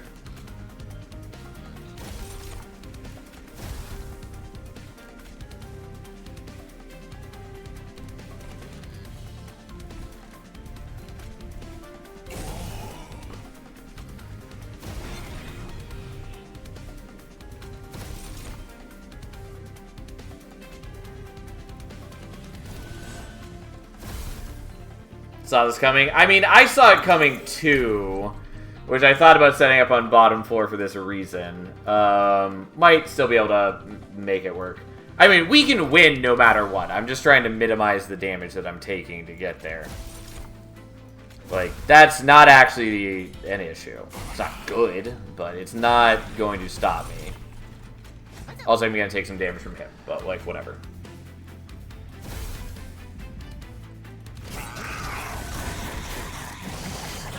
Unfortunately, since I don't have a damage spell this turn, like, I don't know.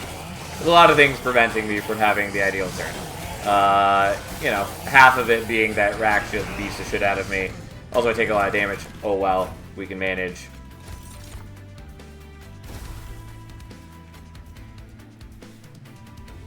Okay.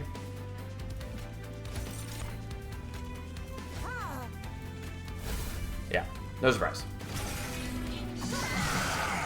But, I don't think I actually needed to take the damage from the Vengeful Shard, but I did. Anyways. Nope, don't need those. Sure, I'll take the payoff. We are definitely looting this. The Conduit's kind of cute. We're definitely taking this. 100% we're taking Hellfire Bellows. Flaming Talon's also good. Honestly, kind of thought I already had Hellfire Bellows for some reason. Totally didn't.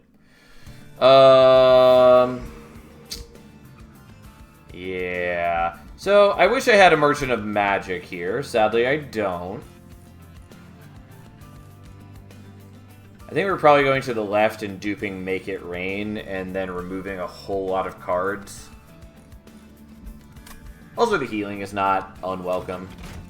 Also, there's a possibility that I get Cursed Dragon Staff in here. Don't hate Chain of Gems. Definitely not taking that. May as well buy this. Split Anvil is legit decent for me. May as well take it. I've got the gold. Do I want Inferno Room? Kind of.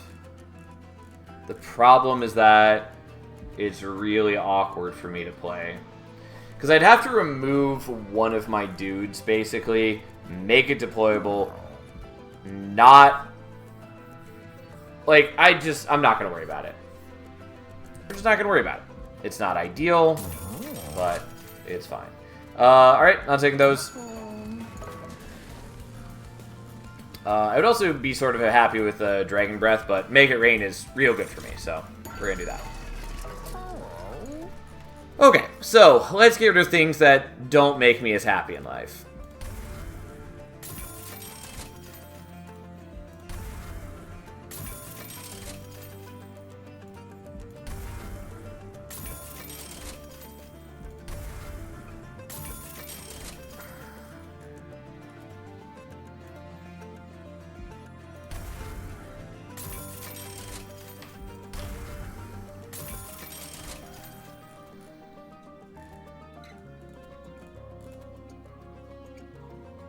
Why not merge Soul Smelter into one of the Lava Armors? Because it is too expensive for me.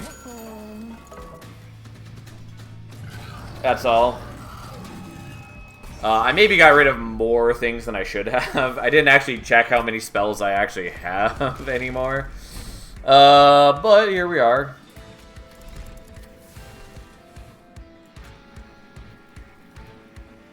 Alright, I guess we'll do that so you can survive turn 1.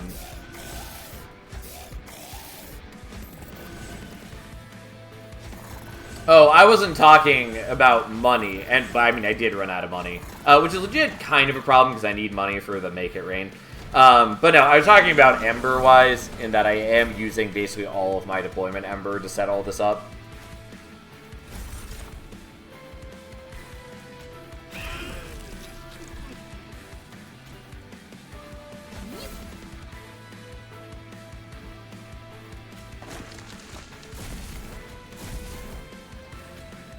Honestly, I think I just want the Avarice there. Well, I could have had you on bottom floor, I guess.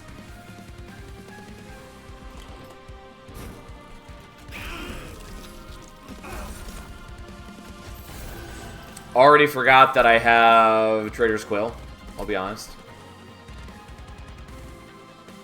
Oh, and, yeah, I did use the Chain of Gems, which I kind of meant to not do, but that's okay.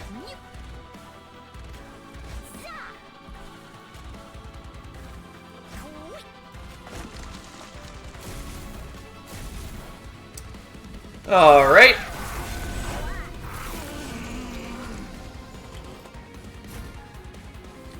Yep. This is about what I expected.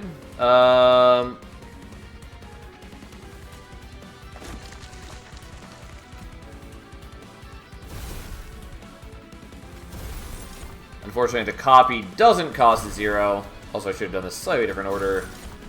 But here we are.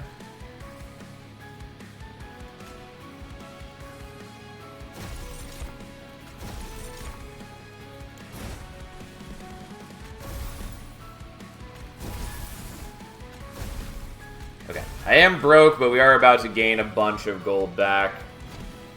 Also, I have to deal with the Scourge card. Also, my back Magma Cultist is not going to survive very long.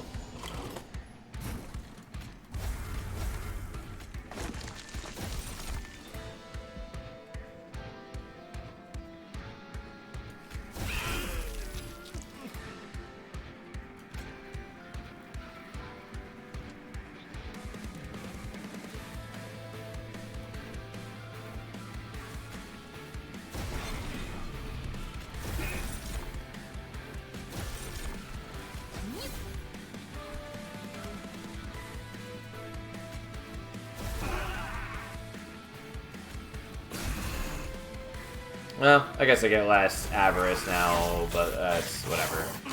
I am actually very low on gold, but it's sort of fine. It just means that I can't utilize the Make It Rains very well.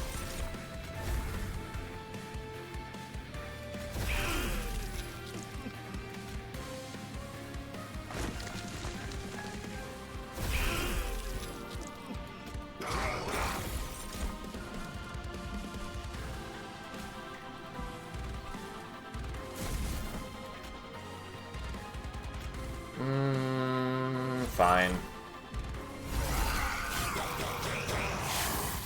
I really wish I didn't have to play out all the Scourge cards. And admittedly, I don't actually have to. Also, my dude did die, which is sad, but expected.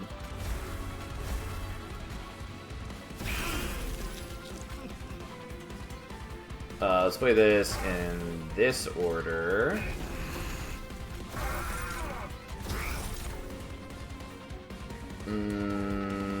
Okay. I am actually struggling on this fight somewhat. I think I had to set a bottom four to deal with all the Scourge dudes, which I had considered and then didn't do, and now turns out is actually kind of a pain in the ass.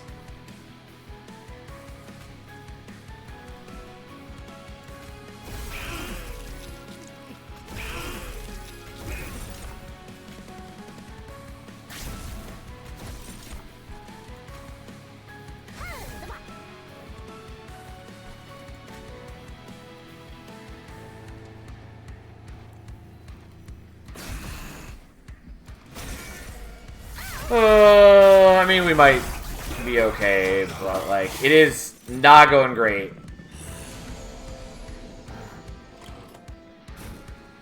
Well, it's about to go pretty okay.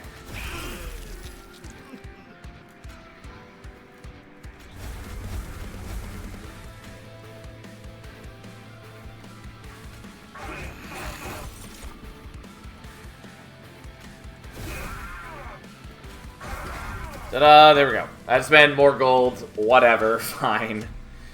And I only got up to 12 Horde, I guess. We'll take the Flaming Talons, for sure.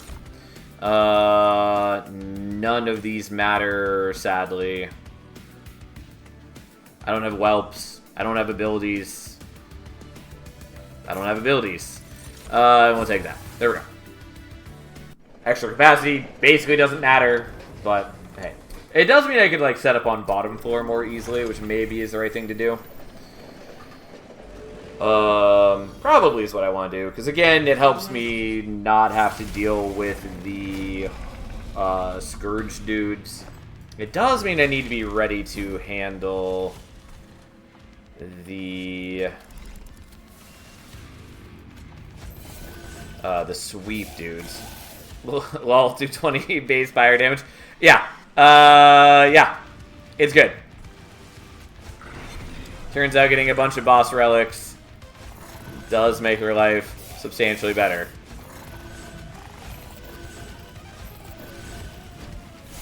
We will kill the minion pretty quickly.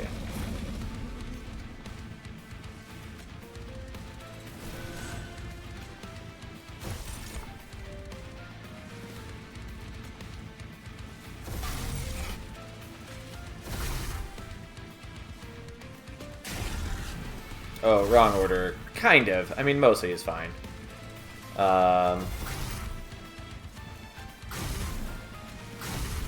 We are leaving him to die, which, like, I don't know, who fucking cares?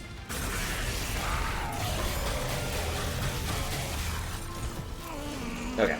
Already 100 some fire gel on each of those guys.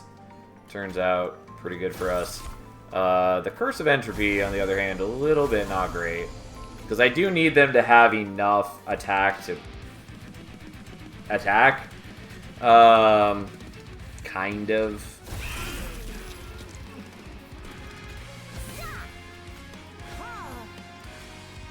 Well, I guess we'll play out the Miser here.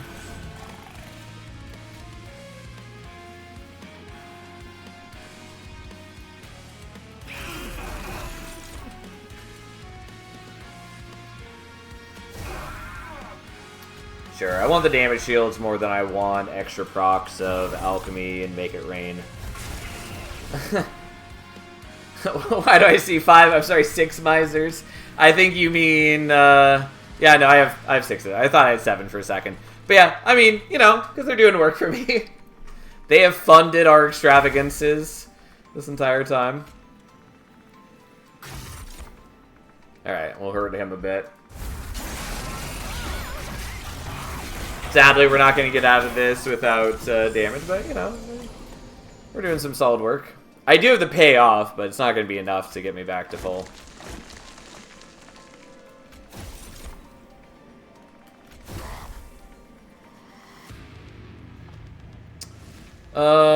And do I actually want to play this? I don't know that I do.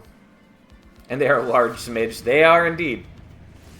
Make it rain, spell chain, my beloved. Yeah, I just wish that I had it on holdover, or that I had the Dragon's Breath on holdover. I really like Dragon's Breath holdover. It's very strong. Anyways,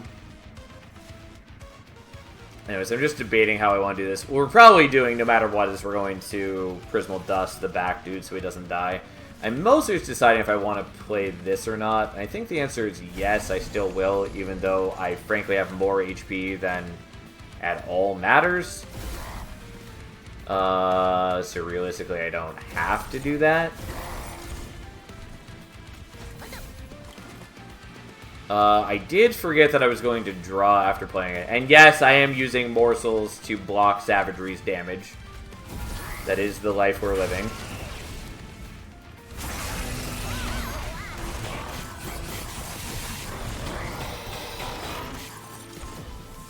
Okay. Look at us go.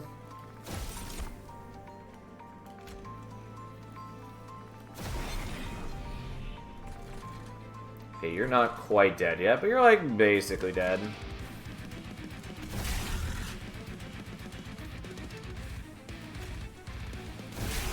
Okay, as long as we protect the frontliner, we protect the backliner.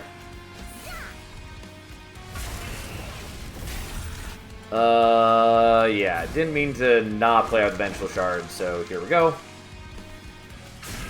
Look, enjoy.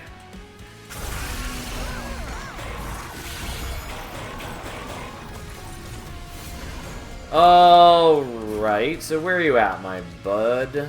So you're gonna die this turn if I do that.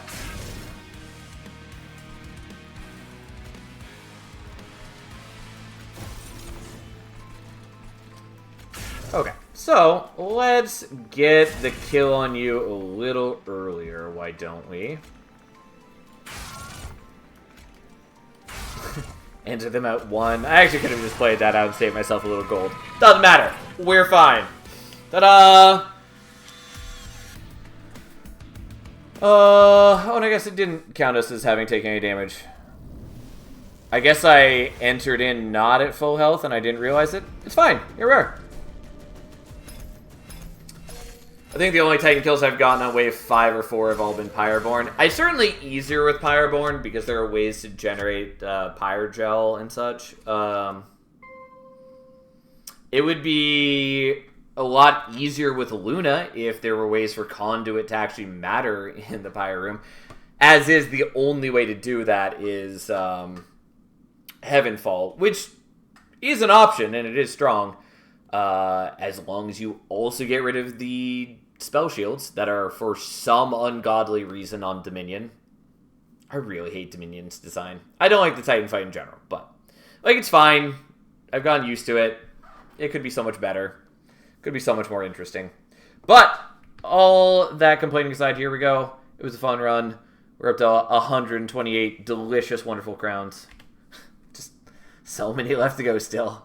But yeah, there we go. We beat our Pyrogel record by almost 40.